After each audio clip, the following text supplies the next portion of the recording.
And a very pleasant good afternoon, baseball fans, and welcome to another edition of Falcons Baseball on 104.3 and 960 Sports and live video on mybasin.com. After 9 games away, the Falcons have returned home to Kiger Stadium for an Area 4 doubleheader with the Redmond Sun West Generals. The Falcons enter play today 1-5 in Area 4 league play, 7-16 overall. The Generals 2-6 in area play, 14-6 overall on the season. So glad to be with you on a hot Monday afternoon from Klamath Falls. About 100 degrees as we near first pitch in about 10 minutes. As we come back and continue our pregame show, we'll give you a look at the Area 4 standings, talk about the doubleheader that each of these two teams played back on Wednesday, and get your starting lineups ready for first pitch tonight for an Area 4 doubleheader at Kiger Stadium. We'll be back as we continue your coverage of Falcons baseball next on 104.3 and 960 Sports and mybasin.com.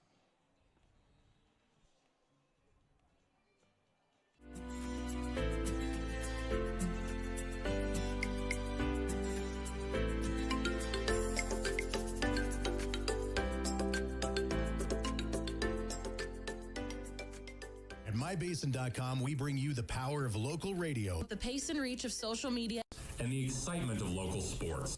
We do this with a team of radio professionals that is second to none. We're proud to call Klamath Falls our home.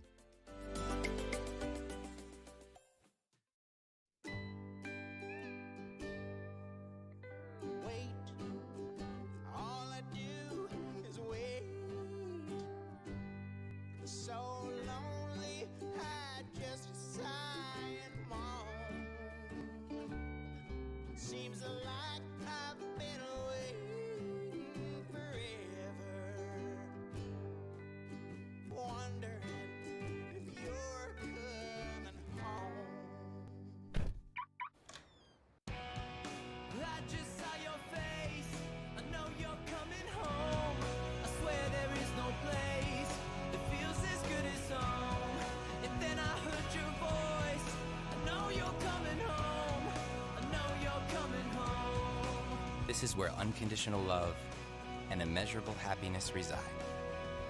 This is home. Coltwell Banker, where home begins. Introducing Smith Bates Marcom Solutions, your trusted partner in marketing and communication. We specialize in crafting compelling campaigns, eye-catching graphics, and impactful branding materials. Smith Bates is like working with dependable friends. They always help us build our professional image. Through the innovative strategies that the team at Smith Bates suggested, we've been able to give the brand at Calor the boost that it desperately needed. Unlock your potential with Smith Bates Marcom Solutions. Threads. There are many threads that run through our region. There are churches and schools and Little League teams that bring us together and bind us into communities. There are roads and cars. There are houses and jobs and businesses, all woven together to make the fabric of our communities. There are financial threads that are part of that tapestry as well. For over 80 years, it's been our pleasure to be headquartered here, providing financial services to generations of our friends and neighbors. From that first savings account, to retirement planning, and all of the cars and houses and groceries in between, we keep your money local, investing it back into our communities, adding more threads to the fabric to make our communities stronger. Pacific Crest Federal Credit Union. Find your path. The Klamath Falls Falcons get ready to take on the Redmond Sun West Generals, a game that's played back on Wednesday as well, a doubleheader before the 4th of July break. A couple of games that the Falcons dropped on the road in Deschutes County. And so we take a look at the scores of those games. For the Falcons, they weren't particularly close for the team from Klamath Falls, 11-1 loss and a 9-0 loss.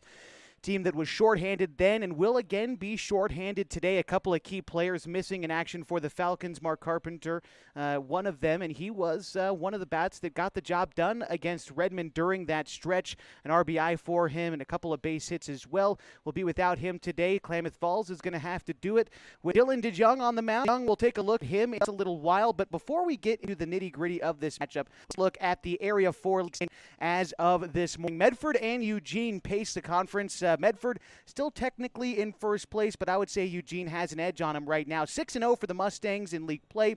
They're 24-7-3 overall. Then you've got the Eugene Challengers. They're 8-2 in league play. 25-6 overall on the season. Roseburg is in third, 4-2 in league play, 10-12-1 overall on the year.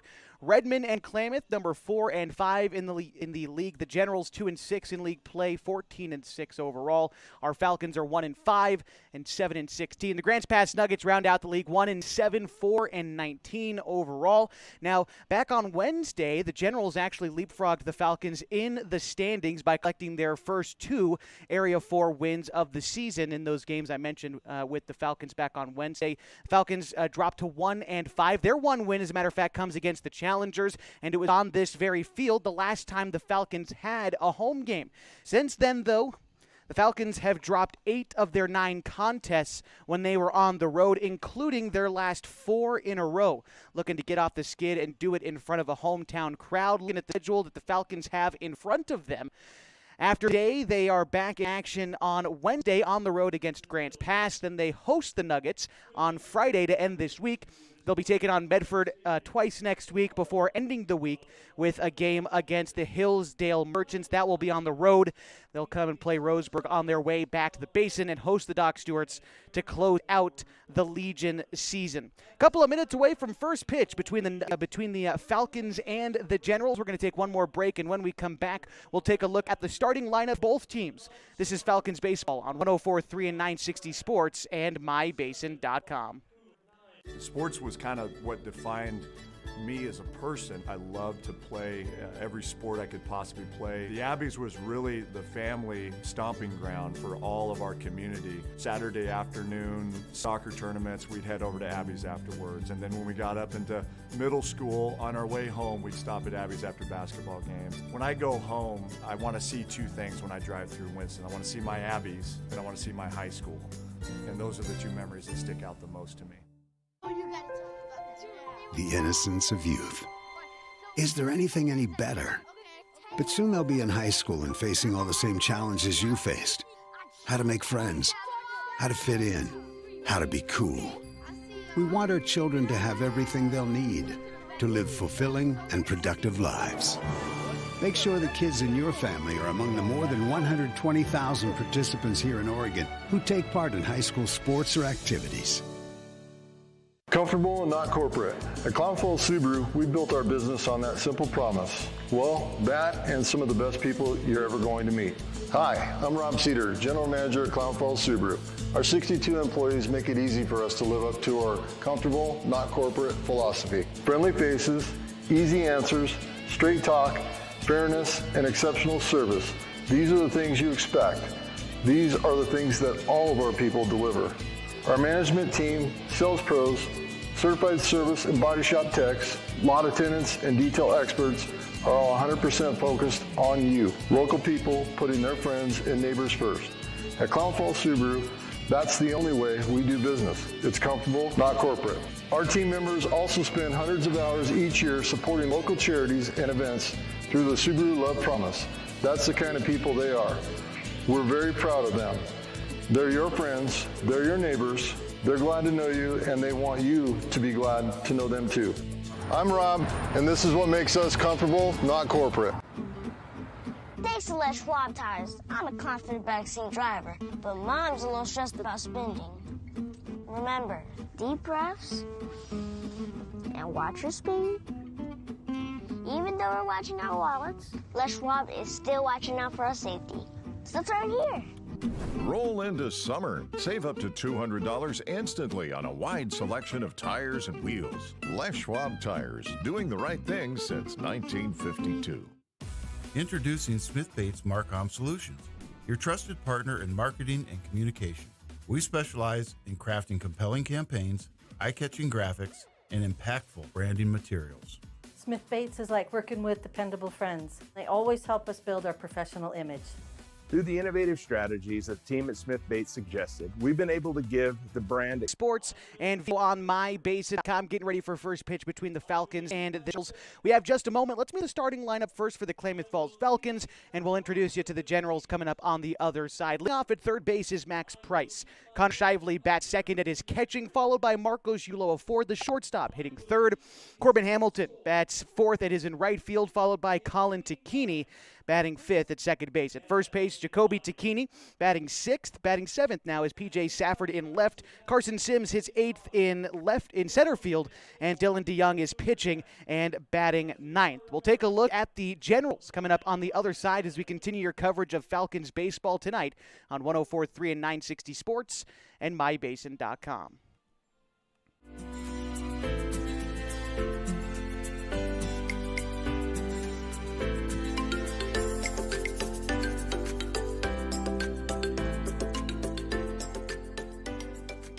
At mybasin.com, we bring you the power of local radio, The pace and reach of social media, and the excitement of local sports.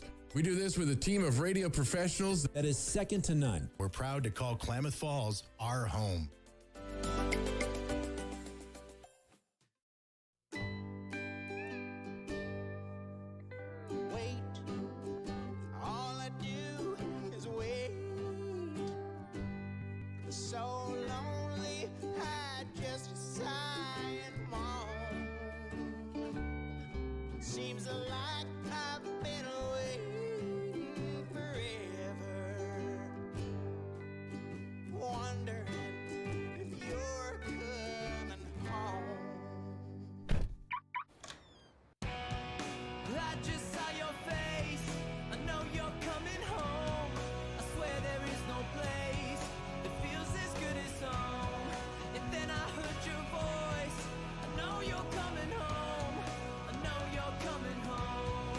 This is where unconditional love and immeasurable happiness reside.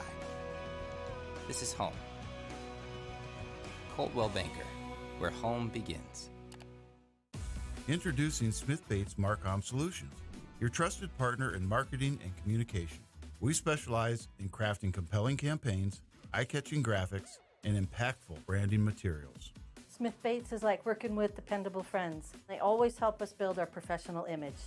Through the innovative strategies that the team at Smith Bates suggested, we've been able to give the brand at Calor the boost that it desperately needed. Unlock your potential with Smith Bates Marcom Solutions. Around town, just tuning in, encourage you to come on out and join us this evening at Kiger Stadium, right near the fairgrounds. If you've never been out here before, it's a great day for baseball. Maybe a little bit warm as we near first pitch. 98 degrees right now, a tad bit smoky, but all things considered, not too bad. A slight wind blowing out towards left center field as it normally is here at historic Kiger Stadium as we get ready for an Area 4 doubleheader between the hometown Klamath Falls Falcons and the Redmond Generals. We've already introduced you to the starting lineup for the Falcons. Let's go ahead and meet the starting nine for Redmond. Leading off in center field is Eli Pupo. Colton Horner is catching, batting second. Caden Illingworth is in right field, hitting third, followed by the cleanup hitter and shortstop Logan Macy. Tyus Ustat bats fifth. It is in center field. Brody Fisher is the designated hitter, hitting sixth. Batting seventh is McCovey Williams at third base. Preston Sexton is at first base, batting eighth. And Austin Dean rounds out the order for the Generals at second base. As we get ready for first pitch this afternoon, Dylan DeYoung on mound for the Falcons. DeYoung this season is making his seventh appearance, his second start of the season. He has a record of 0-1 in games he's earned a decision and an ERA of 5.37 for Dylan DeYoung. DeYoung comes from Henley High School. Played mostly for the junior varsity Hornets this year, but here for the Falcons, making a big start as Klamath Falls looks to get off the snide a little bit after losers of their last 4 straight league games and 8 of their last 9 away from home. But returning to the friendly confines of Kiger Stadium, DeYoung gets strike one on a foul ball. First pitch at 5:04, just a little bit past when we were scheduled to start today. At 98 degrees at first pitch. Our vantage point from the press box at Kiger Stadium looking southeast. It's an 0-1 count home to Pupo as he takes strike two. Looked like the breaking pitch from DeYoung there to get ahead. Pupo had 3 base hits and an RBI in the first game between these two teams on Wednesday last week as he hits one into the air into the left center field gap. That's going to get down. It could be extra bases as it continues to roll near the warning track. And Pupo pulls up to second for a lead-off double to get Redmond started here in the first.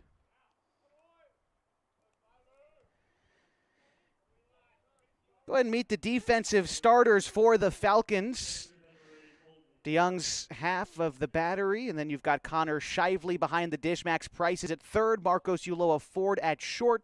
Colin Tacchini at second. Jacoby Tacchini at first. We'll get you the outfield after this. Pupo on the move. The throw down from Shively is going to get him. Pupo gunned down at third, and that's the first out of the ball game. And what a way to get one. One away here in the first, and that changes things for Colton Horner, who took strike one. For those of you watching on mybasin.com, battling the heat tonight, that's us, as our camera may periodically go black. We'll try to get it up for you as we can. But battling the heat this evening has not proven easy. At 0-2 count now to Colton Horner. It's the righty DeYoung threw well against Redmond last week in the appearances that we saw him.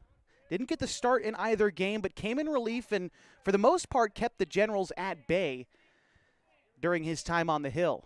Now getting the start against Redmond, seeing if he can continue that good fortune in a longer outing and in a start. It's a 1-2 count to Horner with one away in the first. The pitch from DeYoung is looked at outside for ball 2. Count even now for Horner, then Caden Illingworth on deck for Redmond. Here's the delivery. Off-speed pitch in the dirt. Shively knocks it down. The outfield for the Falcons in left, it's P.J. Safford, Carson Sims in center, and Corbin Hamilton in right for Klamath Falls. It's a full count to Horner, and this one is ripped down the line in right and gets down in front of Hamilton.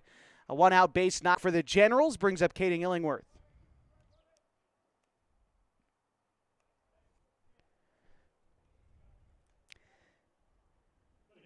Back-to-back hits for Redmond, although one out as Pupo was out trying to steal third. Now runner on first for Illingworth. This season for him is batting .364. Illingworth from Mountain View High School had a few base hits, including a double in game one of a doubleheader on Wednesday. Had 3 RBIs in that first contest as well. It's a 1-0 count to him. To start this at-bat, on deck is Logan Macy. DeYoung comes set, makes a move over to first by stepping off, and back safely is Colton Horner. Just getting started, still scoreless at Kiger Stadium. On the move from first is Horner. The pitch was in the dirt. Shively received the ball and then kind of bobbled it on the transfer. So Horner in safely to second. Runner in scoring position. Still just one out, and the pitch called a ball to Illingworth. Here's the 2-0 from DeYoung. Sails outside. Count now 3-0 to the right fielder for Redmond. Talked about his 3 RBI effort in game one. Illingworth was then 0 for 3 in the nightcap in Redmond. 3-0 home is tipped foul behind home plate. DeYoung battling back into this at-bat, now down through 1.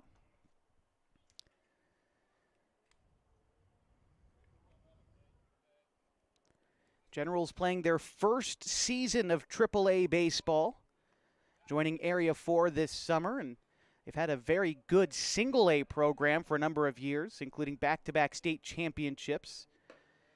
And ball 4 taken to Illingworth on the outside. So 2 runners on with 1 out for the cleanup hitter, Logan Macy. City of Redmond also hosts the Single-A tournament. And in fact, the Single-A Regional is hosted in the state of Oregon as well in Roseburg at Car Wash Fields. Pitch called a strike to Macy on the outer third. Good spot for the fastball from DeYoung to get ahead of Macy. What's he done in the doubleheader so far? He was 1 for 3 in game 1 and 1 for 3 in game 2, although a 3 RBI double in game 2 helped his team to victory As he steps back to the box, right-handed hitting Macy. That's .422 on the season for the Generals in their black top today with Generals written in yellow across the chest. Falcons wearing their blues with Falcons written across the chest in red letters and white trim. It's a 1-1 count to Macy now as he takes the pitch low. Tyus Hustad waits on deck for the Generals, and the pitch is ripped deep into left field. That one's carrying towards the wall and will bounce off the base of it. Rounding third, headed for home is Horner. Illingworth pulls up at third. And an RBI double for Logan Macy puts Redmond on the board, up 1-0.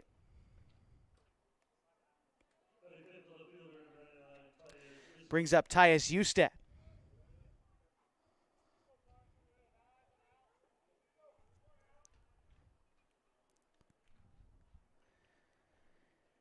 Hustad in the games up in Redmond was 0 for the first game and then 3 for 4 in the second game with an RBI as well. Never came around to score in either game, but did a good job knocking other guys in here, batting with 2 runners in scoring position and just 1 away.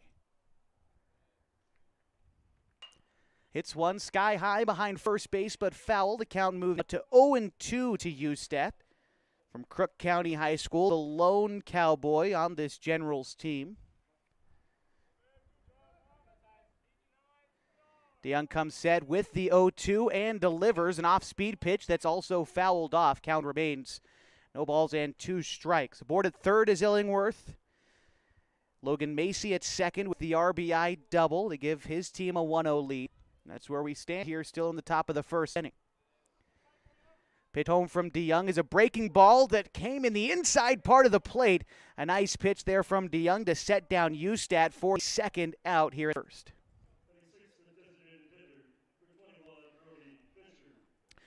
Brody Fisher batting now for the Generals, designated hitter, hitting .392 on the season. Here's the pitch. It is taken for a strike.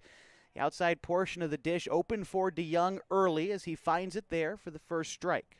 After Fisher, it's McCovey Williams on deck for the Generals. The delivery from DeYoung. That one's in the dirt. Shively knocks it down. No one advancing. A good job by the second-team All-State catcher from Henley High School. And had a ton of time catching for this Falcons team. Has split his time between catching, shortstop, and second base. A big hack and a foul ball from Fisher moves the count now to a ball and 2 strikes.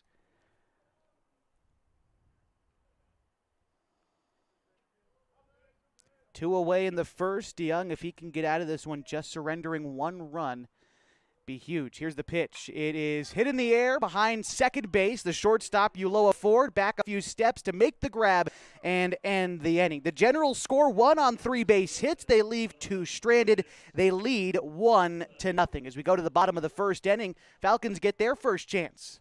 104.3 and 960 Sports and mybasin.com.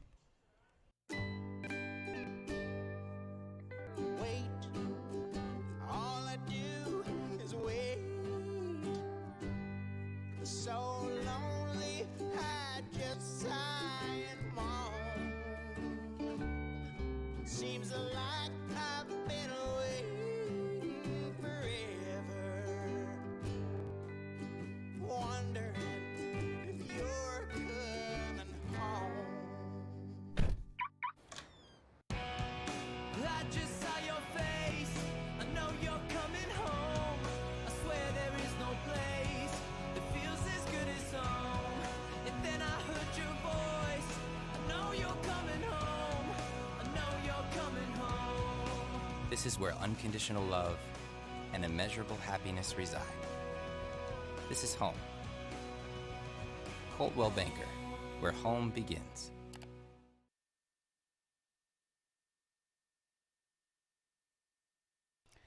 Getting set for the bottom of the first inning. The Falcons trail the Generals 1-0. Max Price, Cotter Shively, Marcos Uloa Ford. First guys to face Riker Altizer on the mound for the Generals. This will be his 5th start of the season. Carries a record of 2-1 in 21 innings pitched this year. An ERA sitting right at 2.08. even for the year. Look at Altizer in his last couple of outings, the right-hander, still finishing up his warm-up pitches.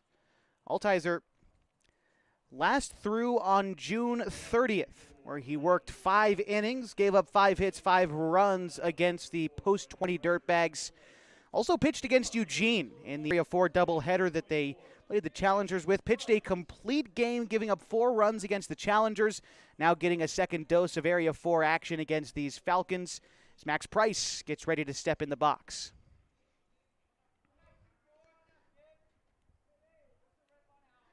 Here's the delivery to Price. It's taken upstairs for ball 1.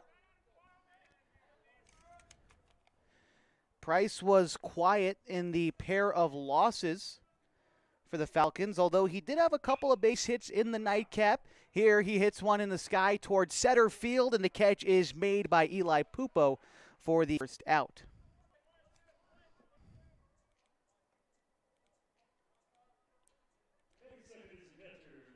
Connor Shively bats now for the Falcons. Looking at Shively on the season. His numbers have dipped a bit since the prep year. Shively batting 180, takes one the other way, but foul.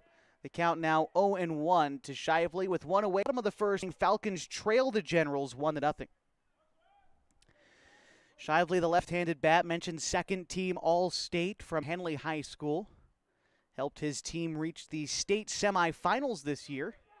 Seeks a strike over the middle of the 8-0-2.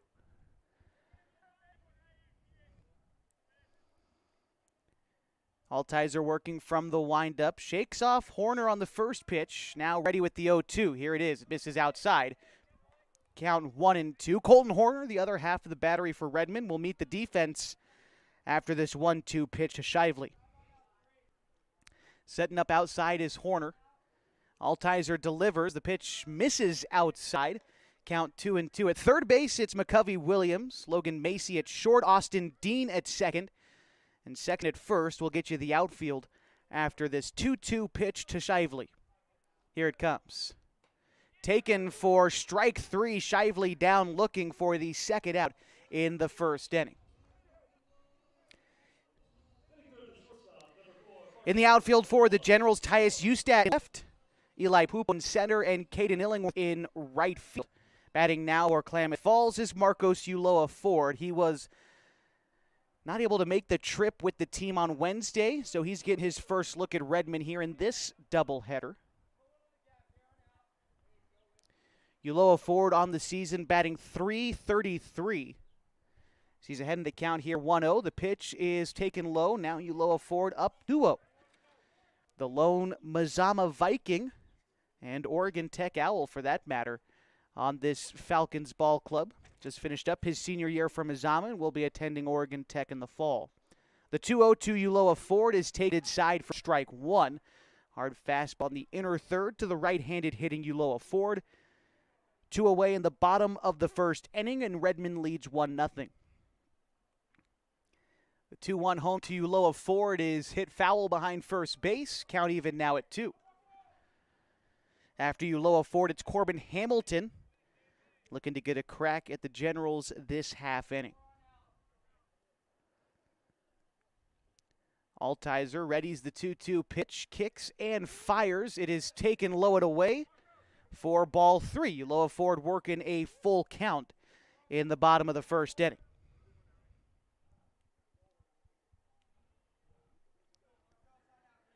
Pitch on its way from Altizer. Ulloa Ford hits a line drive into center field. Eli Pupo leaps to make the grab, and that will end the inning. The Falcons down in order in the first. We go to the second with Klamath Falls trailing 1-0.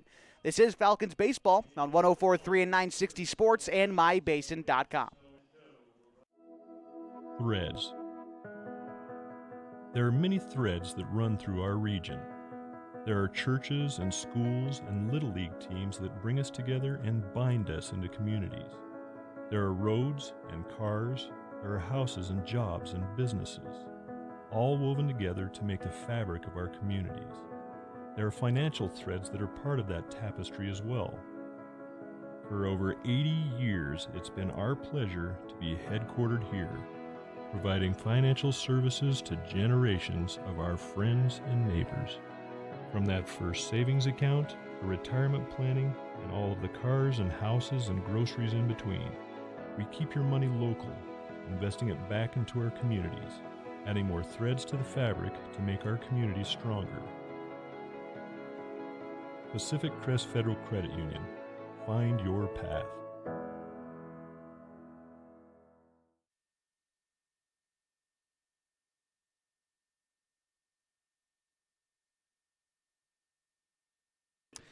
Welcome you back to Falcons baseball on 104.3 and 960 Sports and MyBasin.com. Again, those of you watching our live stream on MyBasin.com, appreciate your patience as we work on our camera with you. Just the heat is overheating the dang thing, so as it turns off on occasion, we'll get it back for you as soon as we can. Here in the top of the second inning, the Generals lead 1-0. Due up for them is going to be McCovey Williams, Preston Sexton, and Austin Dean. That's the bottom third of the order for Redmond.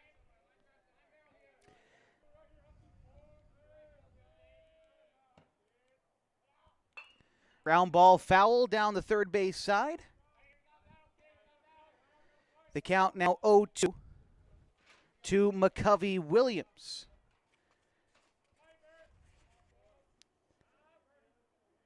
Williams had a couple of base hits and 2 runs scored in the first game between these two teams. Here sends a line drive to third. Max Price gloves it at the hot corner for the first out in the second inning. Batting now is Preston Sexton. Sexton going to Summit High School. Probably the nicest high school in Bend as he gets hit by the pitch. We'll walk on down to first for a 1-out base runner for the Generals.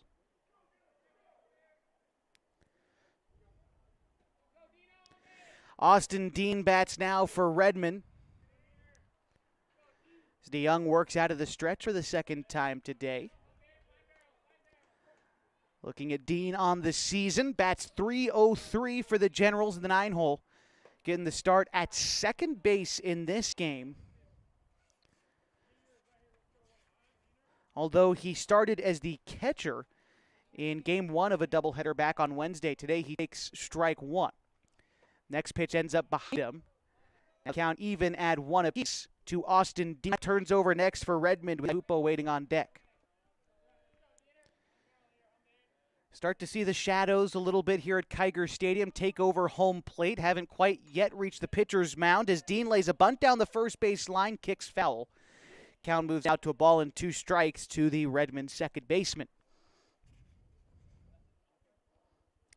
Dean goes to, or just graduated from, Sisters High School, the Outlaws. Sisters made it to the quarterfinals this year in the 3A classification behind a 21-8 overall record. 1-2 pitch is popped up, might be playable behind home plate. Shively near the grandstand and makes the catch for the second out. Tough ball to play for Shively, but shorthanded as he is, makes it look easy for the second out.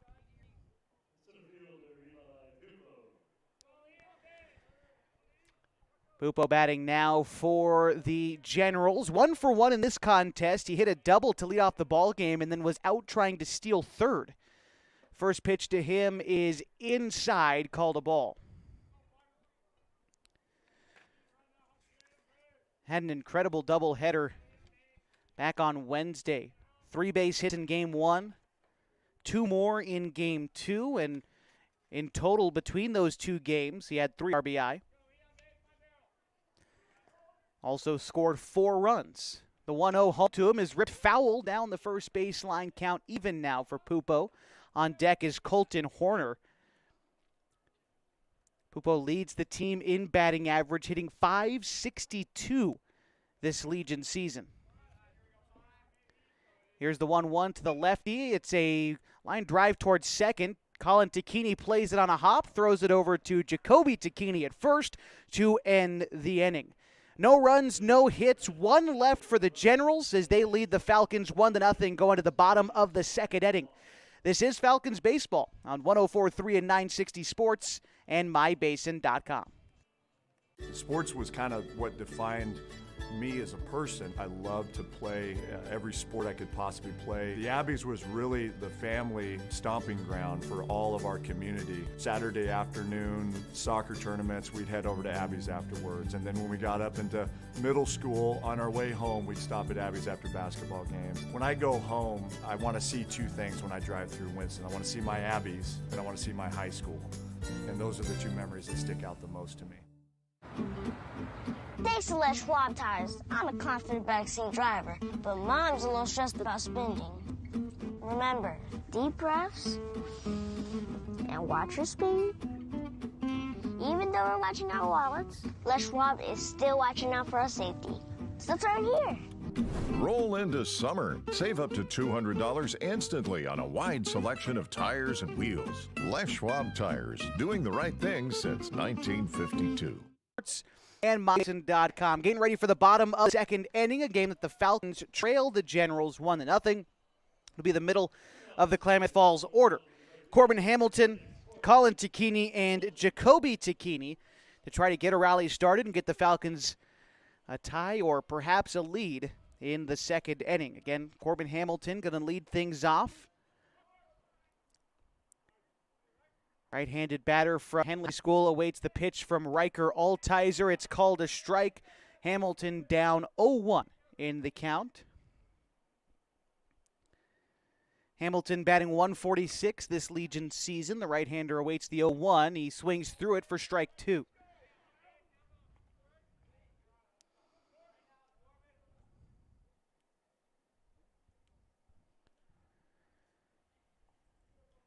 Hamilton awaits the 0-2. Here it comes, and it's looked at for strike 3. Hamilton down looking to start the second frame for the Falcons. There's one away now for Colin Tacchini.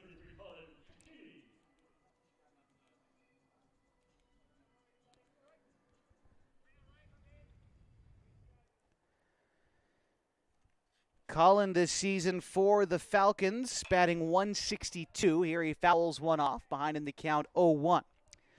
As a Falcons squad hitting 246, but on this current stretch of games where they've lost 8 of 9, they're batting 236 as a team.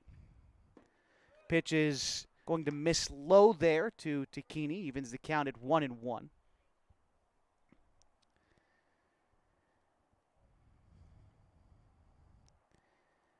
The 1-1 fouled back to Tacchini.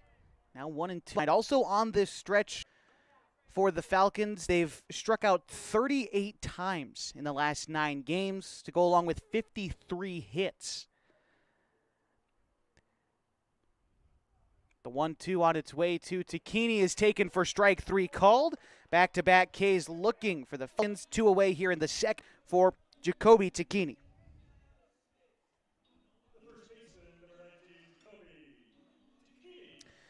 Jacoby had a nice week in Redmond. Jacoby had a couple of base hits in the first game. He struck out a pair of times in the nightcap, but able to get on base a couple times in the opener. You like to see Jacoby start to swing the bat well as he down in the count here, 0-1. P.J. Safford on deck. Tacchini rolling one out towards first. Sexton up with it. He's going to take it to the bag himself and end the inning. The Falcons down in order again here in the second. Still trailing the Generals 1-0 as we go to the third inning on 104.3 and 960 Sports and mybasin.com.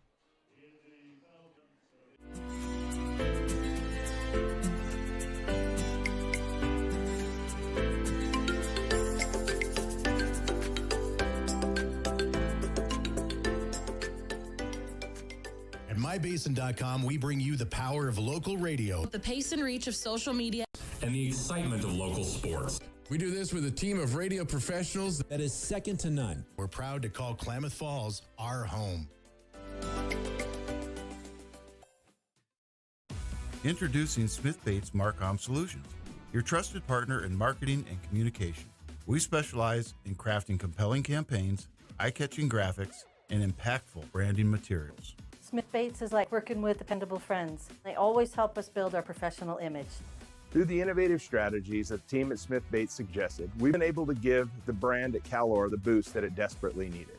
Unlock your potential with Smith Bates Marcom Solutions. 104.3 Sports and MyBasin.com. Our coverage of Falcons baseball continues tonight and the rest of this week as the Falcons hit the road on Wednesday to take on the Grants Pass Nuggets.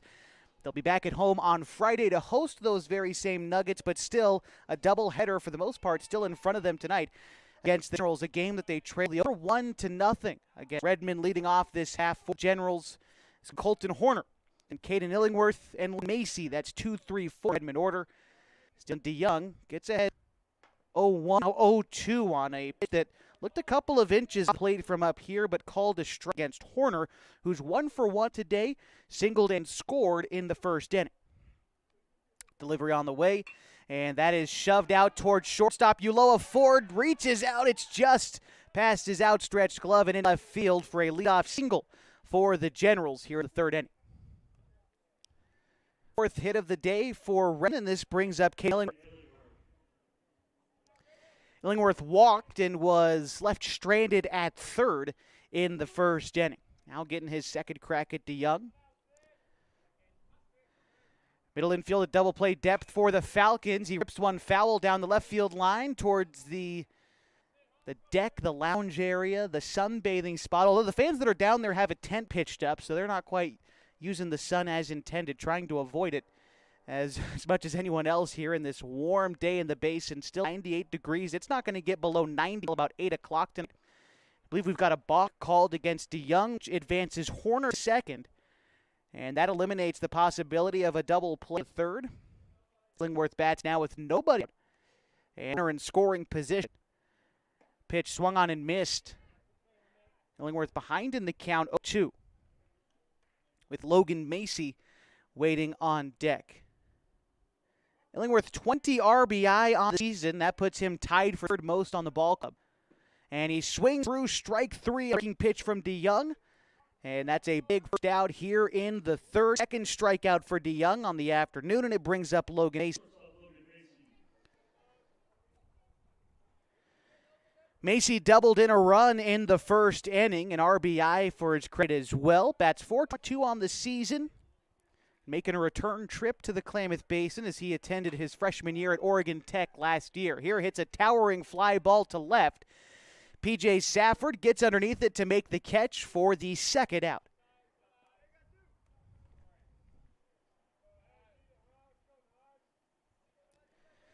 Tough ball for guys like Safford and Carson Sims and Sender, especially in this first game. As fly balls hit like that, they're staring right into the sun that sets over the first base side by the Klamath County Fairgrounds. So look for routine fly balls like that to not be so routine, especially here in the first game.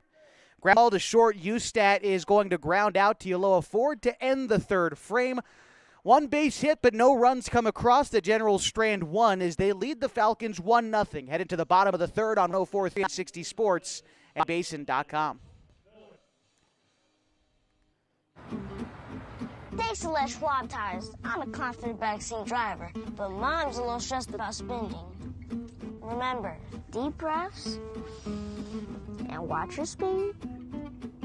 Even though we're watching our wallets, Les Schwab is still watching out for our safety. So turn here. Roll into summer. Save up to $200 instantly on a wide selection of tires and wheels. Les Schwab Tires, doing the right thing since 1952. The innocence of youth. Is there anything any better? But soon they'll be in high school and facing all the same challenges you faced. How to make friends, how to fit in, how to be cool. We want our children to have everything they'll need to live fulfilling and productive lives. Make sure the kids in your family are among the more than 120,000 participants here in Oregon who take part in high school sports or activities. Sports and MyBasin.com. Getting ready in the bottom of the third inning. It's the bottom of the Falcons' order as they trail Redmond 1-0. P.J. Safford, Carson Sims, and Dylan DeYoung due up. Falcons did a nice job of working their way out of a small jam there in the last half inning. Redmond got a runner in scoring position with nobody out. And then a strikeout, flyout, ground out got them out of that frame. DeYoung, the pitcher, will get a chance to swing the bat this half inning as P.J. Safford settles in. His swing on a high fastball, called ball one. From Klamath Union High School, the Pelicans. And he will be entering his junior year for KU in the fall. Now, even in the count, the ball and a strike to Safford. Here it comes from Altizer. It is fouled back.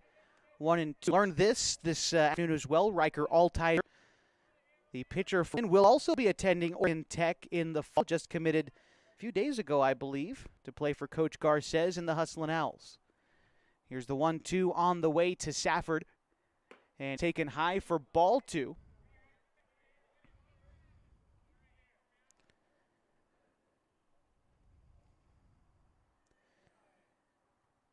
Safford settles back in. Wide stance, and the pitch sails high. Safford works the count full here. 3-2 to start off the third inning. Falcons looking for a base runner. They've yet to have one. As we start off the third frame, they trail Redmond 1-0. Full count pitch on the way to Safford. Fouled off, staying around in this at-bat. Count remains full to Safford. That's 135 on the season. Gets on base to the tune of 286.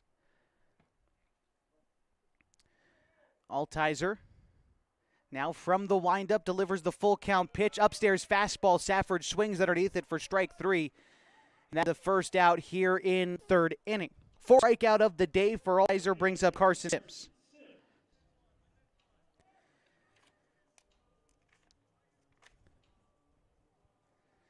Sims got the start in the nightcap up in Redmond and finished the afternoon 1 for 2.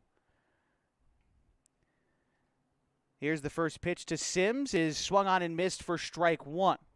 Bit tardy on the fastball is Sims, behind in the count with Dylan DeYoung waiting on deck. Altizer delivers the 0-1. Pitch sails high and in on the hands of Sims, takes it for a ball. Count even now for Carson Sims, another product of Henley High School, just wrapped up his freshman season. One of a few guys who are on the younger end of Legion play, but Sims here in the starting lineup.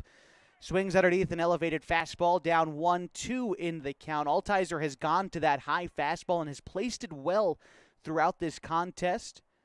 See where he goes now on a 1-2 count. On its way. Sims lifts one into foul territory behind first base. Might be playable for Sexton and just runs out of room. Count remains 1-2, and Sims sticks around in this at-bat.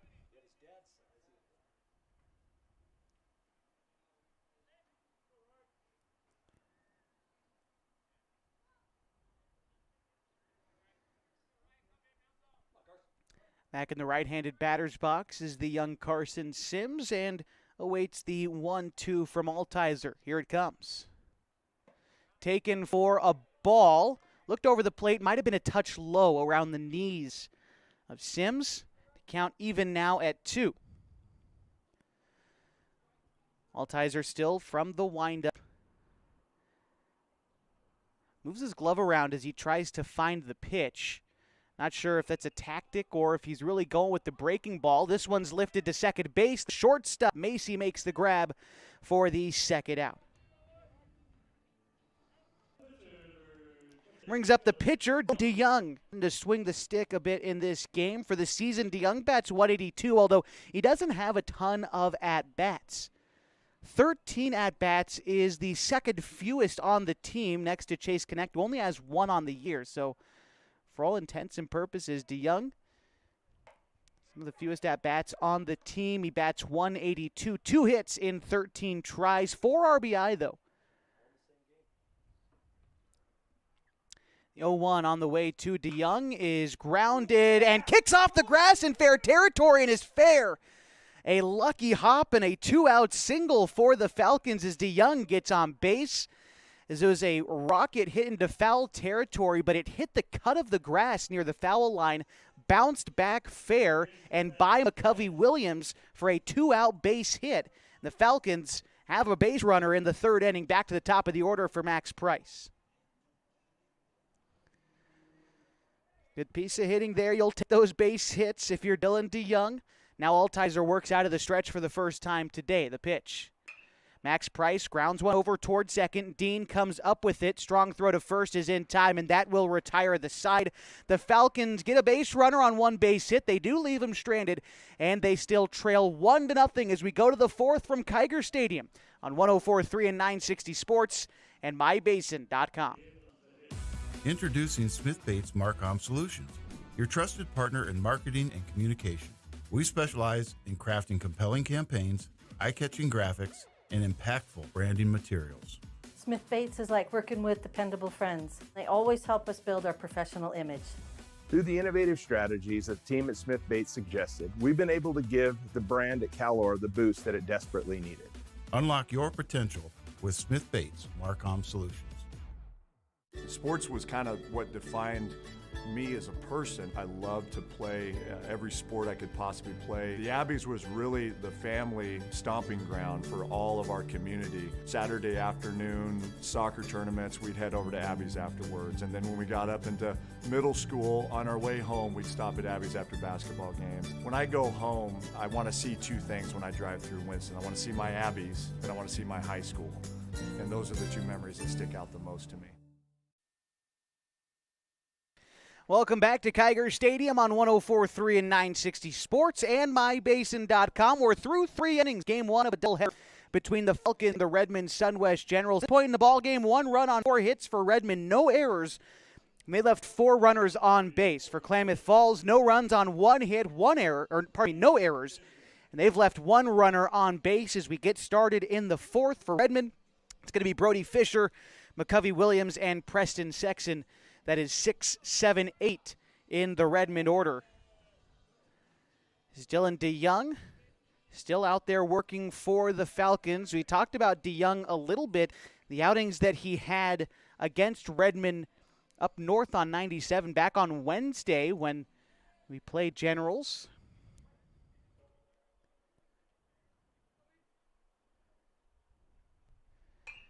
This pitch is fouled off.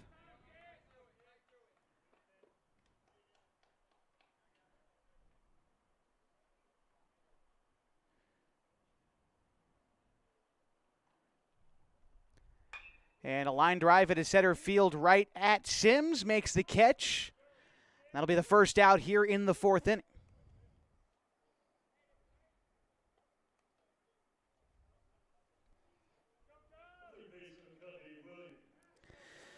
McCovey Williams batting now for the Generals. Hit a screamer to third base his last time up, but quick reactions by Max Price at the hot corner to set him down as he takes ball 1 inside. 1-0. Williams from Caldera High School, the newest high school in Deschutes County. He and Griffin Sanchez, the 2 members of the Wolf Pack on this Generals team. Caldera's still getting their programs started. They've got a good basketball program, a lot of tall kids on their team. But for baseball, they went 10-15 this spring. Another fly ball to center field. Sims moving in a few steps, makes the grab. 2 quick outs, brings up Preston Sexton.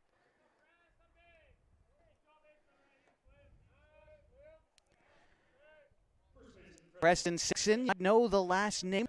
Richie is ad leaguer for Portland, Oregon, drafted in 1990.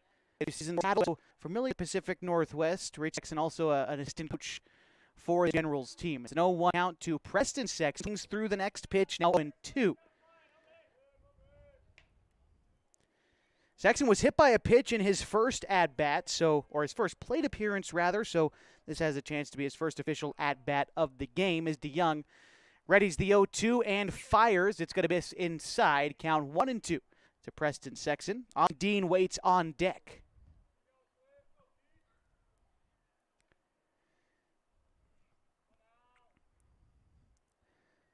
Fouled off, straight back to the netting here at Kiger. Count remains a ball and 2 strikes.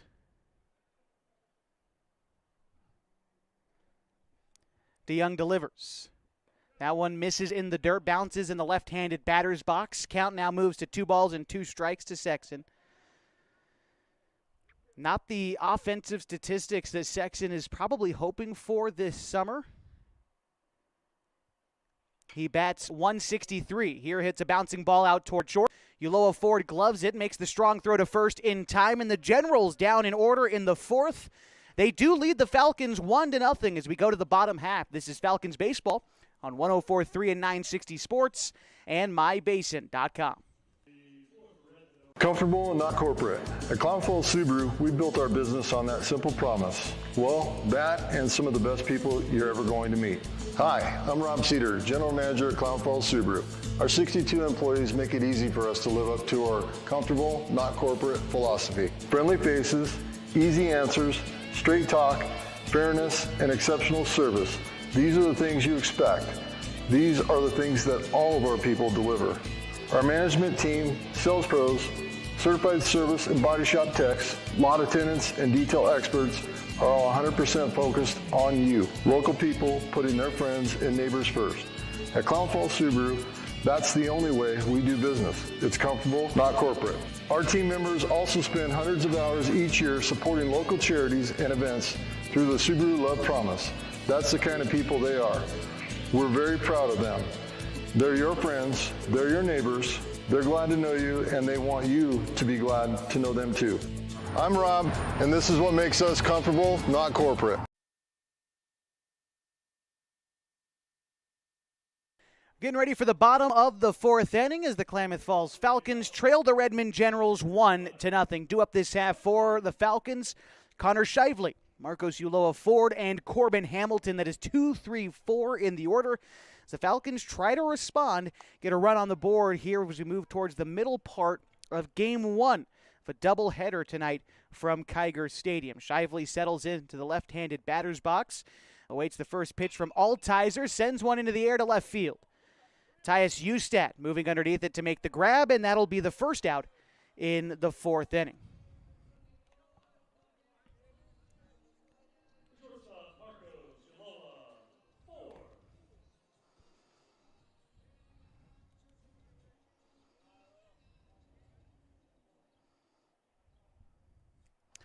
Marcos Ulloa Ford bats now for the Falcons. 0 for 1 today with a fly out to right field. Takes a breaking pitch outside for ball one.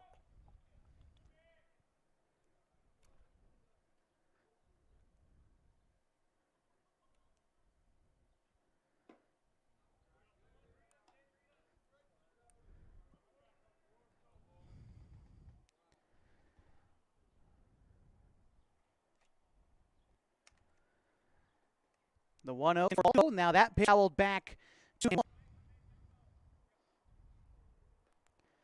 on Corbin Hamilton. Again, if you're cruising around town listening to us on 104.3 and 960 Sports, come on out to the ballpark. We've got full concessions available for you as you enjoy some Falcons baseball at historic Kiger Stadium. I know we're starting to get a crowd down there now. Rough estimate, up almost to 100 people here at the stadium, which is great. Ulloa Ford lifts one into shallow right. Illingworth comes in, drops the cap, but makes the catch for the second out.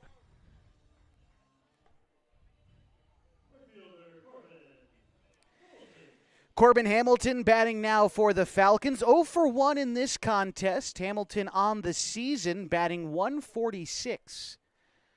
The right-hander looking to get on base here with a couple of outs. Falcons got their first base hit with 2 outs in the third, credited to Dylan DeYoung. It's a 1-0 count to Hamilton after he takes the fastball high and tight. Here's the pitch on the way from Altizer. A line drive to third off the glove of Williams, and it kind of dribbles away from him. That's going to be an error on Williams, and Hamilton reaches base with 2 outs. Colin Tacchini batting with 2 away and a runner aboard for the Falcons. First error committed by either team is credited to the Generals here in the fourth. And here's Tacchini, 0 for 1 in this contest. He struck out looking in the second inning. The right-hander Altizer set, kicks, and fires. Ground ball sharply hit past the shortstop and into left field. Macy went diving for it, but couldn't quite get there.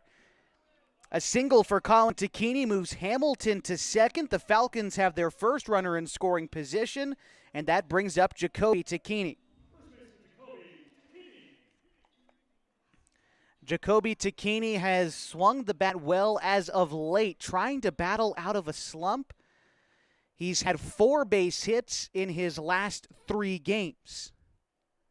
Here's the pitch. Swung through that one, 0-1. Tacchini grounded out to first base in his first at-bat. As P.J. Safford waits on deck, 2 runners on for the Falcons and 2 outs in the 4th. They trail 1-0. Pitch on the way, a curveball that Tacchini sends to short. Macy knocks it down, makes the throw to second in time, and that will end the inning. The Falcons, they strand 1, and they get a base hit in the inning. The Generals commit 1 error, but they still lead the Falcons 1-0. As we go to the top of the 5th on 104.3 and 960 Sports and mybasin.com.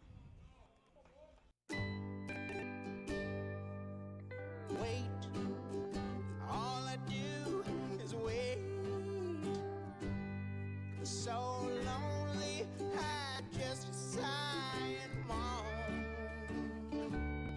Seems like I've been waiting forever, wondering if you're coming home. I just saw your face, I know you're coming home. I swear there is no place that feels as good as home.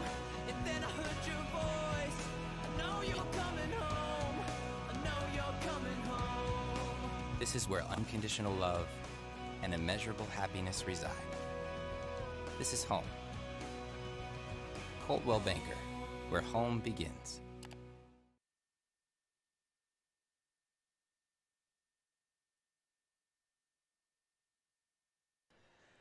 Top of the 5th inning, and it's 9-1-2 in the Redmond order. Austin Dean, Eli Pupo, and Colton Horner as the Generals lead the Klamath Falls Falcons 1-0. Dylan DeYoung's been throwing well, but here in the late part of the ball game, he's got to continue, find this consistency here. A line drive right to Uloa Ford, doesn't even have to move. That'll be the first out in the 5th.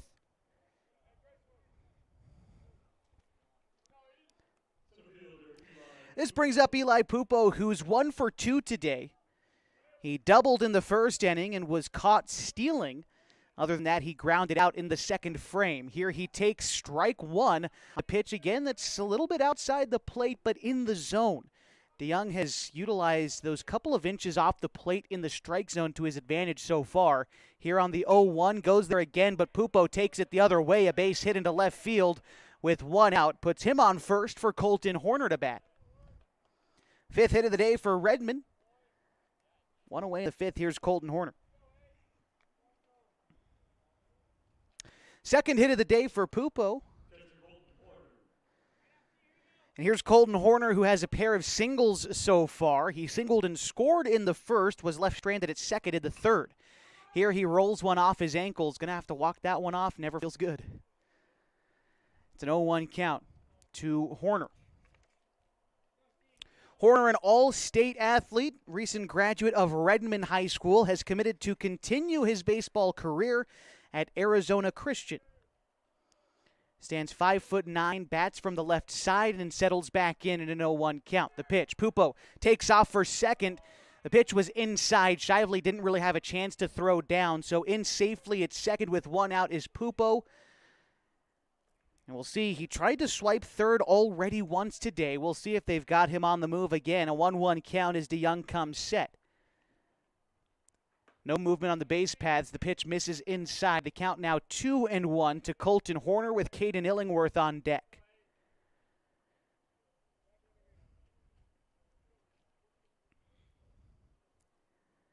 (2-1) on its way from DeYoung. That's hit on the ground, is going to get into right field. Hamilton is going to come up throwing. Going home is Pupo. The throw is going to take Shively up the first base line. And the run will score. An RBI single for Colton Horner. Gives Redmond a 2-0 lead in the top of the 5th inning.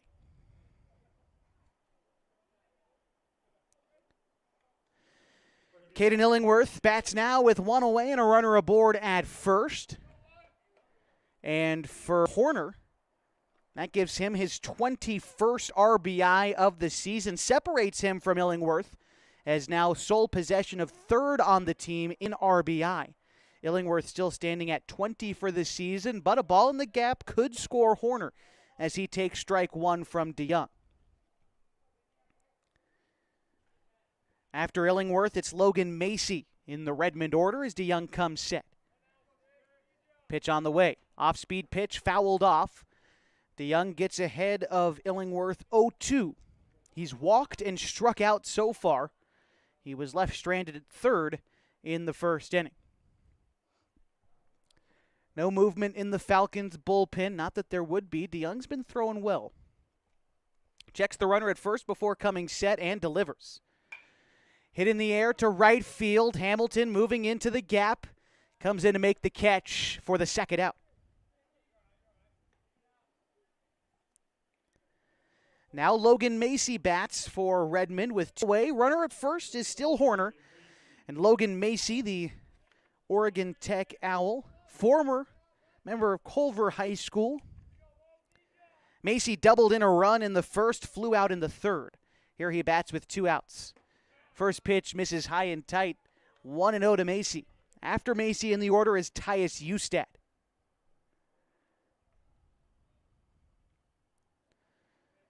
DeYoung set. Small lead off of first for Horner. Nothing remarkable. Here's the pitch. That one will also miss in. 2-0 the count to Macy.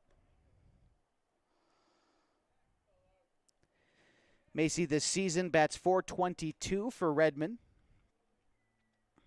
The only player who is graduated the class of 2023 that's on the field today. Everybody else, 2024. Youngest player on the field, Jacoby Tacchini over at first, is going to start his freshman year at Henley in the fall. 3-0 on its way from DeYoung. A screamer down the third base line past the glove of Max Price and into left. Rounding second, Colton Horner took a big turnaround second but decides to hit the brakes. He'll stay there. A single for Macy and two runners on for Tyus Ustad.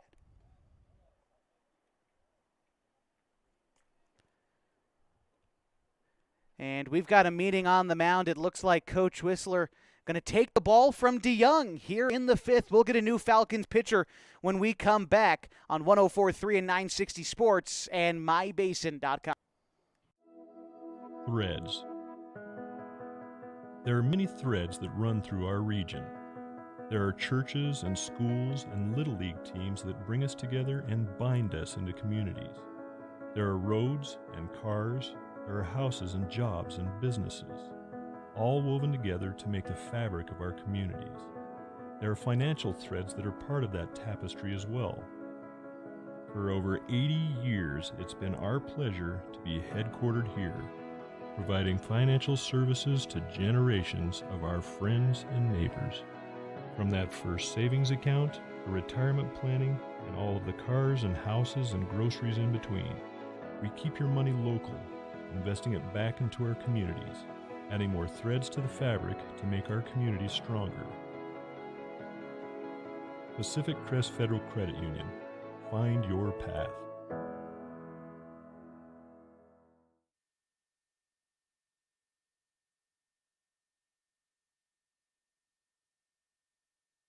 Welcome back to Falcons Baseball on 104.3 and 960 Sports and mybasin.com. We're in the top of the fifth inning of a 2-0 ball game that the Generals lead the Falcons, and the Falcons have a new pitcher.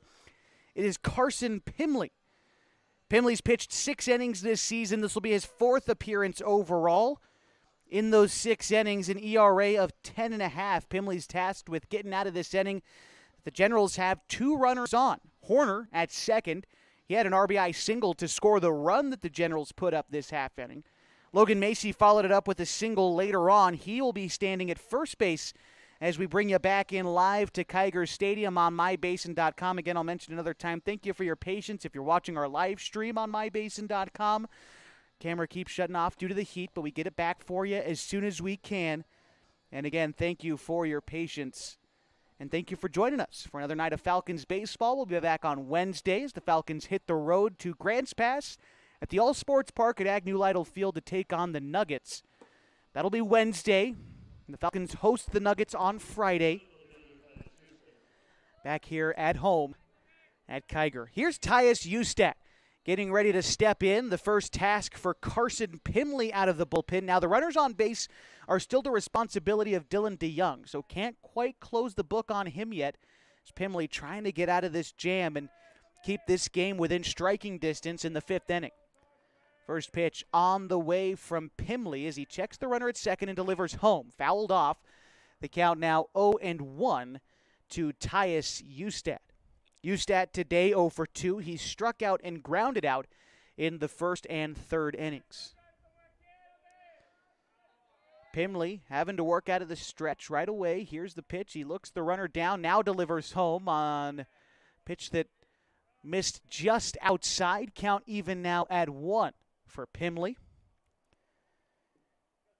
Pimley attends Henley High School here in the Basin. 1-1 as a big lead off of second. Horner was about halfway down the line, forcing Pimley to step off. Second baseman Colin Tacchini holding him loosely. But that is a huge second. He's stealing third. A fly ball to right field. Coming in as Hamilton dives it past his glove and rolls to the wall.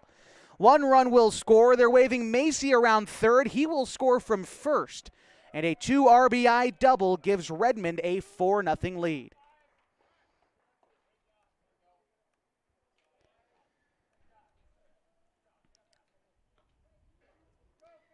Hamilton sold out for that catch, but just landed right in front of him and continued to roll about halfway to the warning track.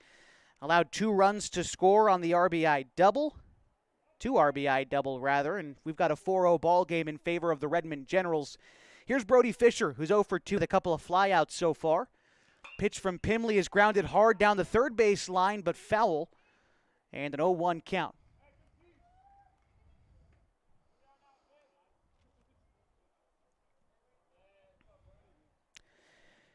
After Fisher in the order, it's McCovey Williams. It's Pimley set, and the pitch.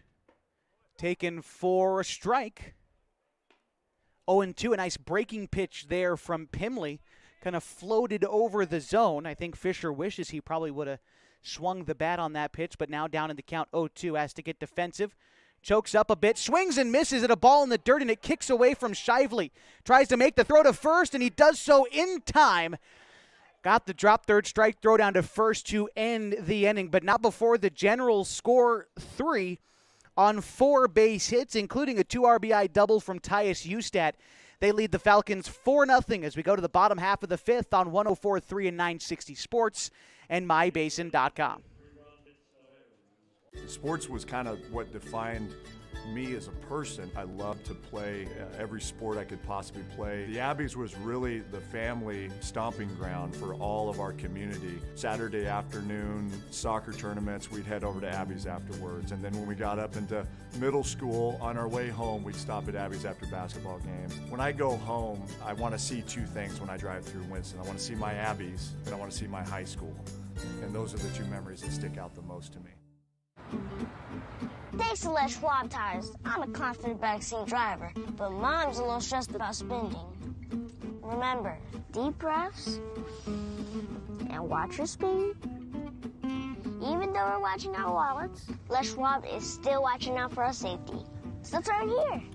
Roll into summer. Save up to $200 instantly on a wide selection of tires and wheels. Les Schwab Tires, doing the right thing since 1952.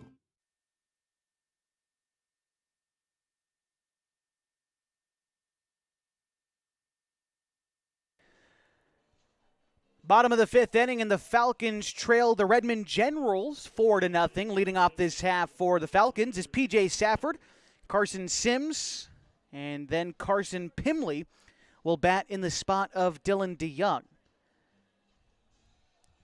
Here's P.J. Safford settling into the batter's box. He is 0 for 1 in this contest with a strikeout in the 3rd inning. Trying to get the rally started for Klamath Falls as they trail by 4. First pitch to Safford is fouled off, 0-1.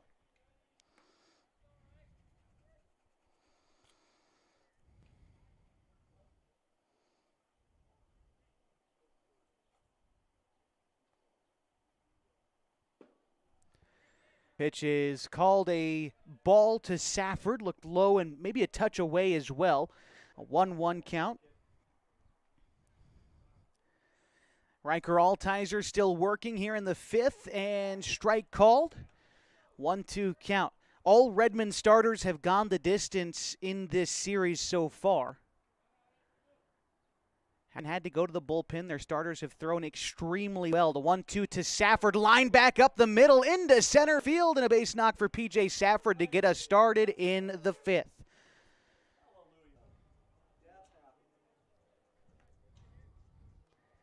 Third hit of the day for the Falcons, the first for Safford in some time, as Carson Sims gets ready to step in now. For PJ, that breaks a streak of 5 hitless performances. His last hit came on June 28th. Added one more here, a much-needed one, to hopefully start a rally for the Falcons as Carson Sims takes strike 1. Sims flew out to shortstop in his first plate appearance. Had a base hit in the nightcap against Redmond on Wednesday.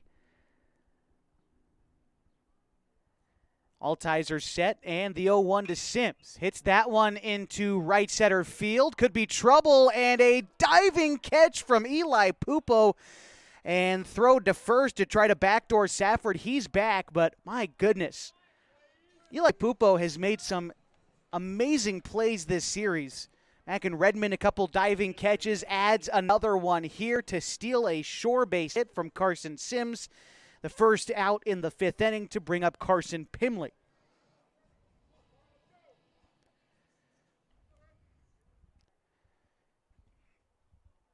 Pimley bats in the spot of Dylan DeYoung, who singled in his only plate appearance of the ball game. Pimley takes ball 1 inside. Look at Pimley on the season, batting .125, although again, not a ton of at-bats or plate appearances. Only 16 at-bats this season. That puts him for 3rd fewest on the ball club. 1-0 on its way to Pimley. Hits that one to left field. Ustat going back, makes the catch on the run for the second out.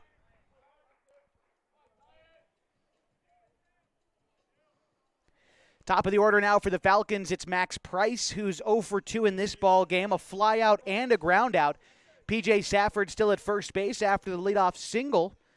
Falcons need to find a way to get him over and try to get him in and break up the goose egg in the scoring column. Down 4-0 with 2 outs in the bottom of the 5th inning. The delivery from Altizer is taken high for a ball, 1-0 to Price.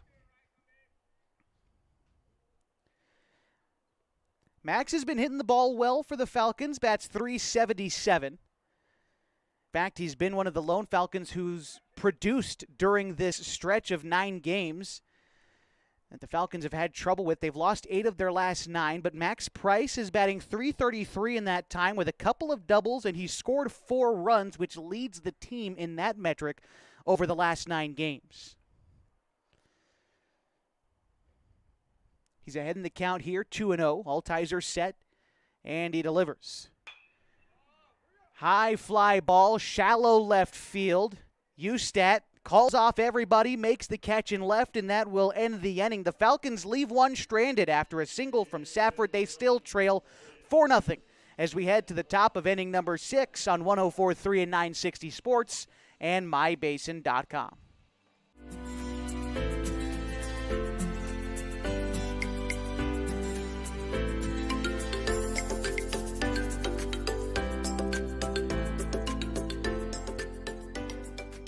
At MyBasin.com, we bring you the power of local radio. The pace and reach of social media.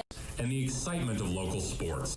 We do this with a team of radio professionals that is second to none. We're proud to call Klamath Falls our home. What rhymes with great? Participate. Where does greatness start? Here, in the classroom. On the stage. In the pool. On the field. Where will your greatness take you? To better grades. To more friends. Yeah! Be great. Participate.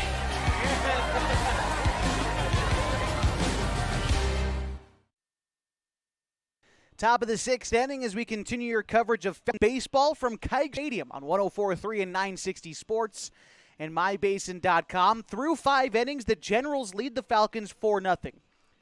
For Redmond, 4 runs on 8 hits, 1 error. Redmond has left 6 runners on base. For the Falcons, no runs on 3 hits, 1 error.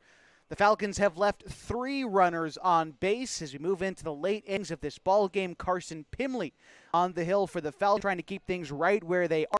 Now the rate of the 6th, you can close the book on Dylan DeYoung for the day. We'll take a look at the numbers for him as McCovey Williams steps into the box. 0 for 2 today with a couple of flyouts. Pimley getting to work from the windup. Here's the pitch. It is taken for a ball inside. For Dylan DeYoung today, he worked 4 2/3 innings, gave up 7 hits, 4 runs, each of them earned, and he walked 1 and struck out 2. It's a count to McCovey Williams. Family recorded the last out in the 5th inning, the inning in which Redmond ballooned their lead from 1 to 4. It's a 3-0 count now to Williams. Here it comes, and Pimley is going to find the zone on the 3-0 pitch. Looked like Williams thought it was ball 4, got a couple of steps down the line before being forced to turn back. Still a hitter's count for McCovey Williams, and a 3-1 as Pimley delivers from the windup. That one's over the middle of the plate, but might be a bit high as Williams takes ball 4 and is awarded first base. Here's Preston Sexton. Sexton is 0 for 1 today. He was hit by a pitch in the 2nd before grounding out to shortstop in the 4th inning. First time Williams has reached base. He's aboard at first. Delivery from Pimley is fouled off behind home plate, and an 0-1 count to Sexton with Austin Dean waiting on deck. Reset the defense for the Falcons for you. Connor Shively is catching. Max Price at 3rd. Marcos Ulloa Ford is at short with Colin Takini at 2nd. Jacoby Takini is at 1st. In the outfield, P.J. Safford in left, Carson Sims in center, and Corbin Hamilton in right. It's a 1-1 count to Preston Sexton, the right-handed bat from Summit High School. This pitch is fouled off, and now a 1-2 count.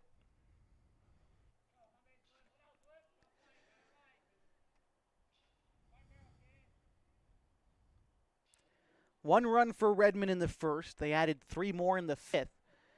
Here in the 6th, with nobody out, they have a runner on first. Pimley delivers the 1-2. It is looked at for strike 3. Sexton down looking. A big out to get there for Carson Pimley in the 6th inning. Austin Dean is 0 for 2 today with a flyout and a lineout in the 2nd and 5th innings. Hit a live right to Marcos Ulloa Ford at short. That was in the 5th inning. Runner on the move from first. Williams is going to get gunned down at 2nd.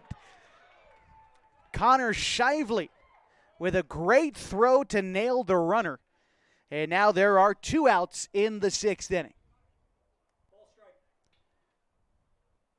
See if that pitch was called a ball or a strike, although we'll get it here in a moment. The pitch on the way from Pimley is going in.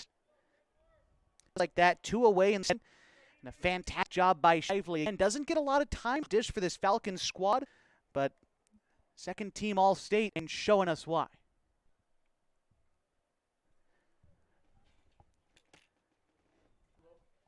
Looks like the count is 2-0 at the plate for Austin Dean. The 2 is going to bounce on the plate. Now 3-0 to the second baseman. On deck for Redmond is Eli Pupo. And the 3-0 on its way from Pimley is taken for strike 1. A pitch right in the middle about belt high. The kind of pitch you expect as a hitter in a 3-0 count. But Dean let it by him. Let's see where Pimley goes now on the 3-1. Same location, fouled off this time by Dean, and the count is full. 3-2, 2 outs, and the base is empty in the top of the 6th inning. Redmond leads Klamath Falls 4-0.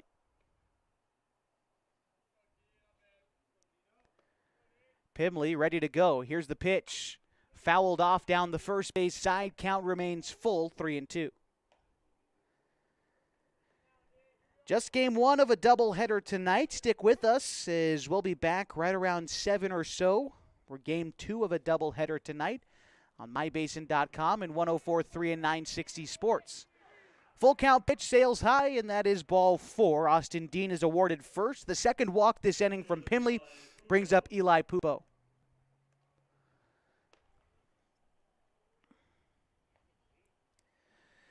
Pupo is 2 for 3 today with an RBI double in the first inning. Pardon me, a double in the first inning and an RBI single in the fifth.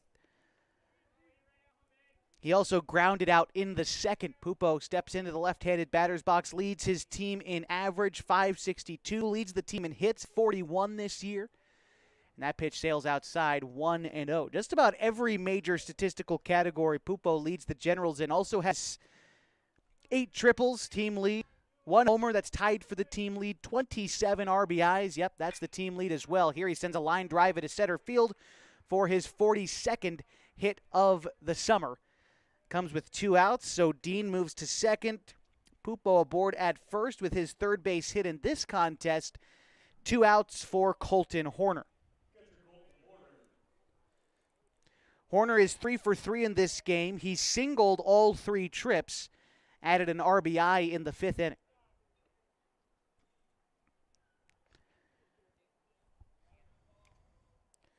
Colton Horner from Redmond High School. As he rips one foul down the first base side. Redmond had the worst record out of teams in Deschutes County this past spring at 8-18 overall. Missed the playoffs. Themselves and the Wolfpack of Caldera, the only teams to share that fate of missing the OSAA playoffs in the spring. This pitch skips away from Shively to the backstop. Both runs will advance. Pupo to second and Dean to third. And that's going to be a wild pitch credited to Pimley. And a 1-1 count at the plate to Colton Horner with Caden Illingworth waiting on deck. Delivery from Pimley. That's hit hard to right field, but Hamilton barely has to move to make the catch and end the inning.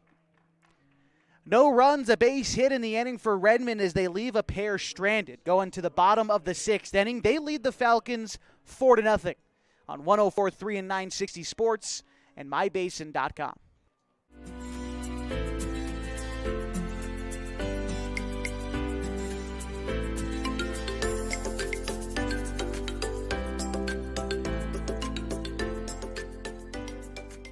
At mybasin.com, we bring you the power of local radio, The pace and reach of social media, and the excitement of local sports.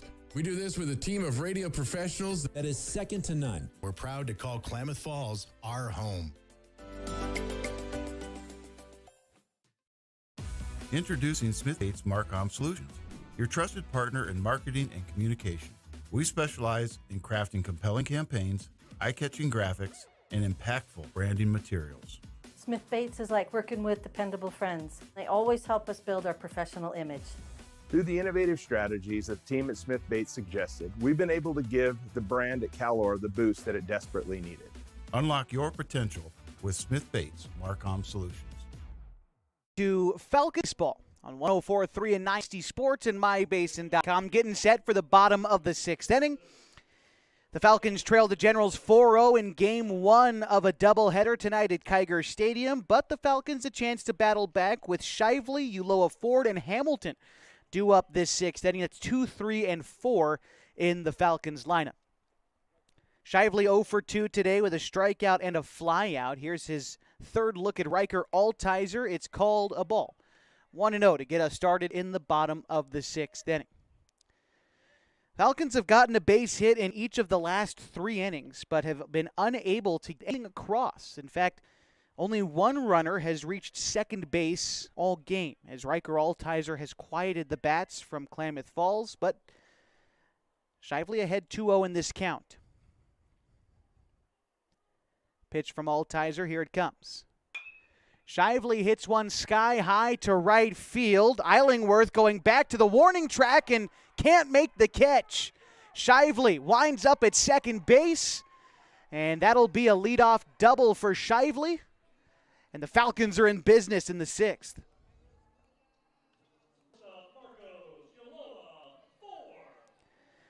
Big knock there for Shively, trying to break out of a slump himself, and hits like that help you do it. Hit a bomb to deep right field, got to the warning track. Illingworth got mostly underneath it, but just couldn't get the right position on that deep ball.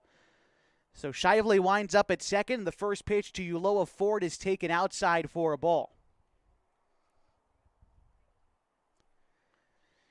Uloa Ford 0 for 2 in this contest, but he's been the most consistent bat for the Falcons in this stretch of games in which they haven't played particularly well.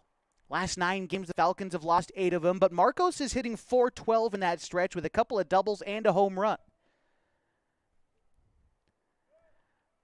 The 1-1 to Uloa Ford is fouled straight back. Count moves now to 0-2. Prime opportunity for the Falcons to score. The best opportunity they've had this game, no doubt about it. Altizer set 1-2-4. Uloa Ford, here it comes. Uloa Ford takes a pitch low and away for ball 2. Couple of guys facing off against each other who will both be Hustlin' Owls at Oregon Tech next season. Uloa Ford fouls off the 2-2. Always nice when you get to see guys who will be playing college at the next level together, facing off here in Legion Baseball. One of the great parts about this summer season, I think. Altizer set with the 2-2. Checks the runner at second. Steady lead off of second for Shively. Takes a half step back. Now Altizer delivers home. Uloa Ford rips one down the left field side, but foul. Count remains 2-2 to Uloa Ford. Flew out to right field both times this game so far. And Corbin Hamilton waits on deck. Altizer set again with the 2-2. Here it comes. Fly ball to right field. Illingworth back a few steps. He will make the catch. Shively tagging from second. Headed to third. He will get in there safely. And Uloa Ford doing his job, moving the runner up. Now one away with a runner at third for the Falcons. And here is Corbin Hamilton.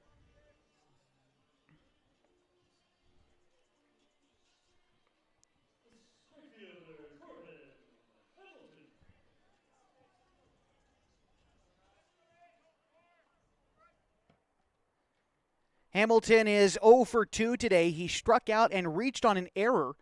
Was left stranded at second base. First pitch to him is fouled off. 0-1.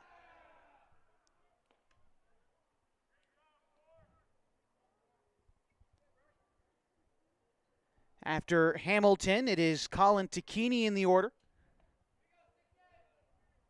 Pitch on its way is taken for a strike. 0-2 to Corbin Hamilton.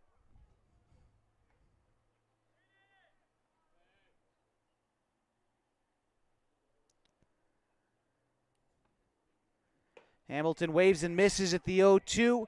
Strike 3, and now 2 outs for Colin Tacchini.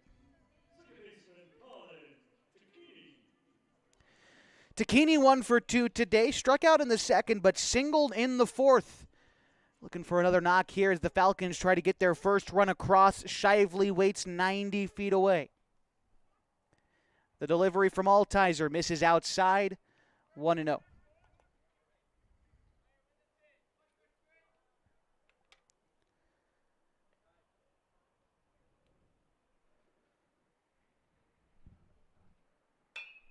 That is hit into right field, down for a base hit. And Colin Tacchini, an RBI single, gets the Falcons on the board in the 6th inning, now trailing just 4-1.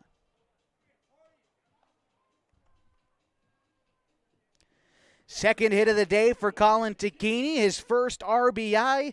And here comes Jacoby Tacchini, 0 for 2 in this game.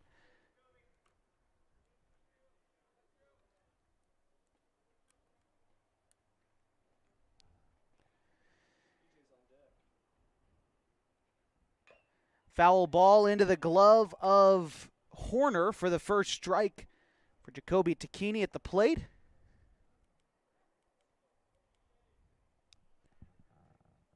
P.J. Safford on deck for the Falcons. The pitch is a line drive into center field. Back-to-back base hits for the Falcons, and it's bobbled in center by Pupo, but staying at second is Colin Tacchini. The Falcons, another runner in scoring position here in the sixth, trying to put a two-out rally together. Here's P.J. Safford. Singled in his last at-bat, but was left stranded. Safford keeping the bats rolling. Coach Sean Teeters down at third, relaying the signs to Colin Tacchini at second. Jacoby Tacchini at first, having a conversation with Coach Pete Whistler. And first delivery on its way to P.J. Safford, taken for a strike on the outer third. A hard fastball there by Altizer. And the Generals have a left-hander warming up in their bullpen. It looks like it's going to be Aiden Cooley, lefty from Redmond High School. Still Altizer on the mound. Safford lifts one into shallow right field. If it stays fair, just bent foul. That was a couple of RBIs waiting to happen off the bat of Safford, but instead he stares down an 0-2 count as he heads back to the plate.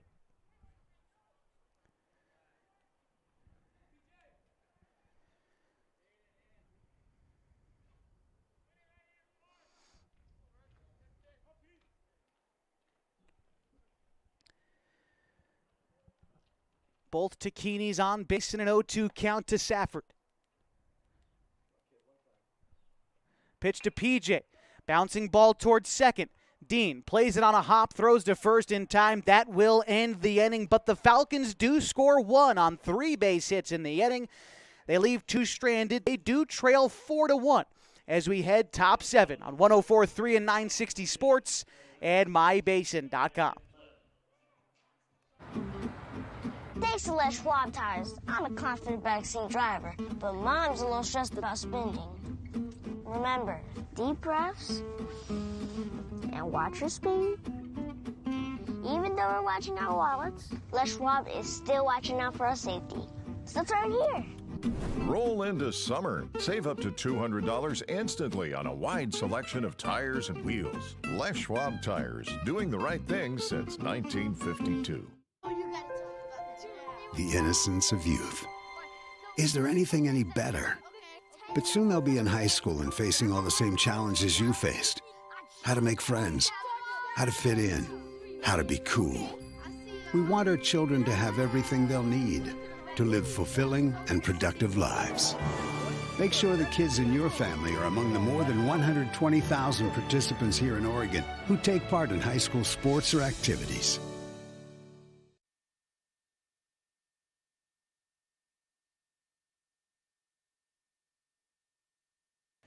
To the 7th we go as the Falcons trail the Generals 4-1. Substitution in the field for Falls. Now the field is Ryan Glidden. And up this for the Generals is going to be Caden Illingworth, Logan Macy, and Tyus Ustat. As Carson Pimley tries to keep things where they are in hopes of a rally in the bottom half of this final 7th inning in Game 1 of a doubleheader between the Falcons and the Generals. Here's the first pitch on its way to Illingworth from Pimley. Ground ball over to short and bounces off the back of the glove for Uloa Ford, although that'll go in the book as a base hit on the ball in the gap of the infield. Illingworth aboard with a leadoff single, bringing up Logan Macy. 10th hit of the day for Generals and first for Illingworth. Here's Macy, who has a couple of base knocks, including an RBI back at the first inning. Pitch from Pimley is taken for a ball high, 1-0.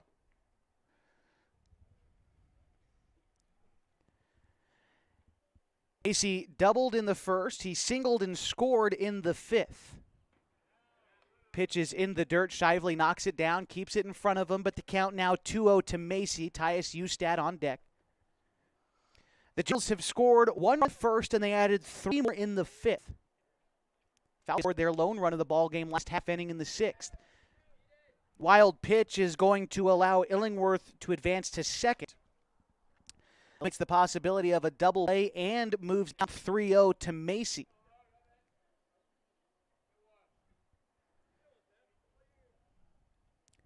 Set is Carson Pimley, checks the runner at second and delivers home. That pitch is going to find the strike zone in one. Look to be out high on the outer third of the plate. Pimley trying to battle back into this at-bat. He has walked 2 batters since the ball game in the 5th inning. And make 3 as Macy is awarded first. Elias Ustat has struck out, grounded out, and doubled in 2 runs in the inning. His double was a laser shot to right field. Corbin Hamilton came in, tried to make a play on it, but he dove and came up empty. Rolled a few feet away from the fence and wound up a double for Ustat. Here he bats with 2 runners on and nobody out, taking ball 1 in the dirt. 1-0. Ustat from Crook County High School. The Cowboys finished another productive season, 18-7 overall, but they were eliminated in the first round by North Bend.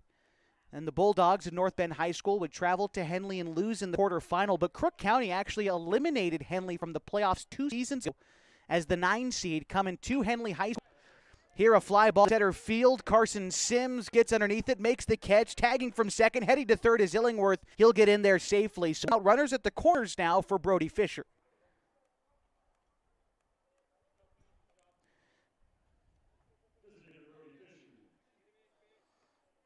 That was the first out in this 7th inning. It's Connor Scheib, the captain of the infield, trying to deliver signs to his infield. As Brody Fisher gets ready to step in. Fisher is 0 for 3 today. A couple of flyouts and strikeout on the ledger for him so far. Runners at the corner. 1 out. Dancing around is Logan Macy. First pitching in for Fisher, in the air, center field. Carson Sims, a diving catch in center field. But a run does score. Illingworth tagging from third. And a 5-1 ball game, but a fantastic catch by Sims in center field probably saves more damage from being done. Staying at first base is Macy.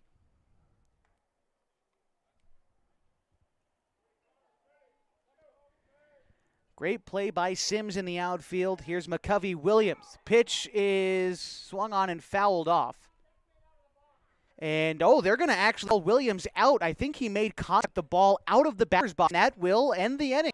1 run comes across for the Generals in the 7th on base hit. They leave a runner stranded. They lead the Falcons 5-1. Last of the 7th due up for Klamath Falls. It'll be Carson Sims, Carson Pimley, and Max Price when we come back on 104.3 and 960 Sports and MyBasin.com. Thanks to Les Schwab Tires. I'm a confident backseat driver, but Mom's a little stressed about spending. Remember, deep breaths and watch your speed. Even though we're watching our wallets, Les Schwab is still watching out for our safety. So turn here. Roll into summer. Save up to $200 instantly on a wide selection of tires and wheels. Les Schwab Tires, doing the right thing since 1952. The innocence of youth. Is there anything any better? But soon they'll be in high school and facing all the same challenges you faced. How to make friends, how to fit in, how to be cool.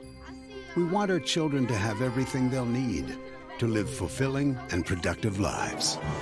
Make sure the kids in your family are among the more than 120,000 participants here in Oregon who take part in high school sports or activities.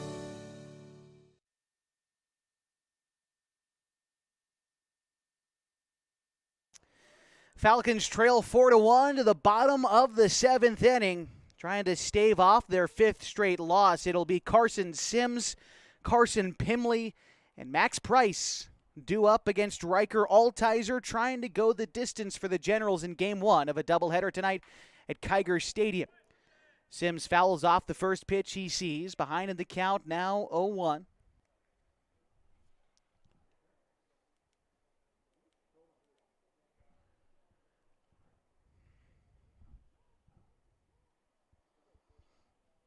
Sims is 0 for 2 in this contest, but he's hit a couple of line drives. Once to center field and a diving catch, eliminated a base hit for Sims. Now down count 0-2 after swinging through the high fastball.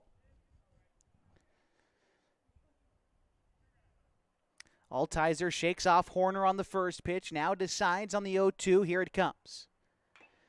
Fouls it back and will stay alive in this at-bat. Count remains no balls and 2 strikes to Carson Sims. Foul ball looked like it might have caught corner and plate the catcher, so we're going to walk it off for a moment. Goes and visits with Coach Tears down the third base side. Coach Sean Tears, assistant head coach at Henley High School, himself and Joe Tacchini led a team to the semifinals this year. Carson Sims on that team, although didn't get a ton of playing time here starting and has played well in this game for the Falcons. He takes ball 1 outside, 1-2. He's made a couple of nice plays in center field. Looking for his first base knock of the game. What a time to do it here in the bottom of the 7th. Your team trailing 4. Sims looks at a curveball. Strike 3 called. He'll go down looking for the first out in the 7th.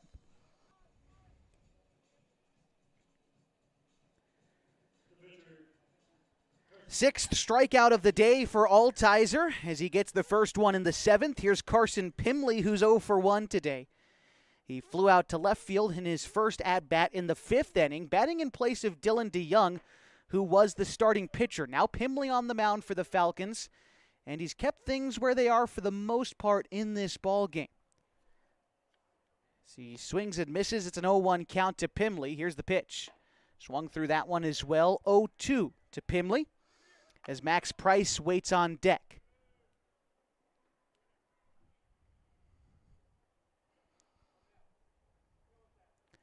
Delivery from Altizer. It is taken wide, 1-2 to Carson Pimley.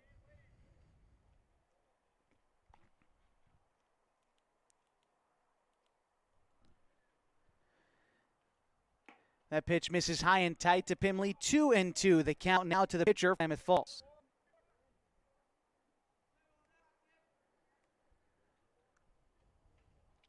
Altizer, the right-hander, decides on the 2-2 and fires.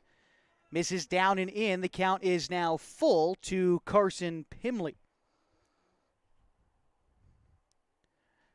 Falcons down 3 in the bottom, down 4 in the bottom of the 7th inning. The score 5-1.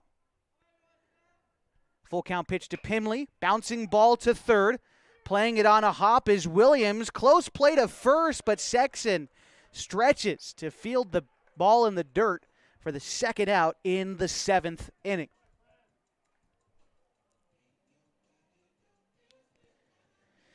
Here's Max Price, the last hope for a Falcons rally in the bottom of the 7th. Price today 0 for 3, has flown out twice and grounded out once.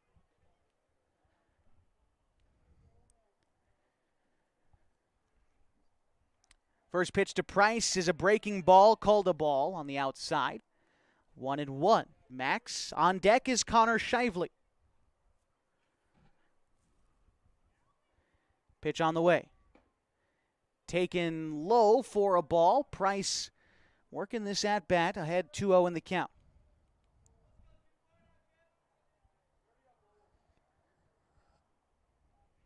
Altizer from the windup, the 2-0. Taken for a strike, 2-1. A fastball graces the outer third.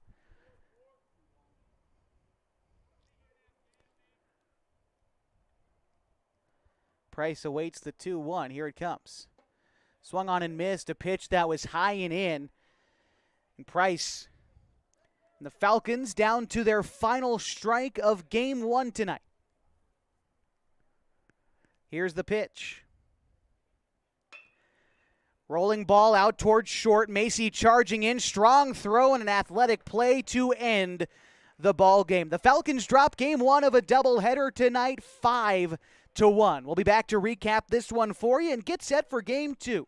This is Falcons Baseball on 104.3 and 960 Sports and mybasin.com.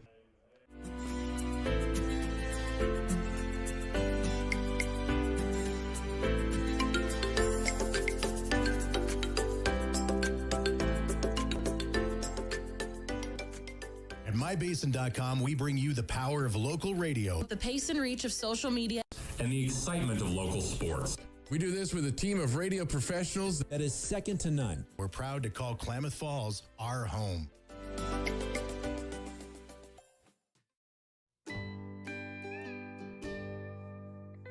Wait, all I do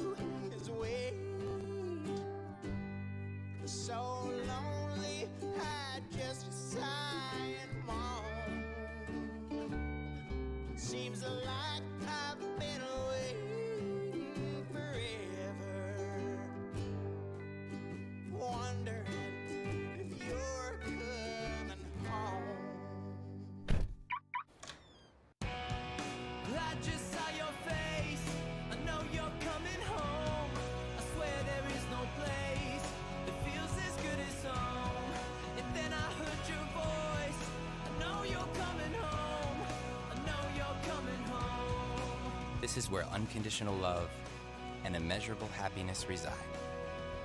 This is home. Coltwell Banker, where home begins. Introducing Smith Bates Marcom Solutions, your trusted partner in marketing and communication. We specialize in crafting compelling campaigns, eye-catching graphics, and impactful branding materials. Smith Bates is like working with dependable friends. They always help us build our professional image. Through the innovative strategies that the team at Smith Bates suggested, we've been able to give the brand at Calor the boost that it desperately needed.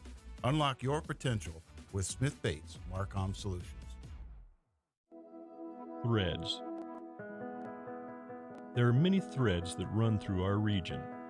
There are churches and schools and little league teams that bring us together and bind us into communities. There are roads and cars, there are houses and jobs and businesses, all woven together to make the fabric of our communities. There are financial threads that are part of that tapestry as well.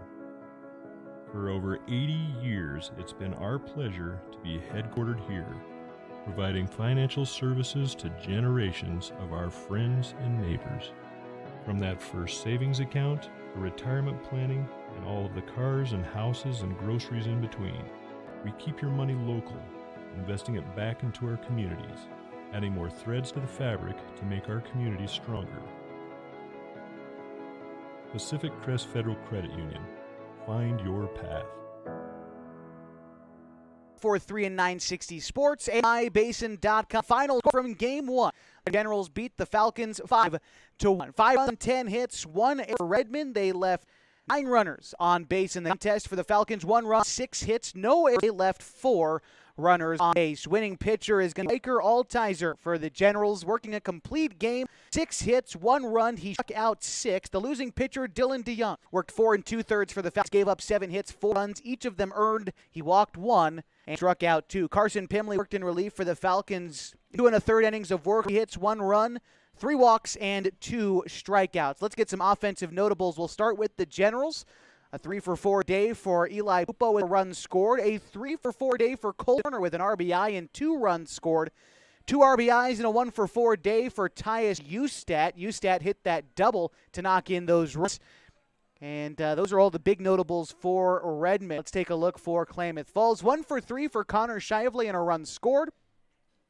2-for-3 for Colin Takini and an RBI and a couple of base hits. Let's see, 1 for each Jacoby Takini, PJ Safford, and Dylan DeYoung. That's how you get to all 6 hits for the Falcons, who fall to 1-6 in Area 4 league play and 7-17 overall on season. For the Generals, this one moves them to 3-6 in Area 4 league play, 15-6 overall on the season, and them just another bit ahead of Falcons for 4th place in Area 4 league play. Again, to make the playoffs, it's Eugene plus the top 3 teams.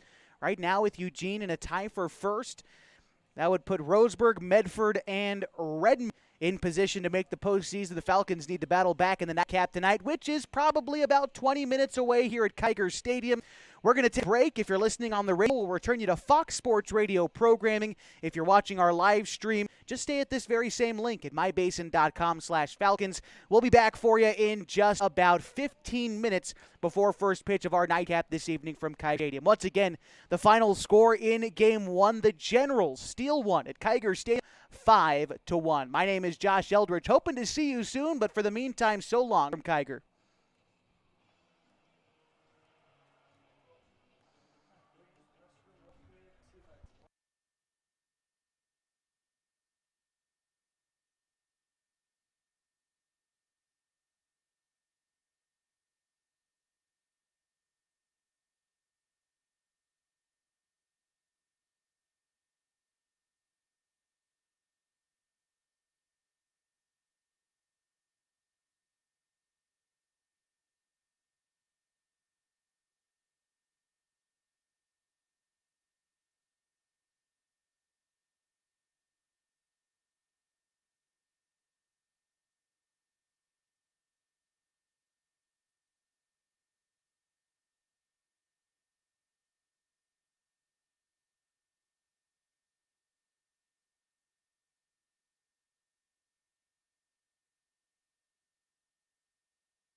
And we welcome you back to Kiger Stadium for our continuing coverage of Falcons baseball. The nightcap lays ahead between the Falcons and the Redmond Southwest Generals. My name is Jeff Eldridge. So glad to be with you for this evening's contest as we get ready for the Generals, who have improved to 3-6 after taking a Game 1 victory away from the Falcons to the tune of a 5-1 win.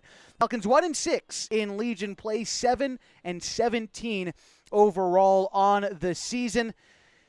Take a look at the starting lineup cards in just a moment, but first let's take a look at what happened in Game 1. It was the Generals who jumped out to a 1-0 lead in the first inning. It stayed that way until the third, when Redmond plated 3 more runs to put themselves up 4-0. Falcons responded with their one lone run of the game in the sixth. It was an RBI hit from Colin Tacchini. That was all the Falcons would muster as the Generals added some insurance in the seventh to put themselves up 5-1.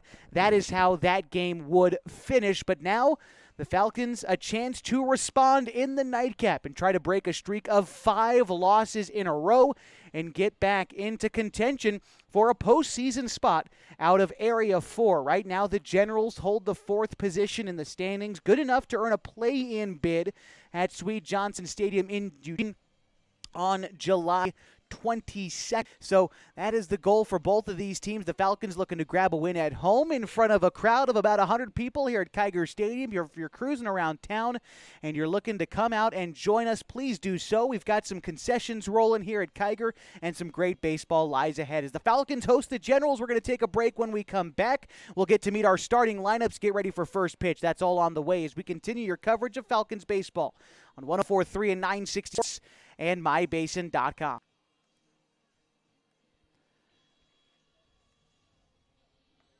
Sports was kind of what defined me as a person. I loved to play every sport I could possibly play. The Abbeys was really the family stomping ground for all of our community. Saturday afternoon soccer tournaments, we'd head over to Abbeys afterwards. And then when we got up into middle school, on our way home, we'd stop at Abbeys after basketball games. When I go home, I want to see 2 things when I drive through Winston. I want to see my Abbeys and I want to see my high school.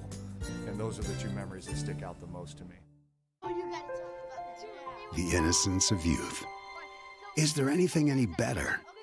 But soon they'll be in high school and facing all the same challenges you faced. How to make friends, how to fit in, how to be cool. We want our children to have everything they'll need to live fulfilling and productive lives. Make sure the kids in your family are among the more than 120,000 participants here in Oregon who take part in high school sports or activities. Comfortable and not corporate. At Klamath Subaru, we built our business on that simple promise. Well, that and some of the best people you're ever going to meet. Hi, I'm Rob Cedar, General Manager at Klamath Subaru. Our 62 employees make it easy for us to live up to our comfortable, not corporate philosophy. Friendly faces, easy answers, straight talk, fairness, and exceptional service. These are the things you expect. These are the things that all of our people deliver. Our management team, sales pros, certified service and body shop techs, lot attendants, and detail experts are all 100% focused on you. Local people putting their friends and neighbors first. At Klamath Subaru, that's the only way we do business. It's comfortable, not corporate. Our team members also spend hundreds of hours each year supporting local charities and events through the Subaru Love Promise. That's the kind of people they are. We're very proud of them. They're your friends, they're your neighbors, they're glad to know you, and they want you to be glad to know them too. I'm Rob, and this is what makes us comfortable, not corporate. Thanks to Les Schwab Tires, I'm a confident backseat driver, but Mom's a little stressed about spending. Remember, deep breaths and watch your speed. Even though we're watching our wallets, Les Schwab is still watching out for our safety. So turn here. Roll into summer. Save up to $200 instantly on a wide selection of tires and wheels. Les Schwab Tires, doing the right thing since 1952. Introducing Smith Bates Marcom Solutions, your trusted partner in marketing and communication. We specialize in crafting compelling campaigns, eye-catching graphics, and impactful branding materials. Smith Bates is like working with dependable friends. They always help us build our professional image. Through the innovative strategies that the team at Smith Bates suggested, we've been able to give the brand at Calor the boost that it desperately needed. Unlock your potential with Smith Bates Marcom Solutions. The Redmond Generals in the nightcap this evening on 104.3 and 960 Sports and MyBasin.com. The managers meeting at home plate momentarily. Let's introduce you to the starting line first for the visiting Generals of Redmond. Leading off in center field is Eli Pupo with Colton Horner batting second at second base. Caden Illingworth is in right field hitting third, followed by the shortstop, Logan Macy, hitting cleanup. Tyus Ustat is in left field, batting fifth, followed by the designated hitter, Brody Fisher. McCovey Williams bats seventh at third base, hitting eighth is Baku at first base. Austin Dean rounds out the Redmond order and is catching for the Generals. On the mound for Redmond is Griffin Sanchez. He'll be going up against a Falcons lineup that goes like this. Max Price leads off in center field. Connor Shively bats second at shortstop. Marcos Ulloa Ford, the pitcher, bats third. Colin Tacchini hits cleanup second. He's followed by Jacoby Tacchini, the catcher, batting fifth. Corbin Hamilton is hitting sixth at first base. Ian Meyer hits seventh at third base. Carson Pimley bats eighth in left field. And Ryan Glidden is starting in right field and batting ninth. Just a couple of minutes away from first pitch. One more break ahead. Then we're ready for it at Kiger Stadium on 104.3 and 960 Sports and MyBasin.com.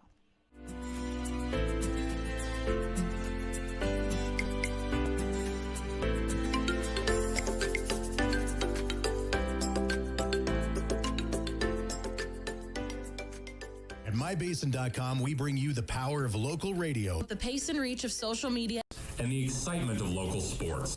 We do this with a team of radio professionals that is second to none. We're proud to call Klamath Falls our home.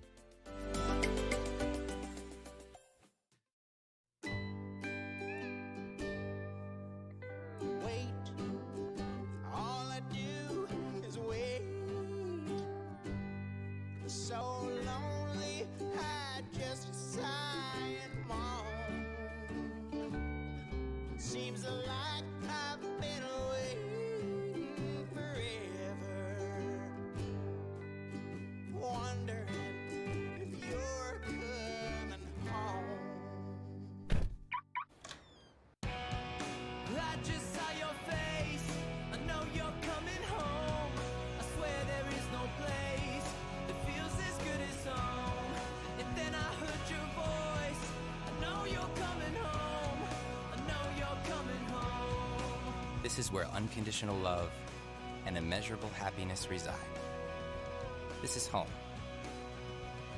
Coldwell Banker, where home begins. Introducing Smith Bates Marcom Solutions, your trusted partner in marketing and communication. We specialize in crafting compelling campaigns, eye-catching graphics, and impactful branding materials. Smith Bates is like working with dependable friends. They always help us build our professional image. Through the innovative strategies that the team at Smith Bates suggested, we've been able to give the brand at Calor the boost that it desperately needed. Unlock your potential with Smith Bates Marcom Solutions.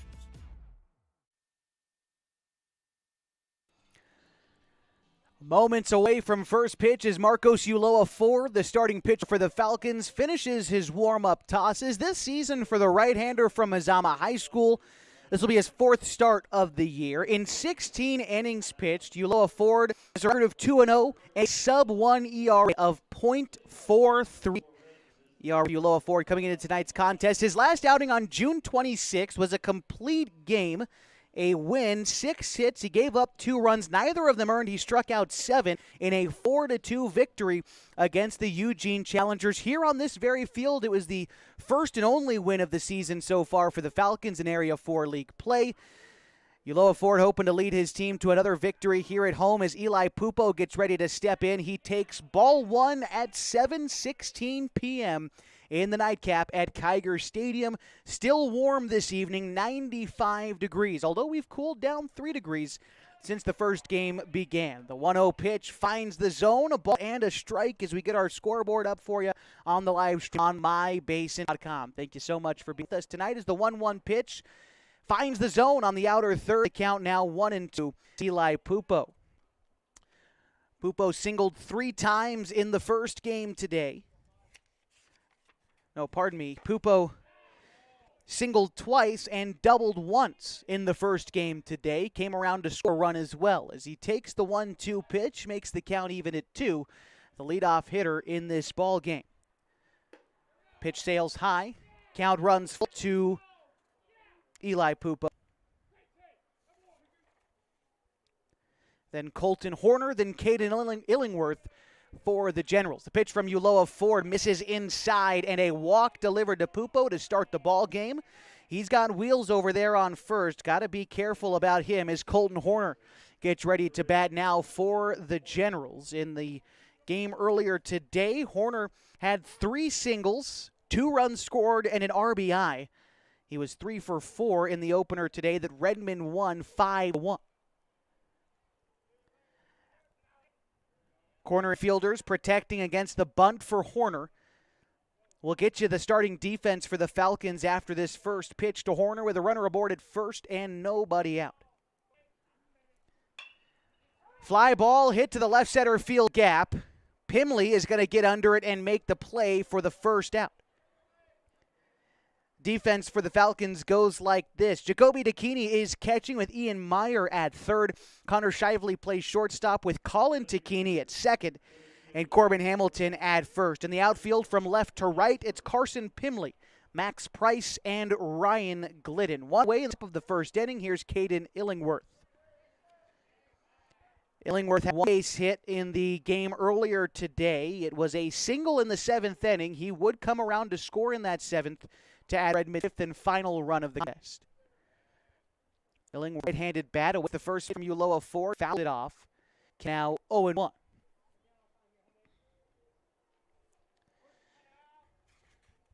Illingworth from Mountain View High School. Mountain View went 18-10 this season. They lost in the quarterfinals to the eventual 5A state champion Thurston. 0-1 pitch is taken low and away. 1-1.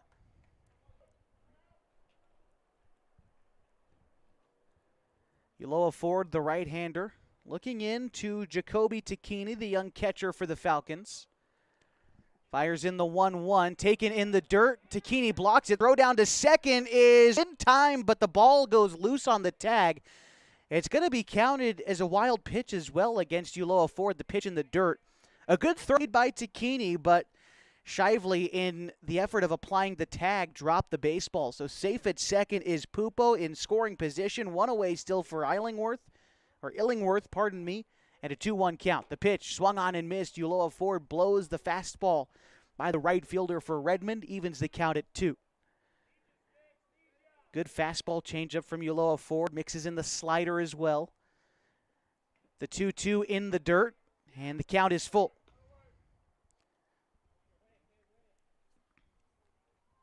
On deck after Illingworth is Logan Macy. As Uloa Ford comes set, looks the runner down at second and delivers home. The 3-2 is in the dirt. Runner breaks for third. The throw is not in time. Sliding underneath the tag is Pupo. Illingworth aboard at first after the walk. Couple of free passes issued by Uloa Ford here in the first inning puts runners at the corners for the cleanup hitter, Logan Macy. Macy in the first game today had an RBI double in the first inning. He added a single and later on in the contest to make it a 2-for-3 day. The shortstop for Redmond settles in now. As Uloa Ford comes set and delivers the pitch. It is fouled off. 0-1 the count.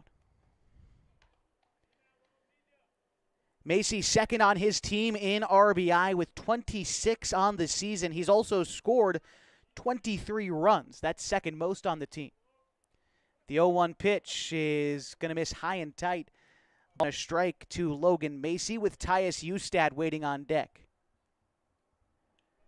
Small lead off the third for Pupo and also a modest lead off of first for Illingworth. Takes another couple of steps. He's breaking for it.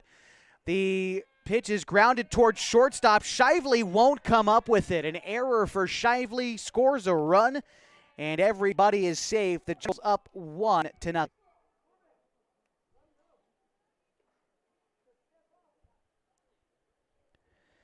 Illingworth advances to second. Macy reaches on the error. Tyus Ustad batting now for the Generals. That's .321 on the season. He shows bunt, pops one up in front of the mound. Uloa Ford gloves it, goes to first, back safely is Macy. That was almost a double play ball to end the inning. In fact, now 2 outs for Brody Fisher.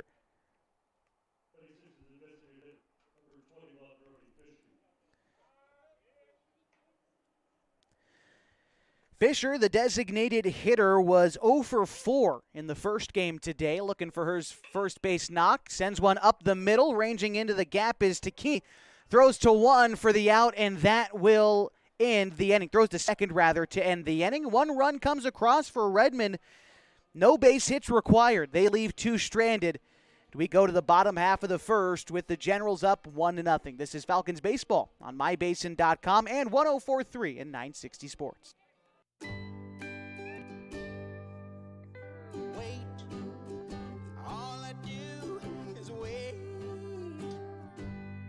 So lonely, I just sigh and moan. Seems like I've been waiting forever, wondering if you're coming home. I just saw your face, I know you're coming home. I swear there is no place that feels as good as home. And then I heard your voice, I know you're coming home. I know you're coming home. This is where unconditional love and immeasurable happiness reside.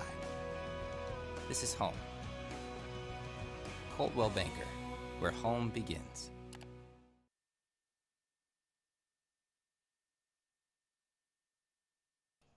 Bottom of the first inning, and the Falcons trail the Generals of Redmond 1-0. Griffin Sanchez on the mound for Redmond again. We saw him back on Wednesday when he pitched a complete game in the start, picked up his second win of the season, only gave up 4 hits. Falcons did get 1 run across on him, but he struck out 8. On the season for Griffin Sanchez, this is his 5th overall start. He's pitched 21 2/3 innings, has an overall record of 2-0, and an ERA of 1.29. Griffin Sanchez from Caldera High School stands 6'6" and has electric stuff on the hill, a hard fastball and a killer slider. Max Price, the first Falcon to try to get on base and respond as the team from Klamath Falls is down 1-0. Here's the first pitch from Sanchez, a bouncing ball over the head of the third baseman Williams and into left field. And a leadoff knock for Max Price is just what the doctor ordered in the bottom of the first.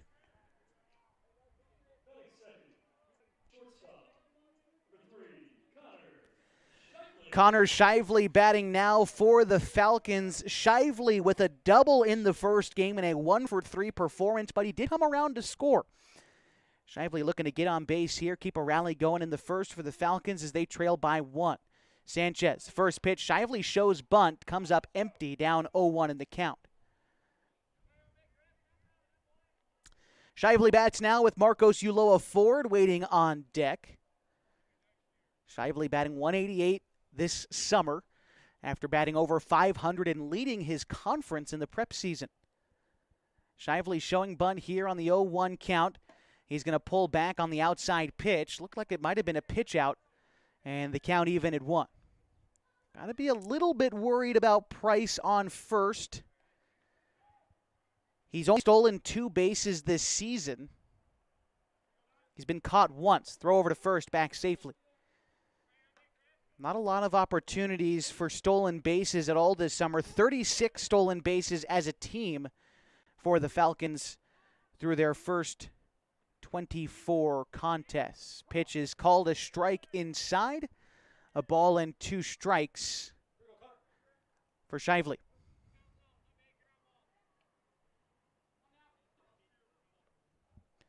Small lead off of first for Price. Nobody out.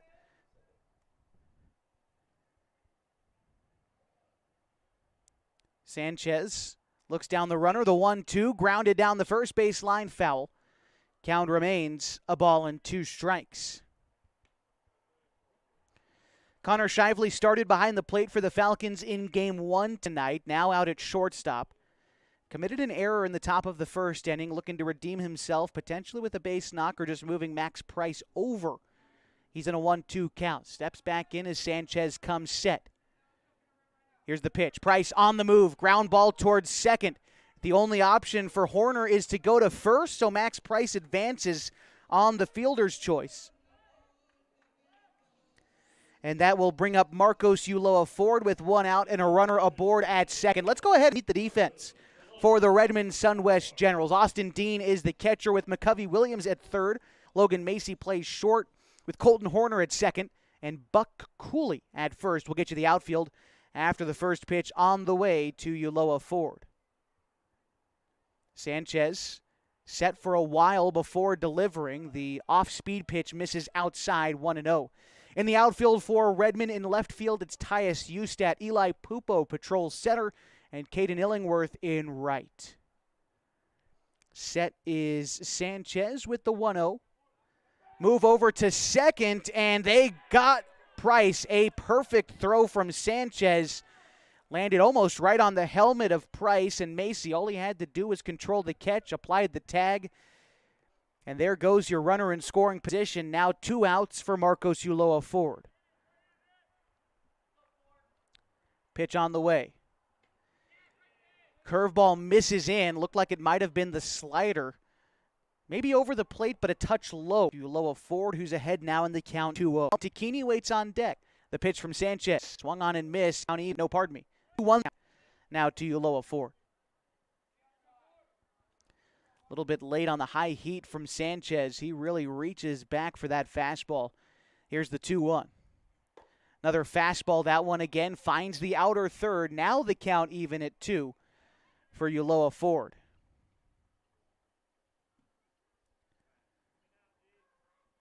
Sanchez with the delivery. Off-speed pitch. Ulloa Ford fights it off. Count remains 2-2. 314 hitter on this season. Ulloa Ford from Mazama High School. Commits to play at Oregon Tech next season. Sanchez shakes off the first couple of options. Now decides on the 2-2. It's an off-speed pitch bounced out towards short. Macy up with it. Throw across the diamond in time, and that will end the inning. The Falcons come up with a base hit, but picked off is Price, and no runners left stranded as the Falcons still searching for their first run of the ball game, trailing 1-0 as we head to the second. This is Falcons baseball on 104.3 and 960 Sports and MyBasin.com. Threads. There are many threads that run through our region. There are churches and schools and Little League teams that bring us together and bind us into communities. There are roads and cars, there are houses and jobs and businesses, all woven together to make the fabric of our communities. There are financial threads that are part of that tapestry as well. For over 80 years, it's been our pleasure to be headquartered here, providing financial services to generations of our friends and neighbors. From that first savings account, to retirement planning, and all of the cars and houses and groceries in between, we keep your money local, investing it back into our communities, adding more threads to the fabric to make our communities stronger. Pacific Crest Federal Credit Union. Find your path.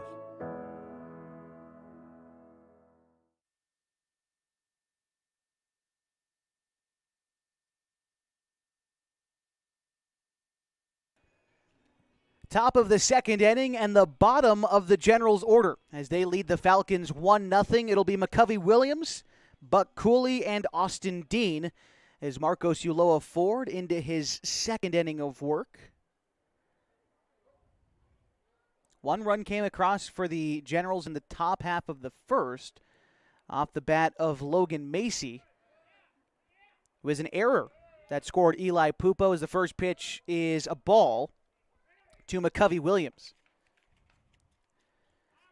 Pitch from Ulloa Ford. That one is, just misses inside, 2-0. Look at Williams. He was 0 for 3 in the first game today. A couple of flyouts. He did walk once. Behind in the count here, 2-0. Takes ball 3. Must have been high. Ulloa Ford falls behind in another count. He walked 2 in the first inning. In danger of issuing his third free pass here in the second inning. 3-0 sails high, and a 4-pitch walk will give Williams first for Buck Cooley. First we've seen of Cooley today. Cooley bats from the left side. This is only the 9th game he's played in for Redmond out of 22 opportunities, but he bats .333 in 18 at-bats. Throw over to first, back safely is Williams. Cooley getting the start at first base in this contest, replacing Preston Sexton in the order. Pitch home. On the move is Williams. Throw down from Takini is just high. Sliding under the tag is Williams. And a stolen base. We'll move Williams to second for Cooley. Now with a runner in scoring position, the count 1-0 after that pitch missed a bit high. Ulloa Ford set. Here's the pitch. Showing bunt is Cooley. Pulls back on a pitch that was in the dirt. Count moves now 2-0.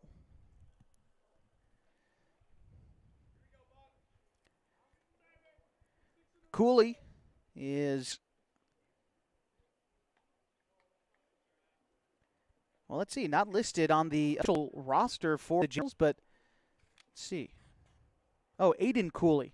There we go. Goes by the nickname in the batting order for Redmond High School and will continue his baseball career at Grays Harbor Community College.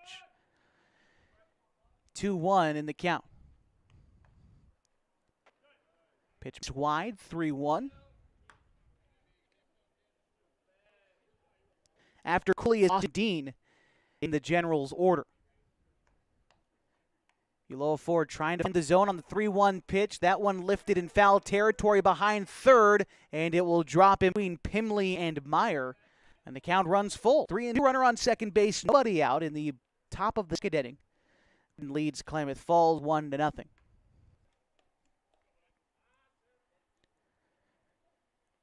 Cooley does have 3 RBI this season against 6 base hits. 3-2. Taken for strike 3 on the outside corner. Big first out for Ulloa to get here. And it brings up Austin Dean. First strikeout of the day for Ulloa Ford. He's got that put-away stuff. Got to find it here as we move towards the middle part of the ball game. First pitch is in the zone. Oh, just misses high and tight, it looked like, to Austin Dean. 1-0. Top of the order due up next for Redmond, Eli Pupo. Here's the pitch from Ulloa Ford. That one in the dirt. Takini, a nice job of keeping it in front of him. And a 2-0 count.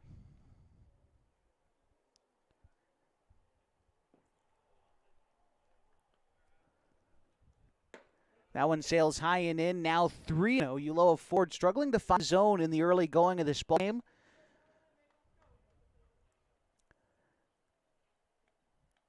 Going to have to find it the second time through the order. Here's the 3-0. That one will get there. A 3-1 count. Fastball looked like it was middle high and taken by Dean. Ulloa Ford set with the 3-1. Here it comes. Fouled off and the count full. Shadows overhead at Kiger Stadium, now reaching out past the infield. The sun sets behind us, behind the first base side in the Klamath County Fairgrounds, behind us as well, as we look towards Highway 39 and South 6th Street. The 3-2 pitch, low and a walk, delivered to Austin Dean. 2 on now for the Generals, top of the order for Eli Pupo. Pupo walked and came around to score in the first inning. We've got Coach Pete Whistler coming out to have a discussion with Ulloa Ford. And as they talk on the mound, we'll remind you that tonight's broadcast is brought to you by Klamath Falls Subaru. Through the Subaru Love Promise and Subaru Love events, Klamath Falls Subaru has donated thousands of dollars to dozens of hometown charities. Comfortable and not corporate at Klamath Falls Subaru. Stop by and say hi. Also, Abby's Legendary Pizza. If you're looking for a great place to eat, head to one of Abby's Legendary Pizza locations for some of the best pizza in the basin at 1919 Austin Street or 2226 Shalleck Street near OIT. Abby's Legendary Pizza is a proud supporter of this station and high school sports across the Pacific Northwest. Stepping in, Eli Pupo. 2 runners on for the Generals and 1 out in the top of the second inning. Game that they lead 1-0. First pitch misses in, and 1-0 count to Pupo, who walked and scored in the first inning. Ulloa Ford set and delivers. That pitch misses down and in, now 2-0. The count to Pupo with Colton Horner waiting on deck.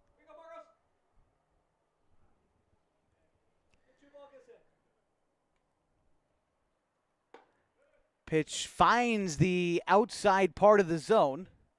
A 2-1 count now to Pupo. Thought that was probably ball 3, but now has to change the approach in a 2-1 count. The delivery from Ulloa Ford. Pupo checks his swing. Yes, he did go around, and the count even at 2. Nice pitch on the inside part of the plate from Ulloa Ford. Found his spot in Pupo. Now 2-2. Here's the delivery from Ulloa Ford. It's fouled off. Count remains at 2-2.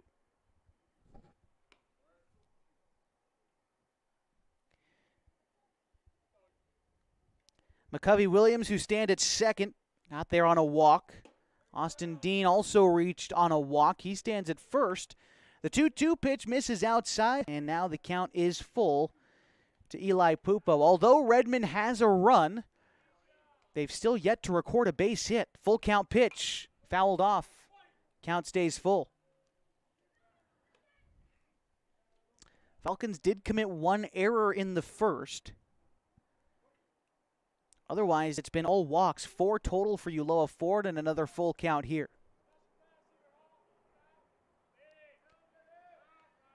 The pitch.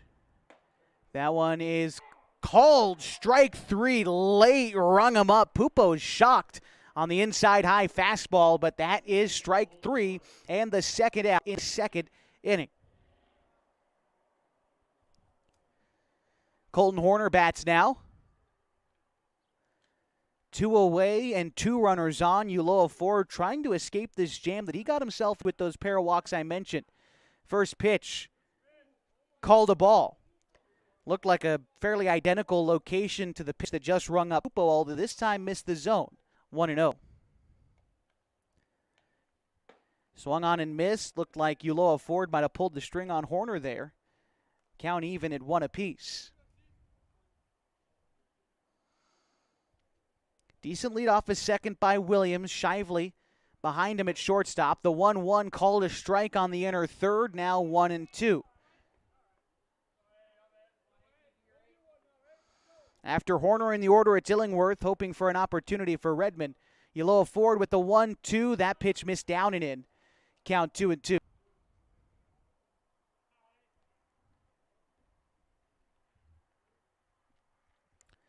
Again, Shively checking the runner at second. Now a rolling ball out towards second base. Zucchini charging in. Up with it. The throw on to first is in time. And that will end the inning. The Generals strand 2. No base hits in the inning and no runs come across. Falcons still trail 1-0 as we go bottom of the second inning on 104.3 and 960 Sports and MyBase.com. Sports was kind of what defined me as a person. I loved to play every sport I could possibly play. The Abbeys was really the family stomping ground for all of our community. Saturday afternoon soccer tournaments, we'd head over to Abbeys afterwards. And then when we got up into middle school, on our way home, we'd stop at Abbeys after basketball games. When I go home, I want to see 2 things when I drive through.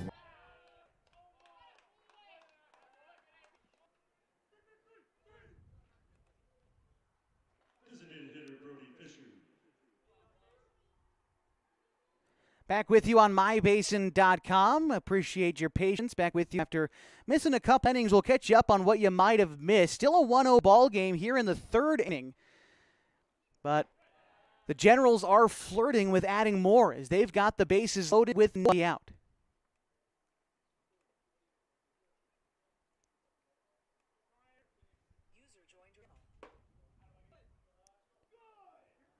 Count 2-0. Now to Brody Fisher, who's 0 for 1 in this game, 0 for the day. Dating back to the previous contest here, fouls one back the count now 2-1 to Fisher. Aboard at third is Illingworth, reached on a single. Logan Macy followed it up with a double that moved each of them into scoring position, and Tyus Ustat filled the hole at first after reaching base on a walk. That's how the Generals have loaded the bases with nobody out in this inning. Now a 3-1 count. Ulloa for danger of walking in a run here with nobody out in the third.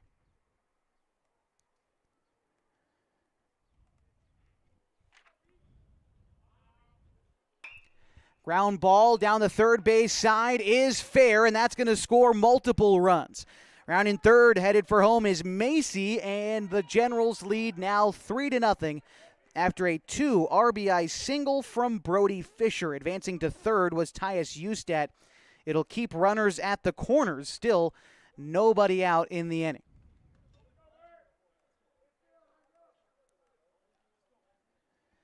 Third hit of this inning for the Generals. Third hit of the game for them as well. It took them to this point to get in the hits column, but since then the hits have continued to roll for the Generals. Here is McCovey Williams, who walked and was left stranded in the second. Pitch home from Ulloa Ford, fouled straight back. Count 0-1.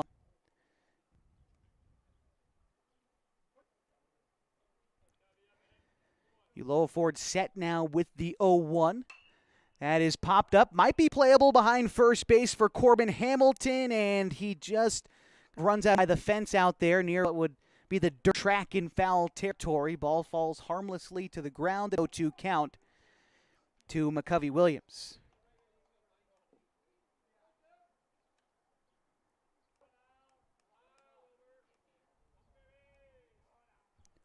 The 2 check swing, but rung him up looking. Williams down on strikes. Third strikeout of the day for Ulloa Ford.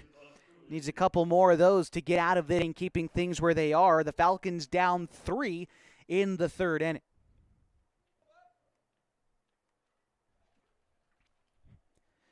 Stepping in now is Buck Cooley, 0 for 1 today with a strikeout. Here he lifts one in center field. Max Price in, makes the catch. Tagging from third is Ustat. The throw is going to bring Takini up the first base line, and scoring is Ustat on the sacrifice fly and the RBI from Cooley, giving Redmond a 4-zip lead in the third inning. Austin Dean bats now. Without an at-bat in this contest, he walked, was left stranded in the second inning. Generals have scored 3 runs here in the third inning. First pitch, right down Main, strike 1 to Austin Dean. Dean from Sisters High School. Sisters made it to the quarterfinals this year in the prep season. 21-8 overall. They lost to Pleasant Hill in the 3A quarterfinals. A 1-1 count to him now. And the pitch is going to miss high and in. Dean had to duck out of the way of it. It's a 2-1 count now. Sun setting here in the Klamath Basin. Shadows over the field here at Kaiser. The 2-1 will miss outside. Kiger Stadium, the dimensions 325 down either line, 350 to left and right center, 385 to straightaway center field. The 3-1 is going to miss high, and a walk is going to put runners at first and second for the top of the Redmond order. Eli Pupo bats with 2 on and 2 out. Fisher to second. Dean aboard at first with his second walk of the ball game. And Jacoby Takini comes out to discuss with Ulloa Ford. Probably trying to calm him down a bit. And now headed back. It all started with back-to-back base hits for Redmond, a single and a double, followed by a 2 RBI single from Fisher. As that's where we are now, and a sacrifice fly from Buck Cooley, and now we've got Coach Whistler out the second time this game. We'll see if he ends up taking the ball from Marcos, and see. Looks like that might be the case. Regardless, we'll find out what changes, if any, come. We'll remind you that tonight's broadcast is brought to you by Coldwell Banker Holman Premier Realty. They know that little things can add up to big bills when you're buying, selling, or owning a home. That's why Coldwell Banker Holman Premier Realty's exclusive Beyond the Sale guarantees protect buyers, sellers, and homeowners from unexpected repair bills. To learn more, call Coldwell Banker Holman Premier Realty today. And we are getting a change on the mound. It looks like the right-hander from Klamath Union, Chase Connect, is coming in from the bullpen. We'll give you a look at Chase and catch you up on what you might have missed as we step aside one more time. Here in the top of the third inning, Redmond leads 4-0 on 104.3 and 960 Sports and MyBasin.com. Threads. There are many threads that run through our region. There are churches and schools and Little League teams that bring us together and bind us into community. There are roads and cars, there are houses and jobs and businesses, all woven together to make the fabric of our communities. There are financial threads that are part of that tapestry as well. For over 80 years, it's been our pleasure to be headquartered here, providing financial services to generations of our friends and neighbors. From that first savings account, the retirement planning, and all of the cars and houses and groceries in between, we keep your money local, investing it back into our communities, adding more threads to the fabric to make our communities stronger. Pacific Crest Federal Credit Union. Find your path.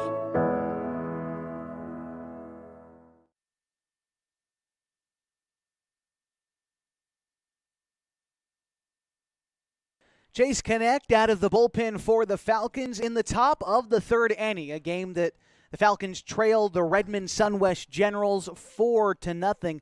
Take a look at Chase Connect, the right-hander from Klamath Union High School, as he enters the game. This will be his 11th appearance overall, an 11th appearance out of the bullpen, too. In 14 innings of work, he's amassed a record of 0-1 with one save, an ERA of 4.5 for Chase this summer. Comes in replace of Marcos Ulloa Ford, who stays in the game at shortstop. Exiting the game is Connor Shively, who was playing shortstop. He heads to the bench as Chase Connect has to fight through the top of the Redmond order with 2 outs in the top of the third inning, 2 runners on, and already 3 runs home in this frame. Austin Dean at first, Brody Fisher at second, Eli Pupo the batter for the Generals.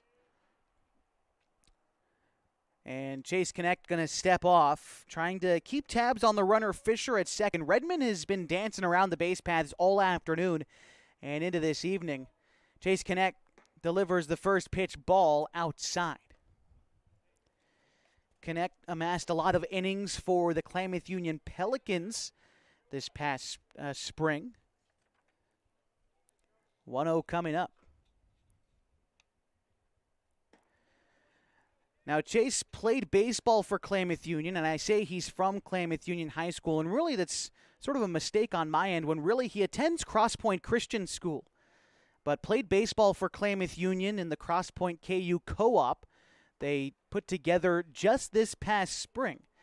Now, rumor has it Cross Point might be trying to start their own baseball program, but Chase played for the Pelicans last season as he enters his senior year at Cross Point in the fall. The 2-1 pitch on the way from Connect is called a ball outside. 3-1 the count to Eli Pupo, who's 0 for 1 in this contest. He walked and scored in the first, but struck out in the second. 3-1 coming up from Connect. And that pitch sails high, and a walk loads the bases for Colton Horner.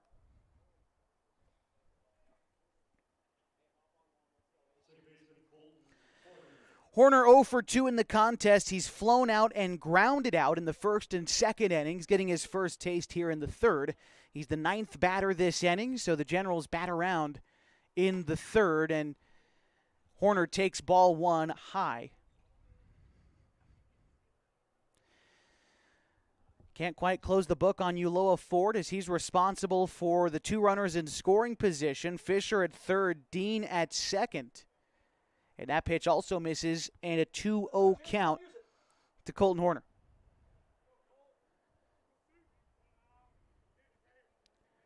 Horner is third on the team in RBI, sends one in the air to left, and making the catch in left field is Carson Pimley. The Generals leave the bases loaded, but they do score 3 in the inning on 3 base hits. They lead 4-0 as we go bottom third on 104.3 and 960 Sports and MyBasin.com.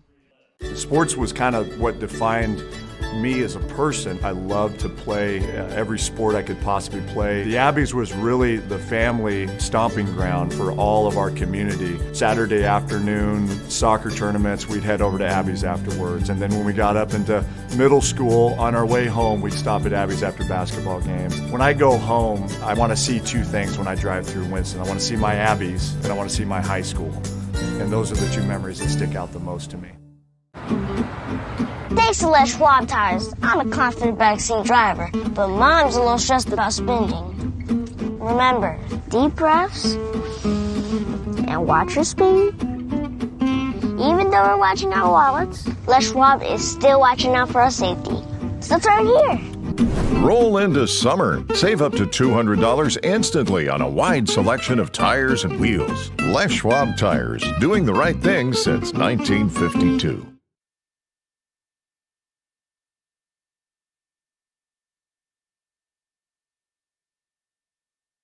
Bottom third of the order for the Falcons, due up in the bottom of the third inning. As they trail Redmond 4-0, it'll be Ian Meyer, Carson Pimley, and Ryan Glidden. Due up as the Falcons try to battle back against Griffin Sanchez, who's thrown the ball well all series. Talked about him pitching a complete game in the doubleheader up in Redmond. So far has allowed one Falcons hit. It was credited to Max Price. He was picked off a second once he got there. Ian Meyer has swung the bat well, though. He's got an opportunity here as he rolls over a foul ball, 0-1.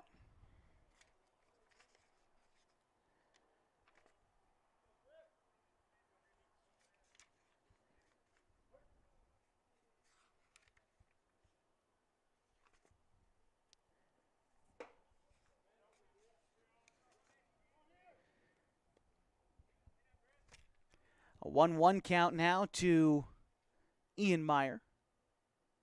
The pitch on the way. That one misses low. 2-1 the count.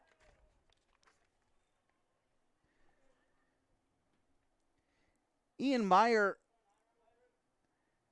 picked up a base hit against Sanchez in their last meeting. A 2-1 count now to Ian, who through this stretch of games for the Falcons where they've lost 9 of 10, Meyer has hit .333. Now in a 3-1 count is awarded first base on the walk. Base runners needed for the Falcons. They trail by 4, and Meyer does the job to lead off the third. Carson Pimley batting now.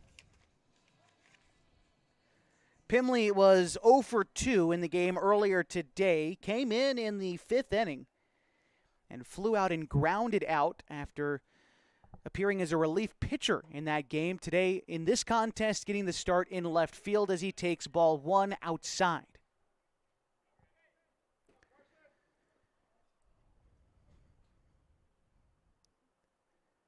Pimley batting .111 for the season. 2 for 22 as he takes a pitch high, 2-0.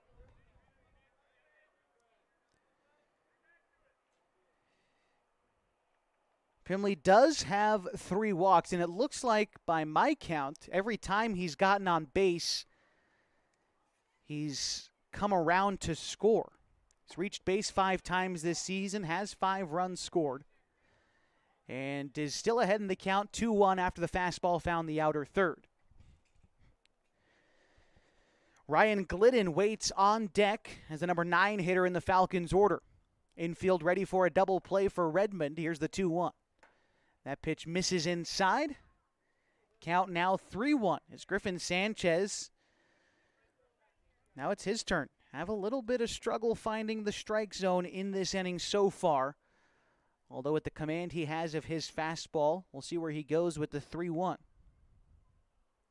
Kicks and fires. The 3-1 misses outside. It was the fastball, but just off the plate. And back-to-back walks give the Falcons a pair of base runners to start the third as they try to claw back into this game down by 4 runs.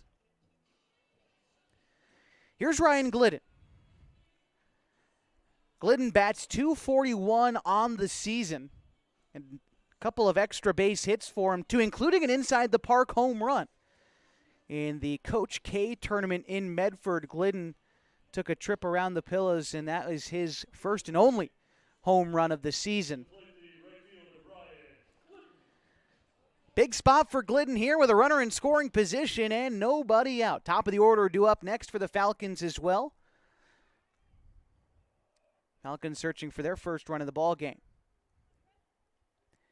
Glidden also a Klamath Union High School product, a Pelican in the springtime, as he shows bunt, lays one down in front of Sanchez, goes to third for one, and that will be the only runner that the Generals get.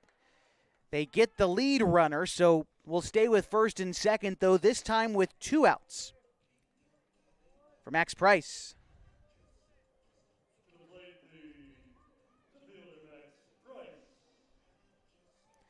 Price singled in his first at-bat to lead off the first inning, but was picked off of second base in that inning. Still runners on first and second, now 1 away as Max Price settles in. Talked about Ian Meyer a little bit on this team-wide slump. Max Price has been a bright spot. Price bats .333 over the last 10 games with a couple of doubles. 1 triple as well. He scored 4 runs. That leads the team over this stretch of time. Here's the 1-0. Price takes ball 2. After Price, it is Chase Connect due up for the Falcons. Griffin Sanchez, the righty, comes set. Looks down the runner at second. It's Carson Pimley and delivers home. It's a line drive towards the shortstop, and we're going to have a double play. 6-4 on the fly out and the put out to end the inning. The Falcons still trail by 4 as we go to the top of the 4th inning on 104.3 and 960 Sports and mybasin.com.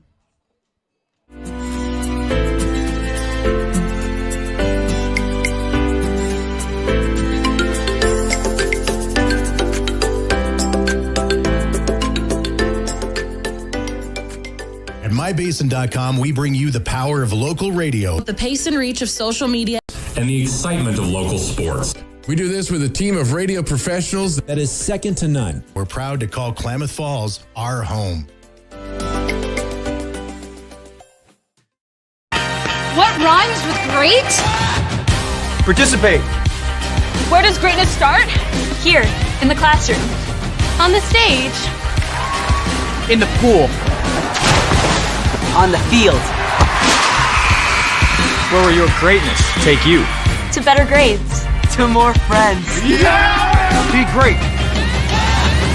Participate!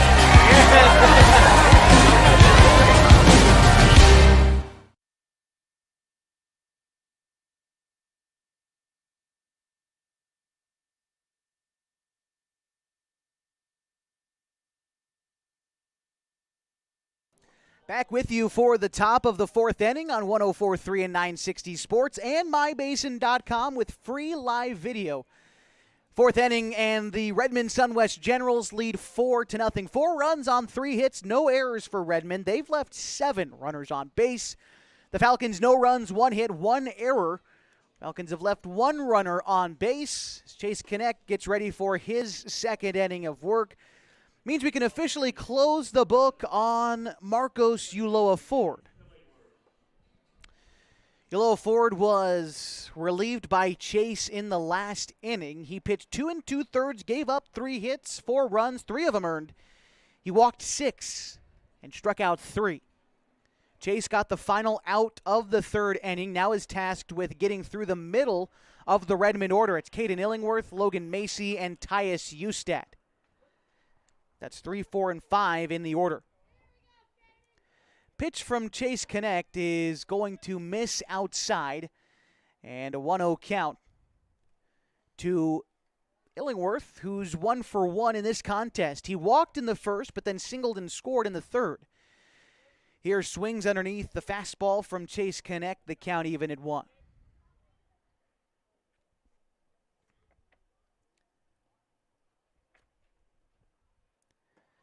Off-speed pitch from Connect misses high, 2-1.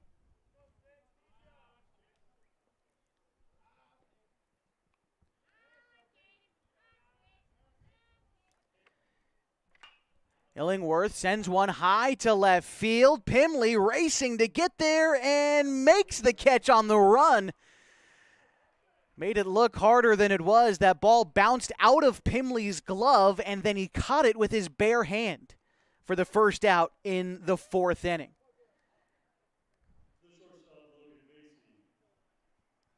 Reset the defense for the Falcons for you after a couple of substitutions last inning. Jacoby Takini behind the dish, Ian Meyer at third, Marcos Ulloa forward at short with Colin Takini at second, and Corbin Hamilton at first. In the outfield, Carson Pimley, Max Price, and Ryan Glidden. First pitch called a strike to Logan Macy. And here's Connect set with the 0-1. That is going to miss low and away, 1-1. Macy today reached on an error in the first, drove in a run in that at-bat. He also doubled and scored in the 3rd inning. 1-1 coming up from Connect. Taken for a strike. Looked a bit upstairs, right around the letters of Macy, but called a strike. As Connect set with the 1-2, that one misses in, no doubt about it. 2 balls, 2 strikes to Logan Macy. Macy is 3rd on the team in batting, .433 this season, and he sends a rocket to center field. Max Price backpedaling to make the catch for the 2nd out.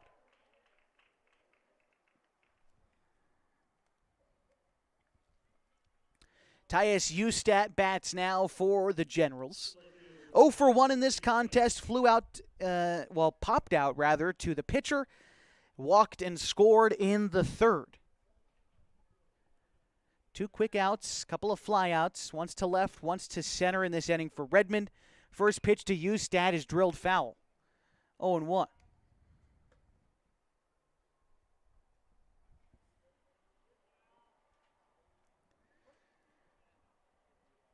Connect set with the 0-1 and delivers. Pitch called a ball, might have been a little bit upstairs, touch outside, count even at 1. On deck is Brody Fisher. That's if Ustat can extend this inning. The 1-1, bouncing ball towards second. Up with it is Colin Takini. The throw is going to be late, bobbled it on the transfer, and an E4 allows Ustat to reach first. Routine ground ball does not end the inning, and it gives Brody Fisher a chance. 2nd error of the ball game for the Falcons. Fisher is 1 for 2 in this game. Grounded out in the first, but hit a 2 RBI single in the 3rd. Was left stranded at 3rd in that inning. When the Generals left the bases loaded, Pick moved to first, back safely. There's one thing you notice when you watch Connect pitch, it's his quick move to first. Doesn't have a lot of velocity, sometimes loses control, but that move to first, it can get you sleeping. Pitch is going to miss in, 1-0. McCovey Williams is on deck for Redmond.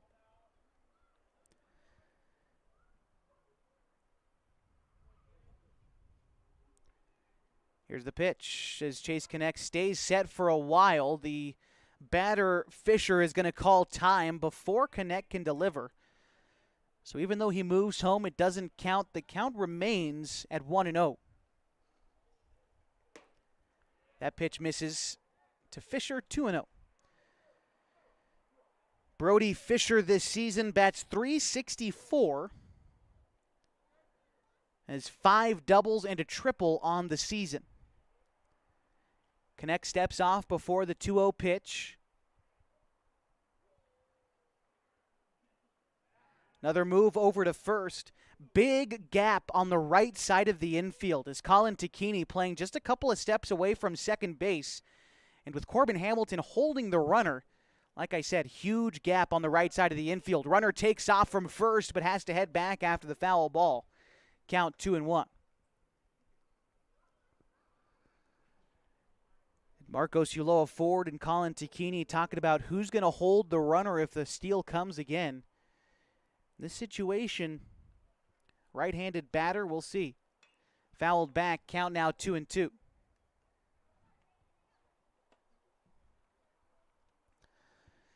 Connect 1 strike away from trying to escape this 4th inning. Still only down 4. to take a big pitch in a big spot here against Brody Fisher. Wide batting stance in the right-handed batter's box. He steps off before the pitch.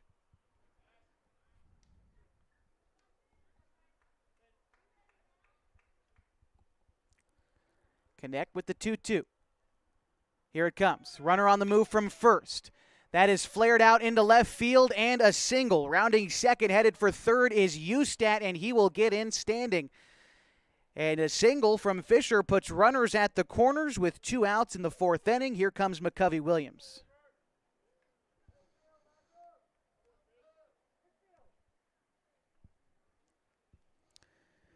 Williams is 0 for 1 in this contest. He walked in the 2nd inning, struck out in the 3rd.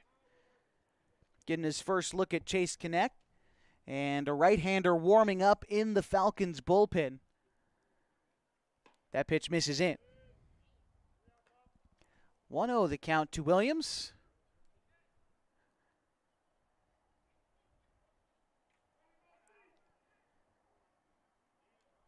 The pitch is going to miss in the dirt. Takini doing a nice job of keeping it in front of him. Down the third base line, Ustat is getting a big lead, a big secondary lead. Waiting for a pitch in the dirt. He might break for home. Connect set with the 2-0. The pitch is going to sail high this time. Runner from first takes off. Fisher will get into second without a throw. 2 runners in scoring position and a 3-0 count to McCovey Williams. Buck Cooley is on deck. Here's the 3-0. That one misses, and a 4-pitch walk delivered to Williams loads the bases for Cooley.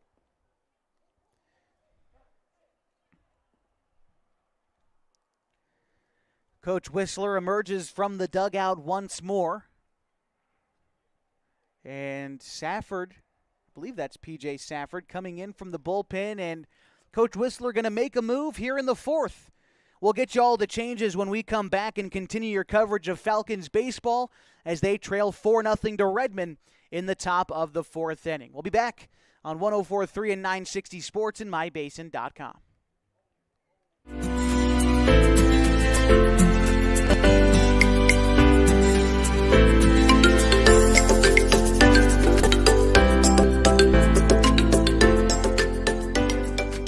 At MyBasin.com, we bring you the power of local radio, The pace and reach of social media, and the excitement of local sports.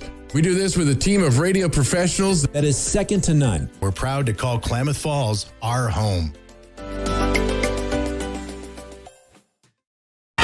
What rhymes with great? Participate. Where does greatness start? Here, in the classroom. On the stage. In the pool. On the field. Where will your greatness take you? To better grades. To more friends. Yeah! Be great. Participate!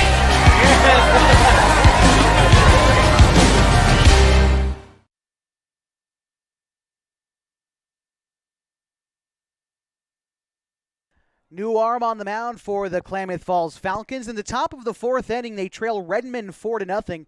And P.J. Safford on in relief, the right-hander from Klamath Union High School, making his 8th appearance out of the bullpen, his 9th appearance overall on the season. In 14 innings pitched, an ERA of 6 even for P.J. this year. Inherits a less than ideal situation. Bases loaded, 2 outs in the 4th, so you just need to get Buck Cooley, the right-hander, I believe a right-handed hitter, no, left-handed hitter from Redmond High School. Graduated last year and attended Grays Harbor Community College this last spring. Safford's going to try to keep things where they are for the Falcons. If you look ahead to what's up for them in the 4th inning, it'll be P.J. Safford, who's entered the game instead of Chase Connect, then Marcos Ulloa Ford, then Colin Takini in the bottom of this inning, but you got to get out and try to keep things where they are for Safford. The right-hander is going to work out of the windup with the bases loaded as he delivers the first pitch to the left-handed hitting Cooley. It is fouled off for strike 1. Chase Connect is responsible for all 3 runners on base should they come around to score. Safford delivers a pitch, fouled straight back, count 0-2.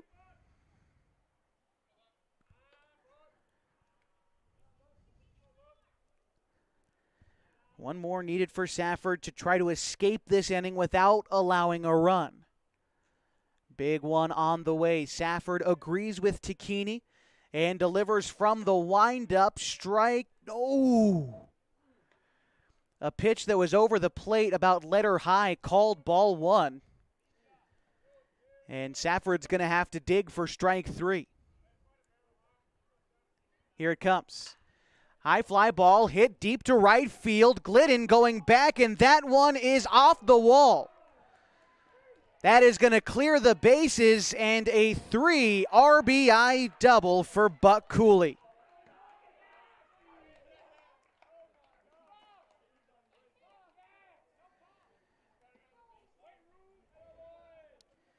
Redmond dugout up on their feet after a bomb hit to right field. That was high off the fence, almost took it for a grand slam. A 3 RBI double gives him his 4th RBI of the game. Here's Austin Dean. Dean takes ball 1. As the Falcons now trail Redmond 7-0. Safford set, now working out of the stretch with the 1-0. Pitch misses low.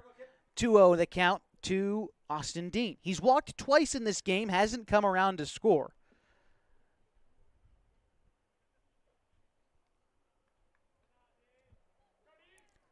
The pitch. Bouncing ball out towards short. Ulloa Ford plays it on a hop. Throws a bullet across the diamond in time to retire the side. But 3 runs come across for Redmond on 2 base hits. It was a 3 RBI double for Buck Cooley that pushes Redmond to a 7-0 lead as we go bottom 4th here at Kiger Stadium on 104.3 and 960 Sports and mybasin.com.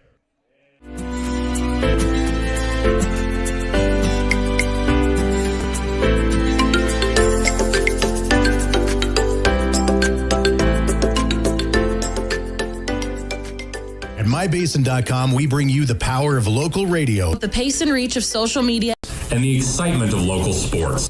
We do this with a team of radio professionals that is second to none. We're proud to call Klamath Falls our home. Introducing Smith Bates Marcom Solutions, your trusted partner in marketing and communication.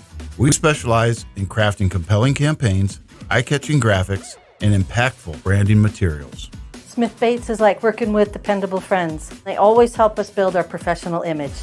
Through the innovative strategies that the team at Smith Bates suggested, we've been able to give the brand at Calor the boost that it desperately needed. Unlock your potential with Smith Bates Marcom Solutions.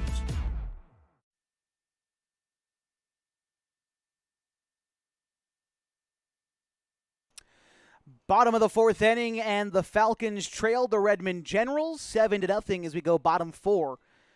It'll be P.J. Safford, Marcos Ulloa Ford, and Colin Tacchini.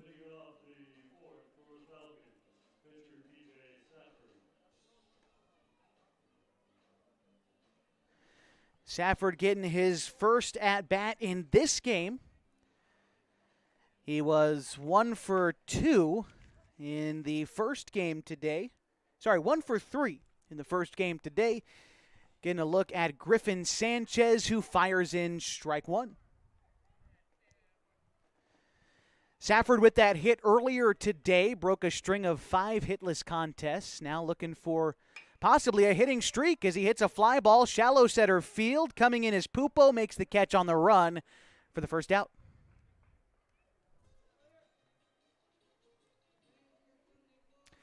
Marcos Ulloa Ford batting now for the Falcons. 0 for 1 in this contest, was the starting pitcher and re-entered the game at shortstop after being relieved by Chase Connect, who exited the game last inning.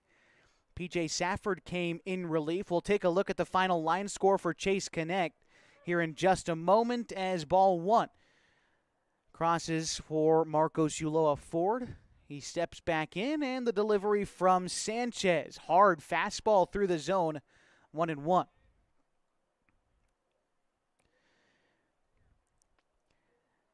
So we mentioned P.J. Safford came in relief of Chase Connect in the last inning as Ulloa Ford sends a line drive into left field, a one-out single.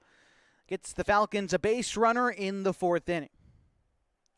Chase Connect exits the game after working one complete inning, giving up one hit, 3 runs, none of them earned.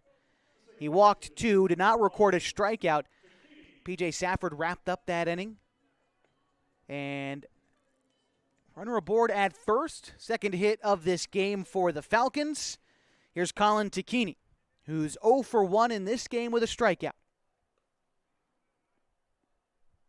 The pitch is going to miss wide. 1-0. Colin Tacchini batting .200 for the season. Small lead off of first for Marcos Ulloa Ford. Here's the pitch home. It's going to miss down and in. The count 2-0 to Colin. In the first game earlier today, Tacchini was 2 for 3 with an RBI in the late going. Helped the Falcons score their only run of the game, a 5-1 loss earlier this afternoon. The Falcons now find themselves down 7-0. Line drive hit foul down the right field side, out of play to the patio. Couple of fans out there by the patio enjoying the now shade underneath the sunshine. 89 degrees here at Kiger Stadium, where we were at 98 to start the affair earlier this afternoon. Sanchez with the 2-1. Misses high and tight, 3-1. After Tacchini, it's Jacoby Tacchini. And then Corbin Hamilton in the Falcons' order as they try to start a rally of some kind to inch back into this game. 3-1 coming up. That one misses outside. 2 runners on for the Falcons, 1 out for Jacoby Tacchini.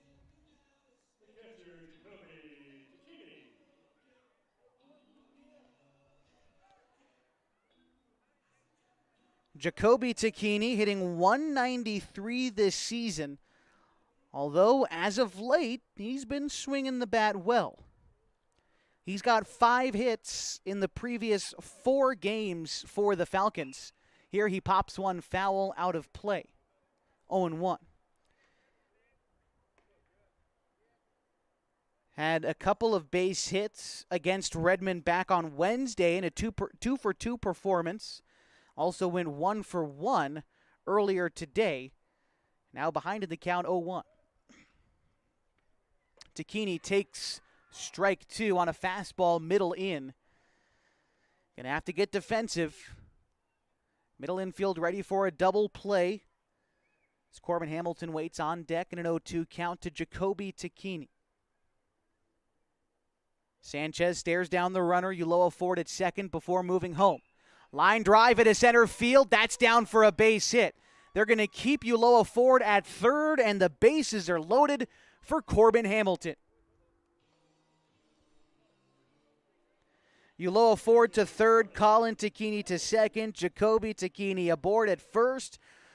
Falcons have an opportunity to get on the board in the fourth inning. Here's Corbin Hamilton, who's 0 for 1 in this contest, bats .137 this season, 6 RBI, though, in his 7 base hits.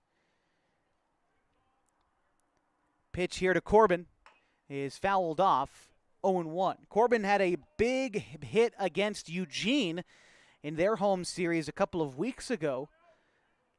Helped the Falcons grab their one and only Area 4 League win. It was a 4-2 victory over the Challengers. Now in another big spot to try to help his team get on the board. Here's the 0-1 to Hamilton. Fly ball center field, playable for Pupo. He comes in, makes the catch, and Ulloa Ford will not tag. That fly ball not deep enough. So 2 outs, bases remain loaded. Here's Ian Meyer. These are the spots that Meyer hit when he was a prep player for Henley High School during the spring season. I said it on Wednesday last week, but if there was anything close to a 6th man for baseball, I think Ian Meyer would fit the bill for the Hornets team this last spring. would come off and hit in situations just like these. And more often than not, Meyer came through, although here falls behind to the count 0-1. He walked and was out on the base paths in the third inning. 0-1 pitch. Meyer swings through the fastball, down 0-2 in the count. After Meyer, it's Carson Pimley in the Falcons order. Left-hander warming up for the Generals. Here's the 0-2. Bouncing ball towards short. On a hop, Macy plays it. Throw to first is in time, and that will end the inning. The Falcons leave the bases loaded and come up empty-handed. They trail 7-0 as we go to the fifth on 104.3 and 960 Sports and mybasin.com. Thanks to Les Schwab Tires. I'm a confident backseat driver, but Mom's a little stressed about spending. Remember, deep breaths and watch your speed. Even though we're watching our wallets, Les Schwab is still watching out for our safety. So turn here. Roll into summer. Save up to $200 instantly on a wide selection of tires and wheels. Les Schwab Tires, doing the right thing since 1952. The innocence of youth. Is there anything any better? But soon they'll be in high school and facing all the same challenges you faced. How to make friends, how to fit in, how to be cool. We want our children to have everything they'll need to live fulfilling and productive lives. Make sure the kids in your family are among the more than 120,000 participants here in Oregon who take part in high school sports or activities.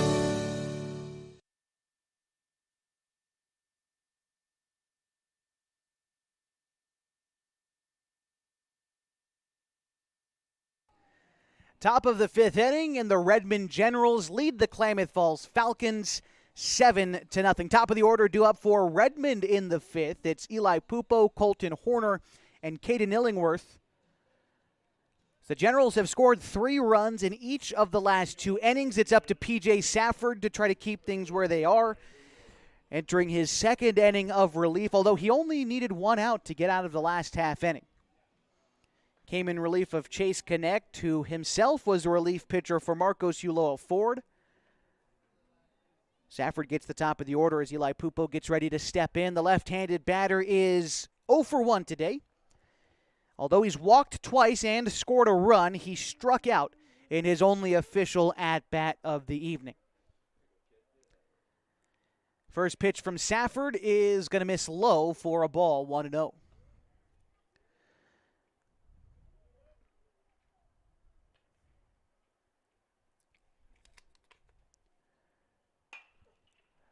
Ground ball past Ulloa Ford at short and into left field. A base hit for Pupo. His first knock of the ball game comes with nobody out in the fifth. He's aboard at first, and the 6th hit of the day for Redmond. For Pupo, that is overall his 43rd hit of the season. Leads his team in that number. Here's Colton Horner, who's 0 for 3 in this game. Pupo on the move, but the pitch fouled off behind third. He'll head back in an 0-1 count to Colton Horner.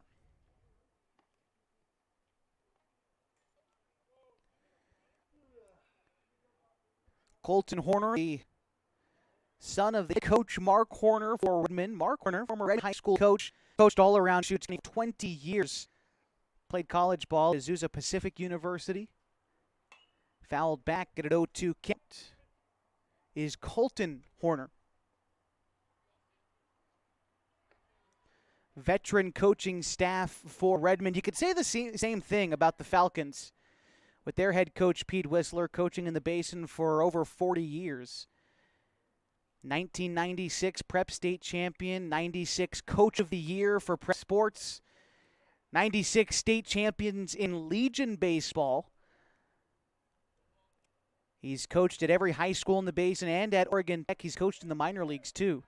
Move over to first. Taking off for second is Eli Pupo. The throw down to get him is in time, and that'll be a miscue on the base paths for Redmond and the first out in the fifth. A big one to get there, and still an 0-2 count at the plate against Colton Horner.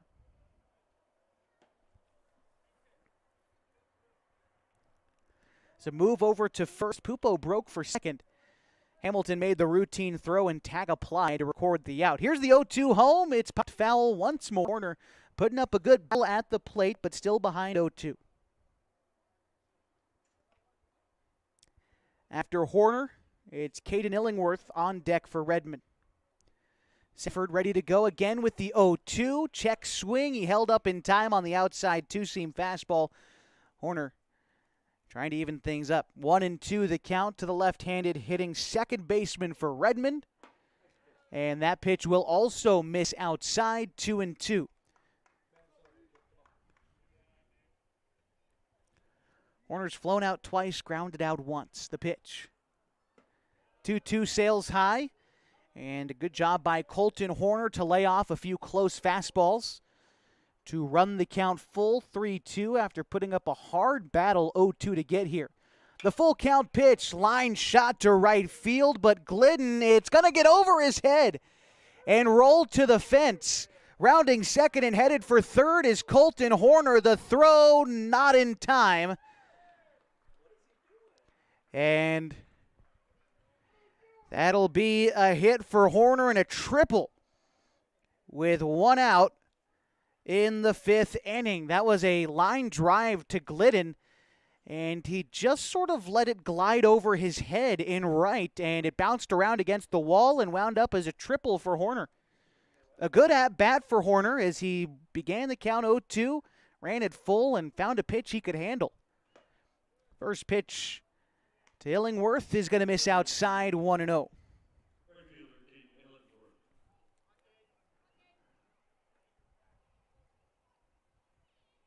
The 1-0 misses outside. 2-0 the count to Illingworth.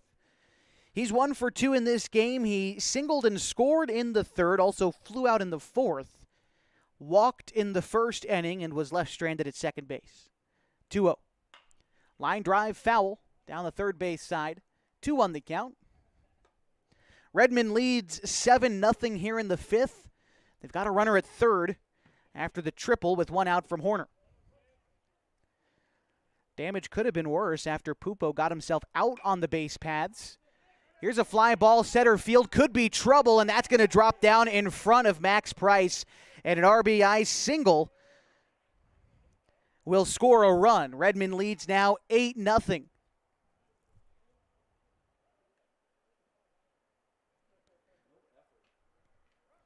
Logan Macy batting now for the Generals. As that ball hit right between Max Price and Ulloa Ford, neither one of them taking initiative to make the catch, and it dropped safely to the outfield for an RBI single. First pitch to Macy, misses outside 1-0. Still one out in this inning. On deck is Tyus Ustat after Logan Macy. Move from Safford over to first, but Illingworth back safely. Illingworth picking up an RBI there, his 21st of the season. Pitch misses in, 2-0 to Logan Macy. Look ahead at the schedule for the Falcons, an off day tomorrow before hitting the road to Grants Pass to the All Sports Park at Agnew Lytle Field for an Area 4 doubleheader against the Nuggets. Then the Nuggets will make the return trip to the Basin on Friday. Falcons will be back home at Kiger Stadium for a doubleheader at 5 and roughly 7 o'clock. So set your calendars. Come on out and support the team here at Kiger Stadium. A legendary place to watch a baseball game, one of the last wood stadiums in America, and a lot of history. As you walk the halls underneath the grandstand, you see the times where in the 1960s, where Kiger Stadium hosted the Babe Ruth World Series. In 1970, when they hosted the American Legion World Series here in the Basin. In 2019, it hosted the Pacific Northwest, in 2021, the Pacific Northwest Babe Ruth Regional, and in 2019, the American Legion Oregon State Tournament. A walk delivered to Logan Macy moves Illingworth to second. It brings up Tyus Ustat with 2 on and 1 out in the inning. Kiger Stadium, also the former home of the Oregon Tech Owls. And the Klamath Falls Gems, the Woodbat Summer League team, which dissolved, I believe, in 2019. This ballpark has seen a lot of baseball, so come on out, enjoy it. Join us on Friday night as the Falcons host the Grants Pass Nuggets. Here's the 0-1 pitch to Tyus Ustat, grounded foul, 0-2.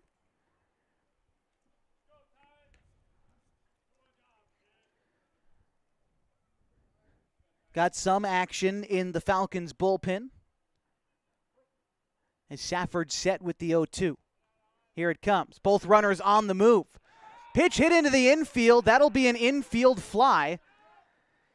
Batter is out. Both runners make it back as Takini gloved the fly ball for the second out. Brody Fisher bats now for Redmond. 2 away, 2 runners on, already 1 run home this inning. Fisher has a couple of singles and 2 RBIs in this game. Singled in 2 runs in the third, then singled himself and came around to score in the fourth. Here he takes strike 1 on the inner third.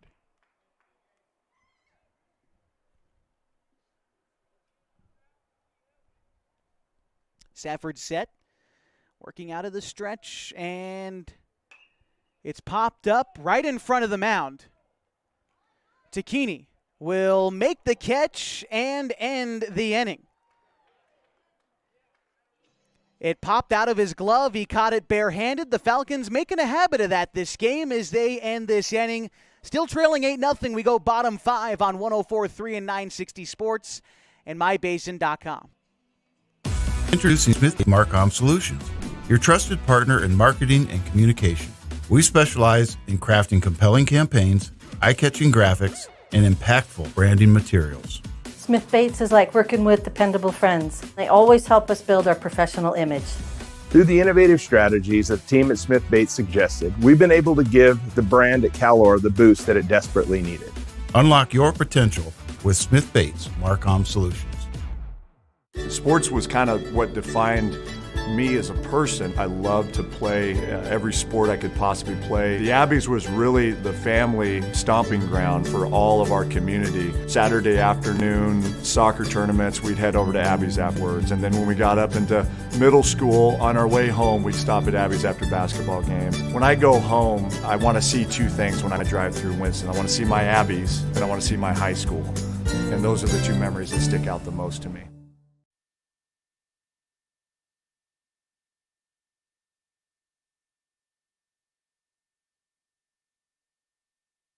Bottom of the 5th inning, and the Falcons trail the Generals of Redmond 8-0. Due up this half for Klamath Falls, Carson Pimley, Ryan Glidden, and Max Price. And a new arm for the Generals. Looks like it's going to be John Brab, the left-hander from Redmond High School, has committed to continue his career at Corbin. Taking a look at Brab this season, 8 innings pitched. This will be his 3rd appearance of the year, but his first out of the bullpen. In 8 innings of work, an ERA of 5.25. And again, bottom, or I guess 8-9-1. The Falcons order due up against the left-handed pitcher for Redmond. Griffin Sanchez exits the game after 4 innings. We can take a look at the final line score for Griffin Sanchez as well for Redmond. The right-hander threw extremely well, working 4 innings, 3 hits, 3 walks, 1 strikeout, but no runs allowed in those innings. Here's the first pitch, a called strike to Carson Pimley on the outer third, 0-1. Pimley walked, was left stranded in his only other plate appearance of the game. Here he takes ball 1 outside.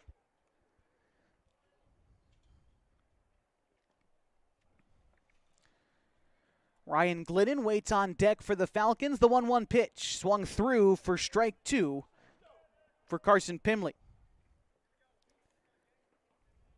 Talked a little bit about the history here at Kiger Stadium. So the 1-2 comes across, swung on and missed. Pimley down on strikes for the first out here in the 5th.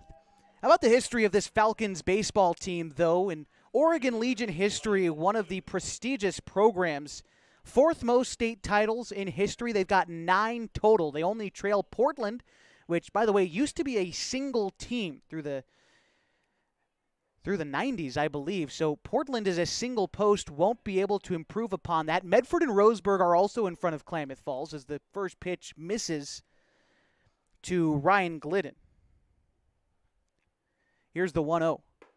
That one also misses outside, 2-0. Falcons won their first state championship in 1960. They also followed it up in 1964. Then they three-peated through 1966, 67, and 68. The 2-1 swung through from Glidden, 2-1. 1974, 87, 96, and 2000, they added their last 4 state championships as Glidden takes a pitch outside, 2-2. Interesting note for the Falcons, they were national runner-ups in 1968. That was the first team from the state of Oregon to make the American Legion World Series, was the 1968 Klamath Falls Falcons. The 3-2 now to Glidden after he takes a pitch outside. Now they lost that World Series to Memphis. They lost 4-3. Here a 3-2 to Glidden. Ground ball towards third, will stay fair and eat up Williams and kick into left field. Glidden is going to take second base. He will get in there safely. And a one-out double for Ryan Glidden. So Falcons try to get something on the board here in the 5th.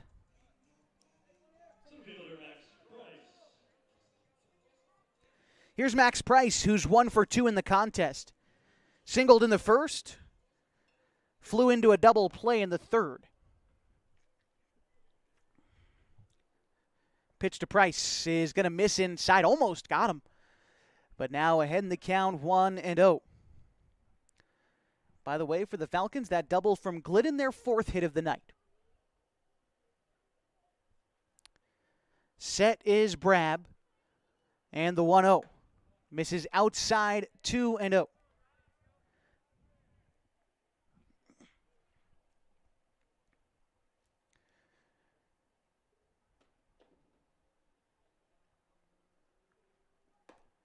The 2-0 finds the zone 2-1. So we talked about the history of the Falcons, but a short history for the Redmond Generals. This is their first season in AAA play, joining Area 4 just this summer. Now, they had a single-A team that has been very good for a long time. In fact, they're coming off of back-to-back state championships, and a handful of these guys on this Generals team were members of the single-A club over those last couple of years. As Brab steps off before delivering the 2-2 pitch.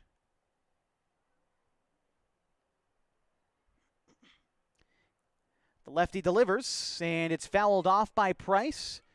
Count remains at 2-2.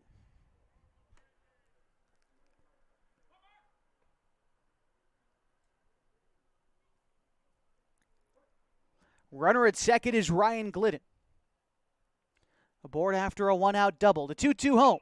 Fouled off again by Price, sticking around in this at-bat. Count remains.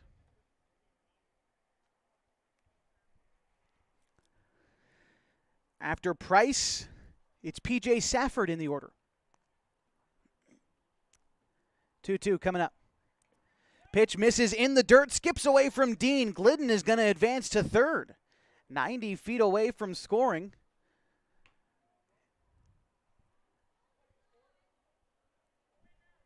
And that'll be a wild pitch against Brab as he sailed that one almost across the shoelaces of Max Price, but he scooted out of the way and allowed Glidden to advance to third.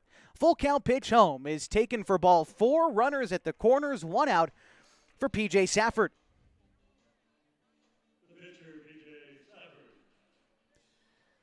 Safford batting here with a runner in scoring position and 1 out.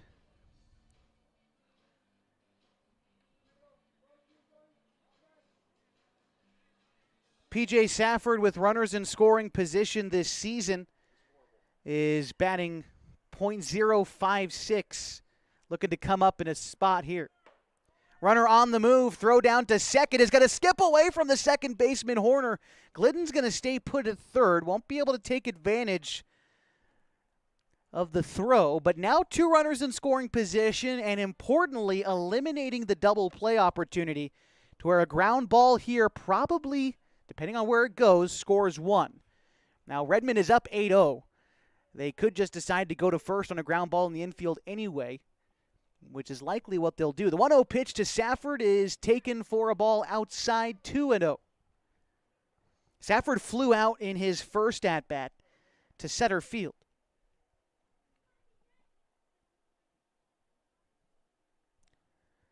(2-0) coming up. Bounced it foul, 2-1.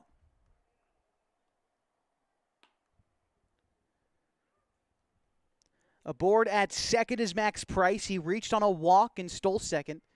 Ryan Glidden doubled and advanced on a wild pitch. The 1-2 coming up to Safford.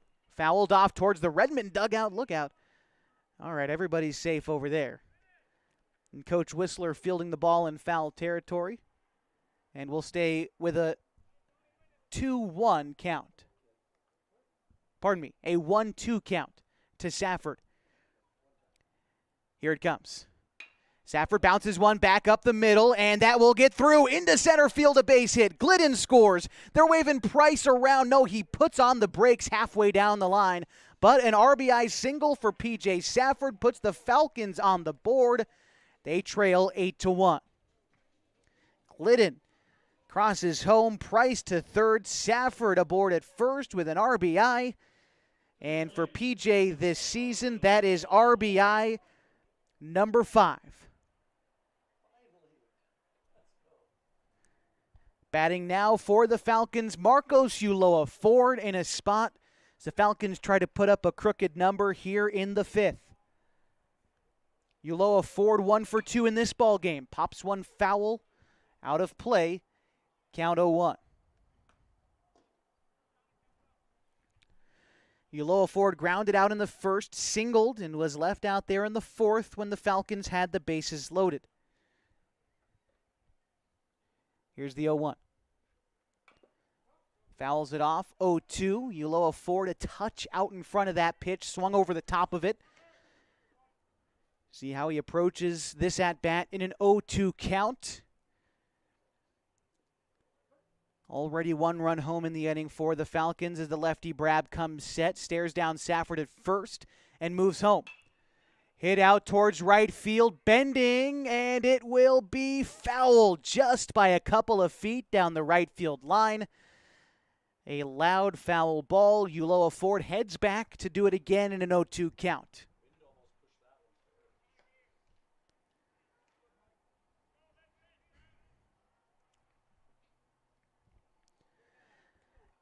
After Ulloa Ford in the order, it's Colin Tacchini. Set is Brab.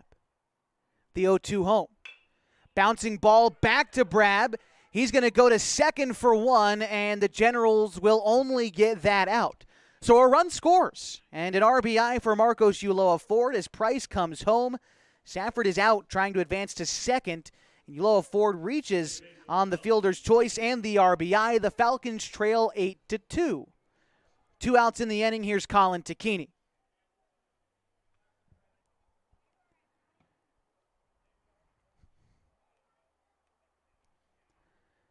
Tacchini is 0 for 1 in this contest. Struck out in the second, walked in the 4th. Takes a pitch low and away in the dirt, 1-0.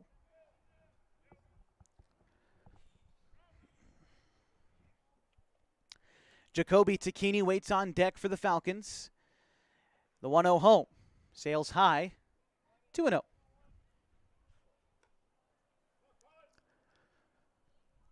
Falcons have scored 2 in the inning. They've needed 2 base hits to do it. One more out there as Ulloa Ford a small lead off of first. Here's the 2-0 home. Grounded back up the middle off the leg of the pitcher Brab. No one is there to pick it up. Racing. The throw is wild to first. Now breaking from second to third is Ulloa Ford. And that's going to go in the books as a hit. Reaching first for Tacchini. And they're going to say that Ulloa Ford advanced to third on the throwing error from Horner. So it was a ground ball off the leg of the pitcher Brab, dribbled down to second base where Horner picked it up and made an errant throw to first. So that's how we have runners at the corners, still with 2 outs for Jacoby Tacchini. 1 for 2 today. Tacchini has come up in these spots this season for the Falcons, at least lately. Here he takes ball 1 outside.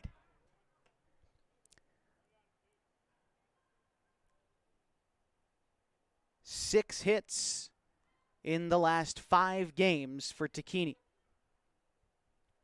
Looking to add 1 more and add to the Falcons' runs. They've got 2 this inning. 1 more stands 90 feet away in the person of Marcos Ulloa Ford at third, Colin Tacchini at first, Jacoby Tacchini to bat, and Corbin Hamilton is on deck. Brab set. The lefty looks in. Slide step, delivers in a pitch in the dirt, 2-1.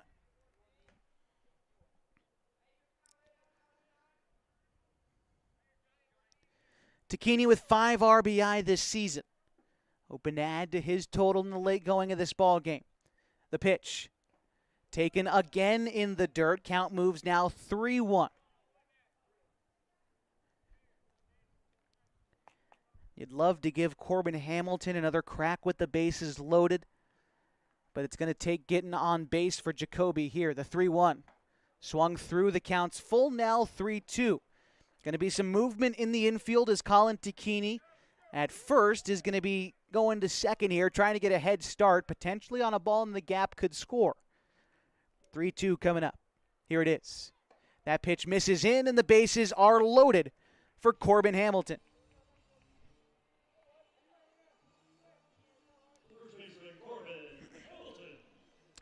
Hamilton came up empty with the bases loaded last inning. Here he gets another chance. Bases still juiced. He's 0 for 2 today.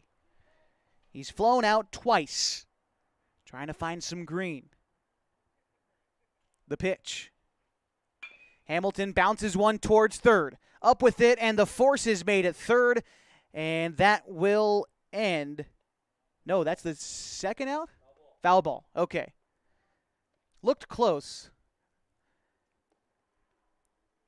But foul ball is the call. Everyone was standing around confused. I was just as confused up here in the box, but it's all sorted in an 0-1 count to Corbin Hamilton.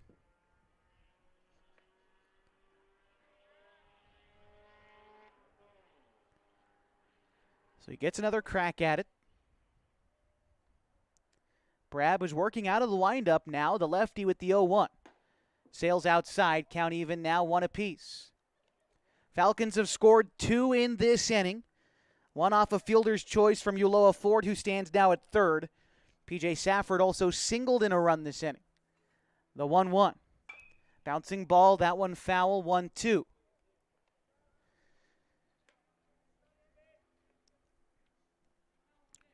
Corbin in a big spot.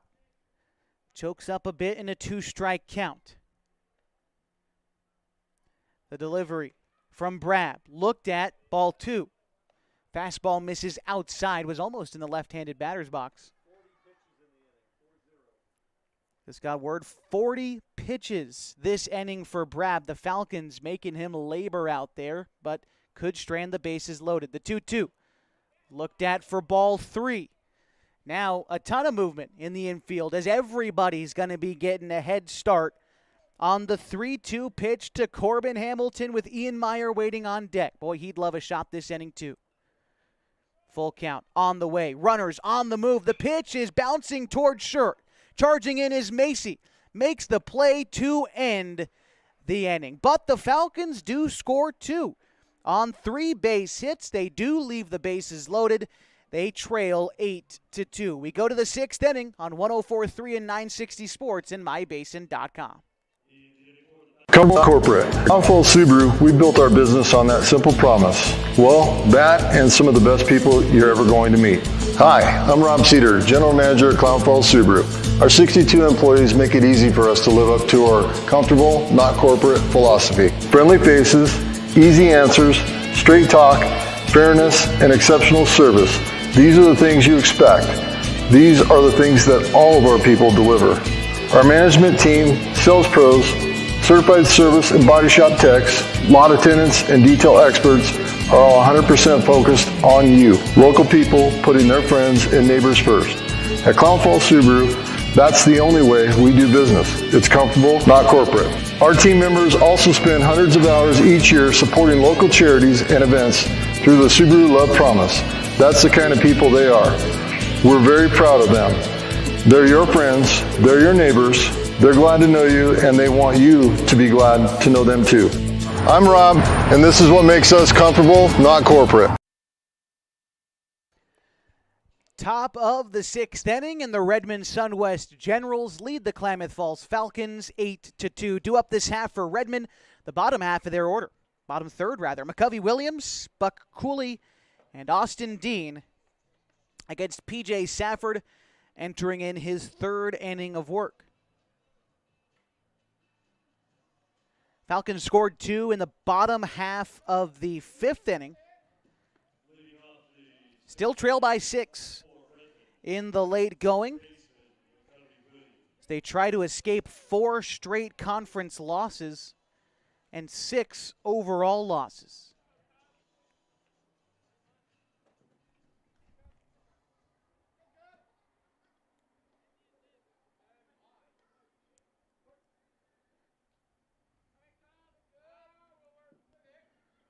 Pitch on the way from Safford to Williams. Misses low, 1-0.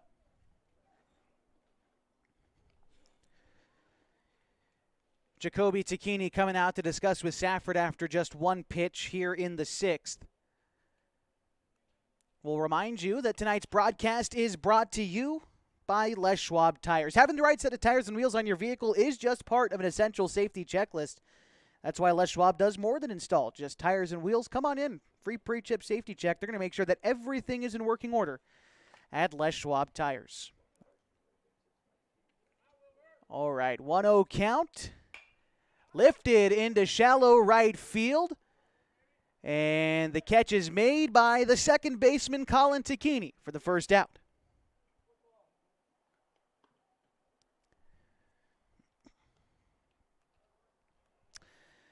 Now it's Buck Cooley to bat now for the Generals. Cooley struck out in the 2nd, had a sacrifice fly and an RBI in the 3rd, and a bases-clearing triple in the 4th inning. Here hits a fly ball straight away center, gloved by Price for the 2nd out.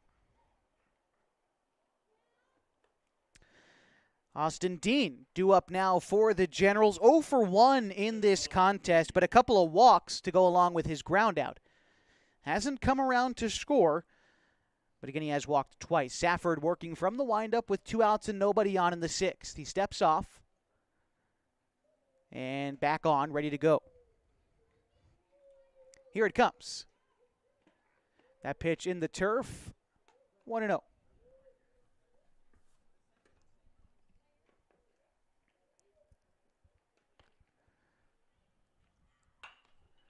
Ground ball hit to 3rd. Diving is Meyer, makes a throw across the diamond in time. And a great play by Ian Meyer to end the 6th inning. The Generals down in order. Falcons due up next as they trail 8-2 on 104.3 and 960 Sports and mybasin.com. Threads. There are many threads that run through our region. There are churches and schools and Little League teams that bring us together and bind us into communities. There are roads and cars, there are houses and jobs and businesses, all woven together to make the fabric of our communities. There are financial threads that are part of that tapestry as well. For over 80 years, it's been our pleasure to be headquartered here, providing financial services to generations of our friends and neighbors. From that first savings account, to retirement planning, and all of the cars and houses and groceries in between, we keep your money local, investing it back into our communities, adding more threads to the fabric to make our communities stronger. Pacific Crest Federal Credit Union. Find your path.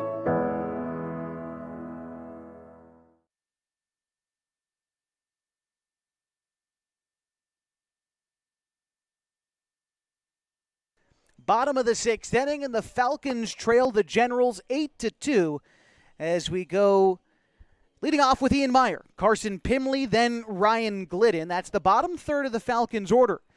So they try to put a little bit of a rally together, try not to save all 6 runs for the 7th inning.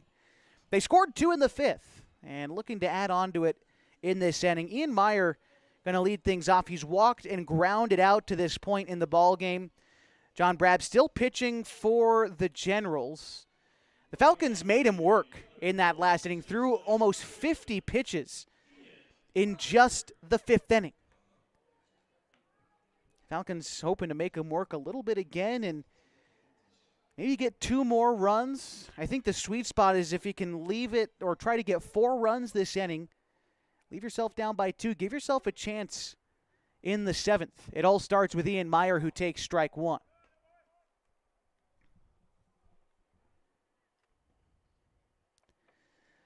Meyer will be going into his junior season at Henley High School next year as he takes ball 1.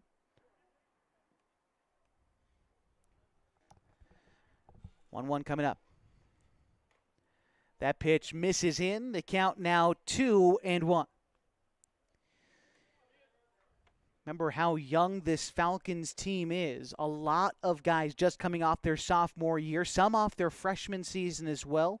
Some haven't even made it to high school yet, like Jacoby Tacchini, the youngest player in our league. And I haven't done the research to look this up, but probably the youngest player in the state of Oregon at AAA level. The 2-2 misses high, 3-2.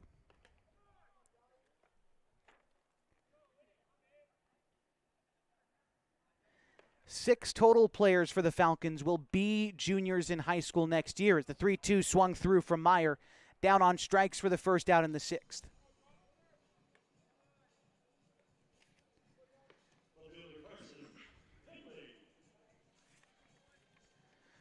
Carson Pimley to bat now for the Falcons. He is 0 for 1 in this game. He's walked and struck out so far. Pitch hit up into the air behind first base, out of play. And an 0-1 count to Pimley.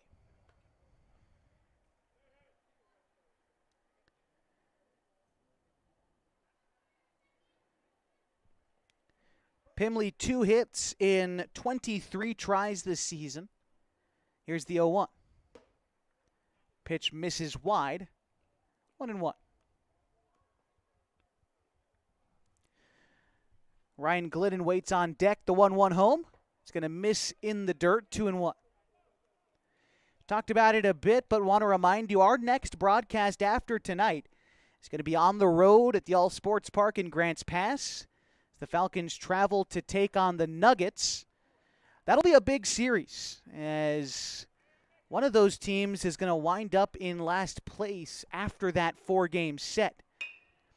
Line drive into the right center field gap. That could be extra bases. That's going to rattle around out by the wall. Pimley is going to take second base. And a 1-out double for Carson Pimley. That's his second double of the season. Comes with 1 out in the 6th. And here's Ryan Glidden.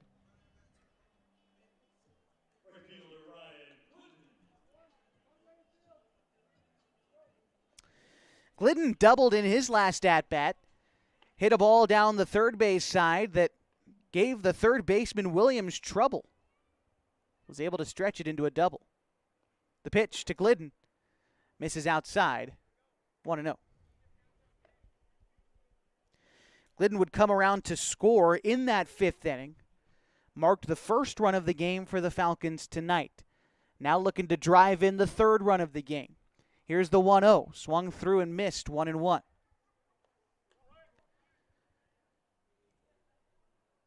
Glidden on the season has 5 runs batted in. Ready in the 1-1 count. Swings through the changeup in the dirt. Over the top of it, a ball and 2 strikes now. It's after Glidden, the lineup turns over with Max Price on deck.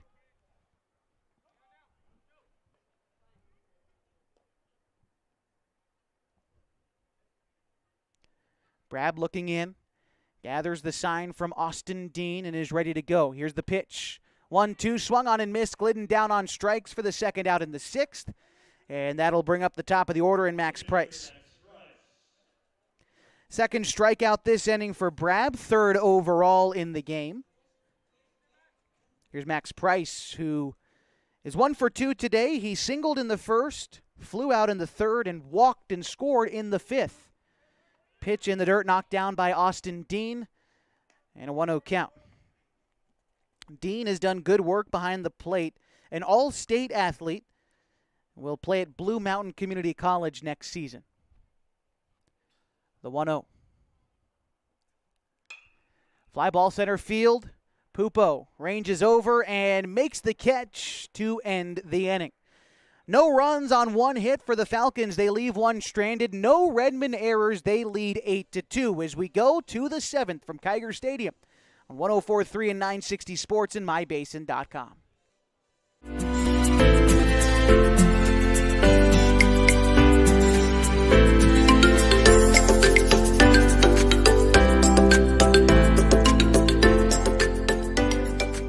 At MyBasin.com, we bring you the power of local radio, The pace and reach of social media, and the excitement of local sports. We do this with a team of radio professionals that is second to none. We're proud to call Klamath Falls our home. What rhymes with great?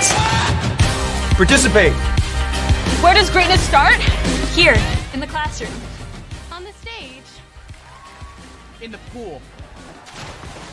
On the field. Where will your greatness take you? To better grades. To more friends. Be great. Participate.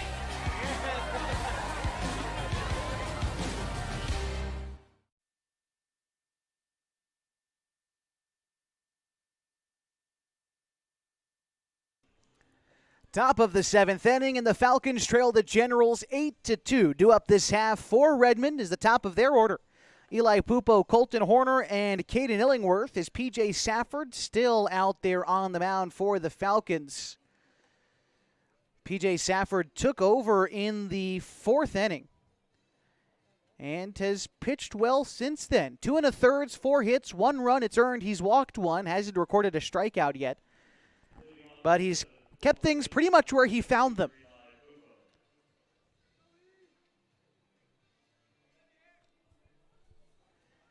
Has to get through the top of the order to give his team a chance. Had a 6-run rally to tie or 7 to win in the bottom half. Or the Falcons will stretch their current losing streak to 6 games. Here's the pitch. That's hit weakly into left. Coming in and making the catch on the run is Pimley for the first out.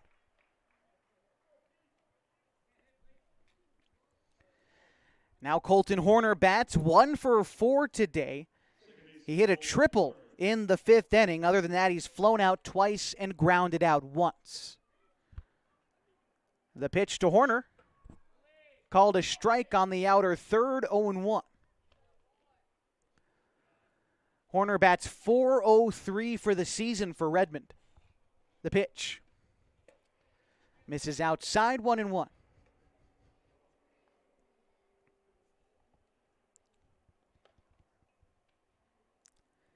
Safford from the windup, steps, kicks, fires.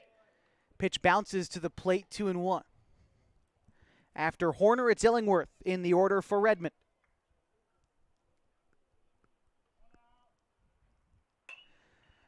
Bouncing ball into left field, right through the gap.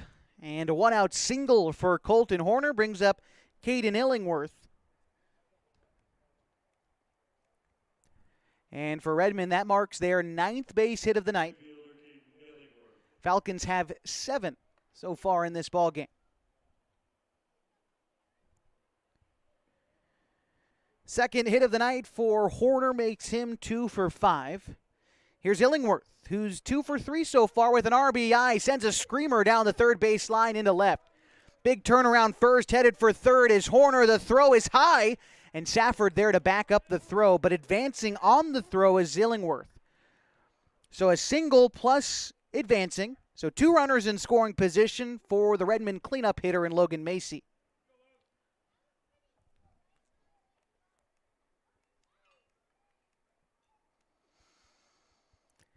Macy tonight is 1 for 3. Reached on an error, doubled and scored, flew out and walked to this point in the game. Takes the first pitch in the dirt, 1-0. After Macy, it's Tyus Ustad.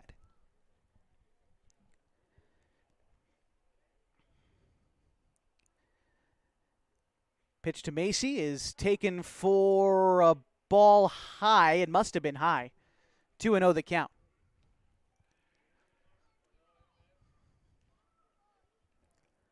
Safford setting out with the 2-0 and the delivery. That's hit a ton to left field, but foul. Count 2-1.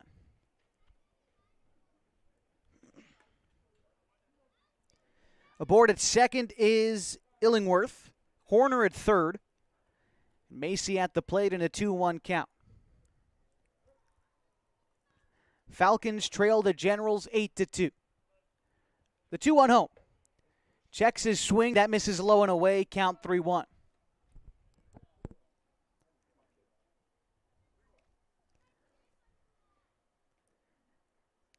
Macy tied for the team lead in RBI. Could add a couple here. Bouncing ball towards third. Meyer knocks it down. Can't come up with it cleanly. The throw to first is not in time, and a run scores. Horner scores. Illingworth stays at second. That's going to go in the book as an error. Macy reaches on an error and knocks in a run for the second time today, and Redmond up 9-2.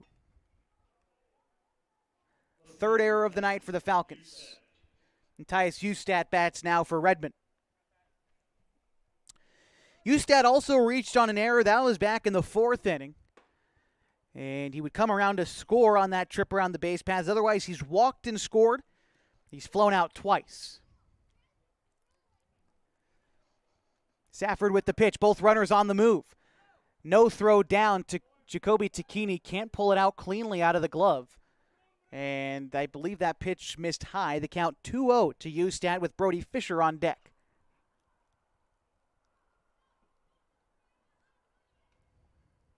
The pitch. Misses inside. It didn't get Ustad, but a 3-0 count to the left fielder for Redmond. Ustad bats .321 on the season, 21 runs batted in for him. Has two more in scoring position, the 3-0. That one sails high and in, and the bases are loaded. Now for the Generals and their designated hitter, Brody Fisher.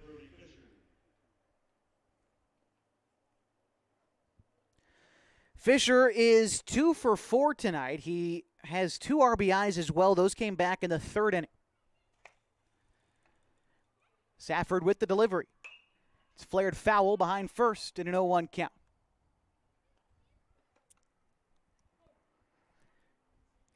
So Illingworth at third, Macy at second, Ustad at first. Brody Fisher in an 0-1 count at the plate. Safford from the windup. The delivery swung on and missed. Looked like it might have been an off-speed pitch. An 0-2 count now at the plate. Still one away in the inning. In the dirt, Tacchini knocks it down, keeps it in front of him, and the count moves now 1-2.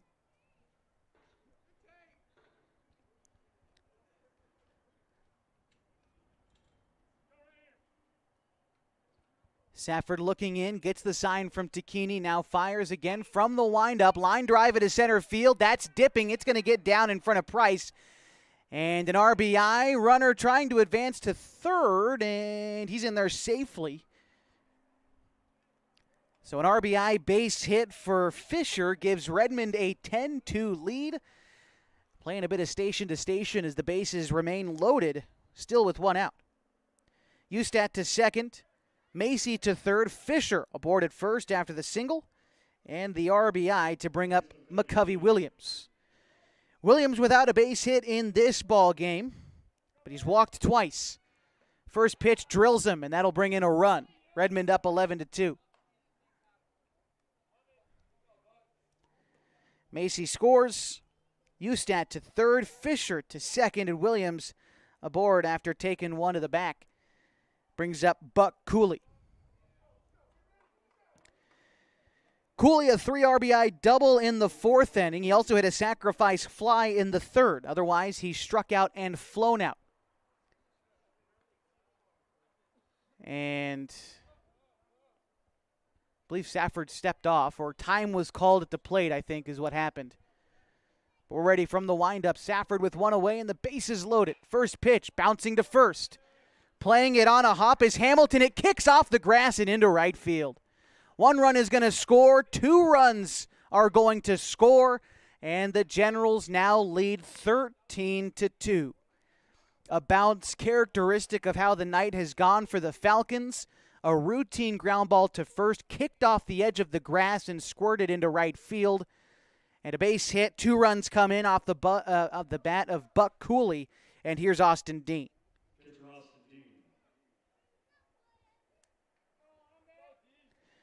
Cooley advanced to, no, he didn't. He's still at first. So runners at the corner, still 1 out. And 5 more runs have come home this half inning. Line drive into center field, and a catch on the run for Max Price. But a run will score. A sacrifice fly and an RBI makes this 14-2. Now 2 outs in the 7th.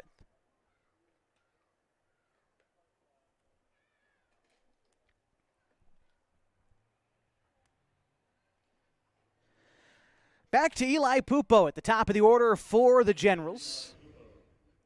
He flew out to start this inning, but his team then rallied to score 6 runs. This inning, first pitch, called a ball inside, 1-0.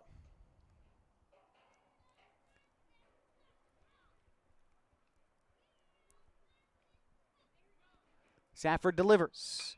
That one's hit a ton to right field. That's going to get down over the head of Glidden. Rounding second, headed for third is Cooley. They're going to wave him around from first, and he will score. Throw to try to cut down. Pupo is not in time, and an RBI triple gives us a score of 15-2.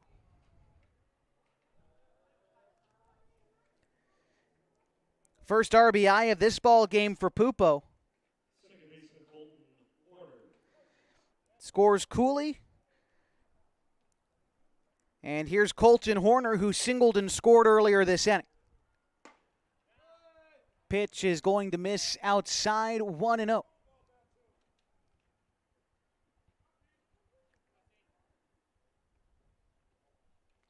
Safford the 1-0. That misses as well, 2-0. Couple of pitches outside and low from Safford as Caden Illingworth waits on deck.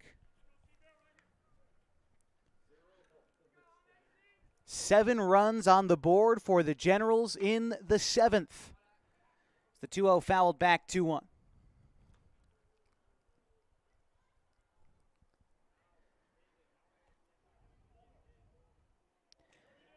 Five base hits in the inning have led to those 7 runs for the Generals. Here's another one. Another lazy fly ball into center field is an RBI single for Colton Horner, and a score of 16-2.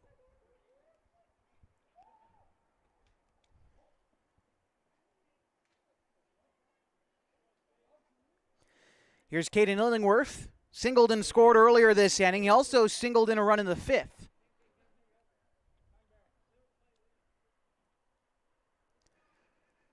Safford shakes off the first sign from Takini. Now comes set. The pitch.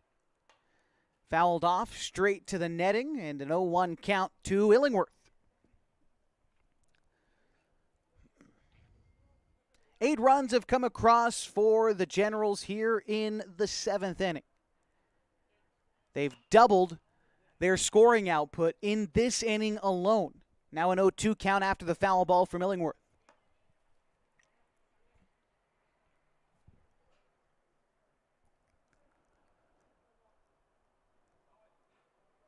And I believe, signal towards the Redmond dugout. It was just trying to get the bat boy back in the dugout. That's okay. 0-2 count at the plate as Safford tries to escape this inning. And a foul ball. Illingworth stays alive.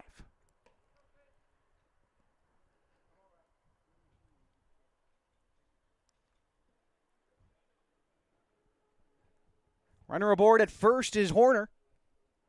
Safford set out of the stretch with the 0-2. Here it comes. Fly ball center field, playable for Price. Moving to the right and makes the catch. No, he drops it out of his glove on a routine fly ball. Was underneath it and it just dropped.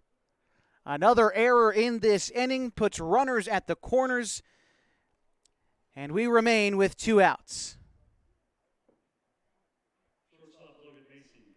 Logan Macy bats now as this inning continues. Macy reached on an error earlier this inning and scored. He also knocked in a run on that error, second time that's happened in this game for Macy.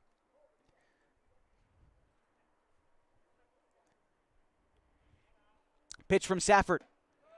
Taken for a ball outside, 1-0. So Horner at third after the error. Illingworth stayed at first. And the delivery, the 1-0 from Safford.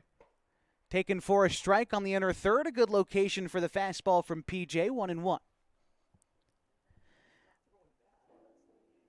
believe Tyus Ustat still on deck for the Generals. The 1-1. Pitch in the dirt. 2-1.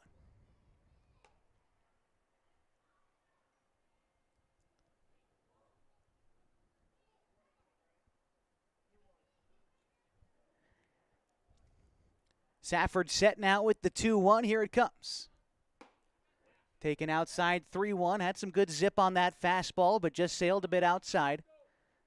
Here in the pop of the glove. But again, registers his ball 3. Safford gets the sign from Tacchini. Comes set. Here's the pitch. Swung through. The count now 3-2. To the inside fastball. Had Macy just a touch late.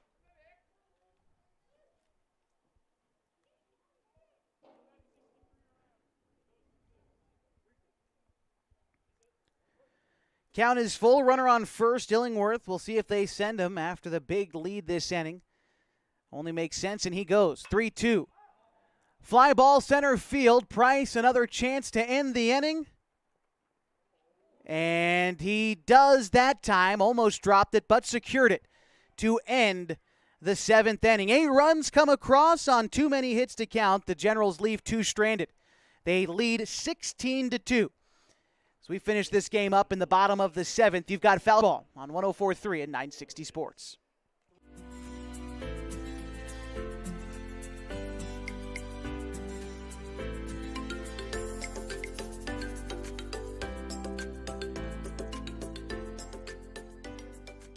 At MyBasin.com, we bring you the power of local radio. The pace and reach of social media. And the excitement of local sports. We do this with a team of radio professionals that is second to none. We're proud to call Klamath Falls our home. Introducing Smith Bates Marcom Solutions, your trusted partner in marketing and communication. We specialize in crafting compelling campaigns, eye-catching graphics, and impactful branding materials. Smith Bates is like working with dependable friends. They always help us build our professional image. Through the innovative strategies that the team at Smith Bates suggested, we've been able to give the brand at Calor the boost that it desperately needed. Unlock your potential with Smith Bates Marcom Solutions.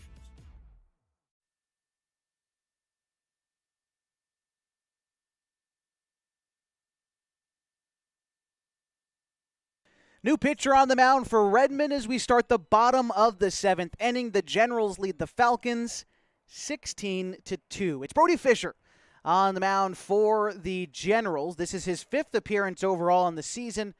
3rd out of the bullpen. 15 2/3 innings pitched. An ERA of 4.02.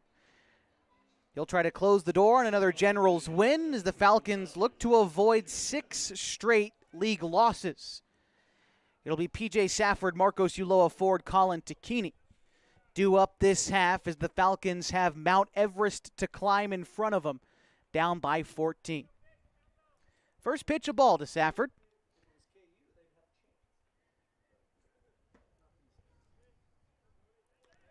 (2-0) now to Safford as that pitch missed outside for PJ today.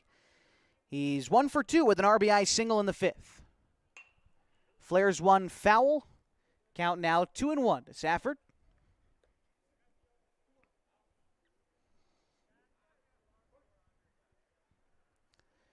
PJ, a right-handed batter, a tall batting stance.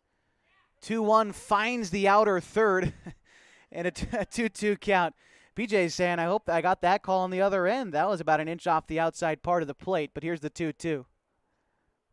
That pitch, a curveball, throws up Safford. There's no doubt about that being strike 3, 1 away in the 7th for the Generals.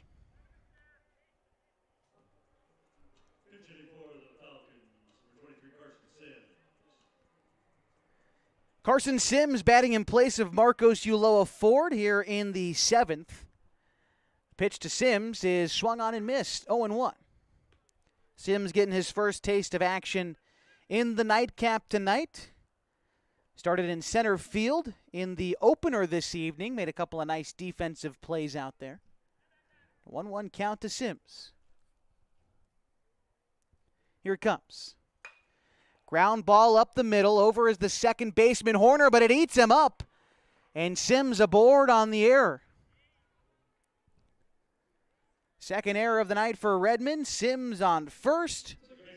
Here's Colin Tacchini.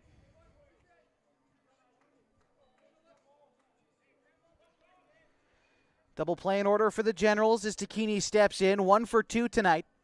Strikeout in the 2nd, single in the 5th.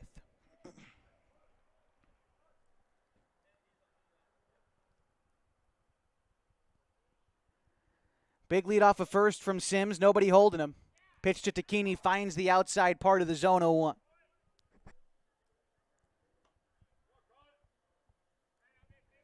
See if Sims takes a bigger lead off of first. Again, nobody holding him there. As the pitcher Fisher comes set, delivers home. Pitch right over the middle of the plate to Tacchini, takes it for strike 2. With Jacoby Tacchini on deck.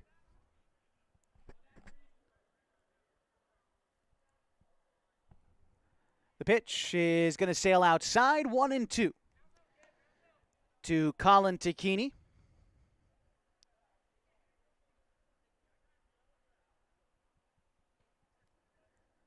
Set is Fisher.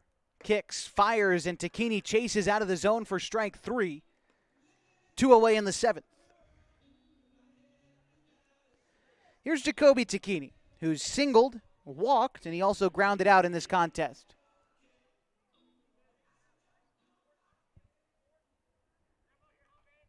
Fisher set with the first pitch to Tacchini. Misses inside and a bit low to Jacoby. 1-0 the count. After Tacchini in the order is Corbin Hamilton. The pitch. Fouled back. Count even at 1. 2 outs in the bottom of the 7th inning. Falcons trail Redmond 16-2.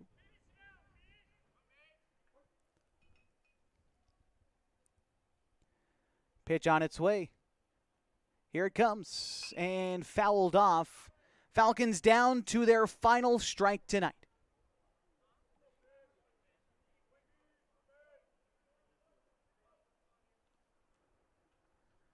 Fisher toes the rubber, looks in. Dean delivers the sign as Fisher comes set. 1-2 pitch on its way. Fouled off. We'll do it again. A ball and 2 strikes to Jacoby Tacchini.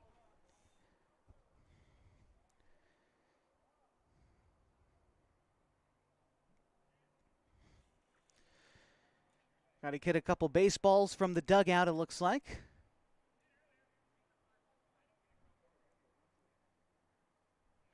But we're back, ready to go on a 1-2 count. 2 outs in the 7th.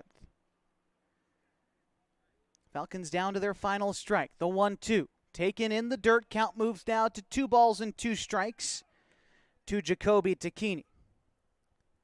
Sims remains at first after he reached on an error. Set with the 2-2 is Fisher, and the delivery.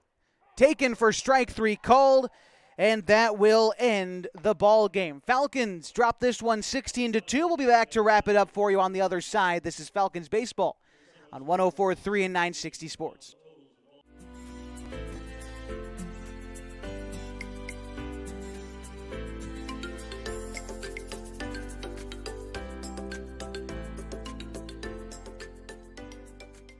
MyBasin.com, we bring you the power of local radio. The pace and reach of social media. and the excitement of local sports. We do this with a team of radio professionals that is second to none. We're proud to call Klamath Falls our home.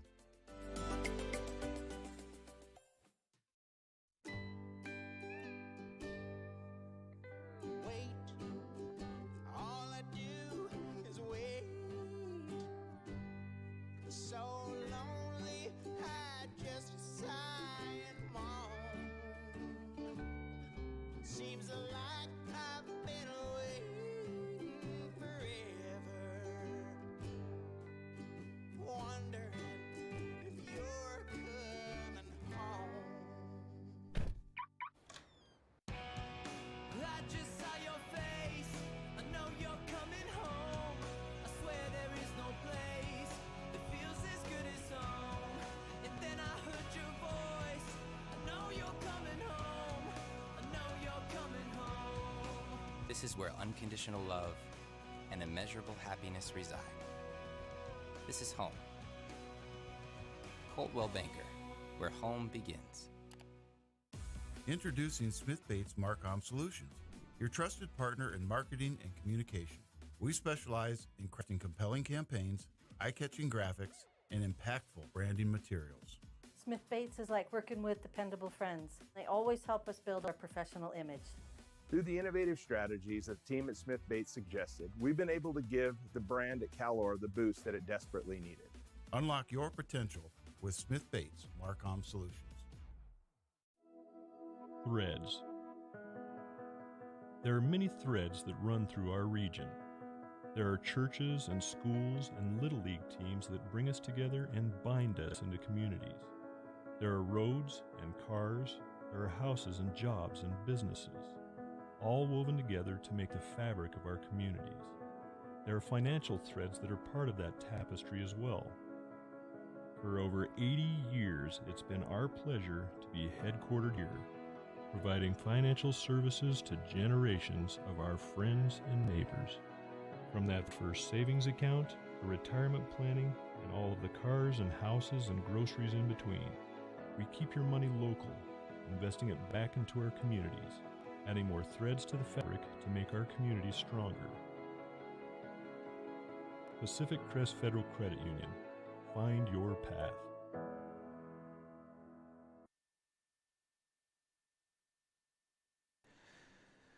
Final score from Kiger Stadium tonight as the Falcons drop the nightcap of an Area 4 doubleheader 16-2. 16 runs on 14 hits for the Generals. They committed 2 errors and left 10 runners on base.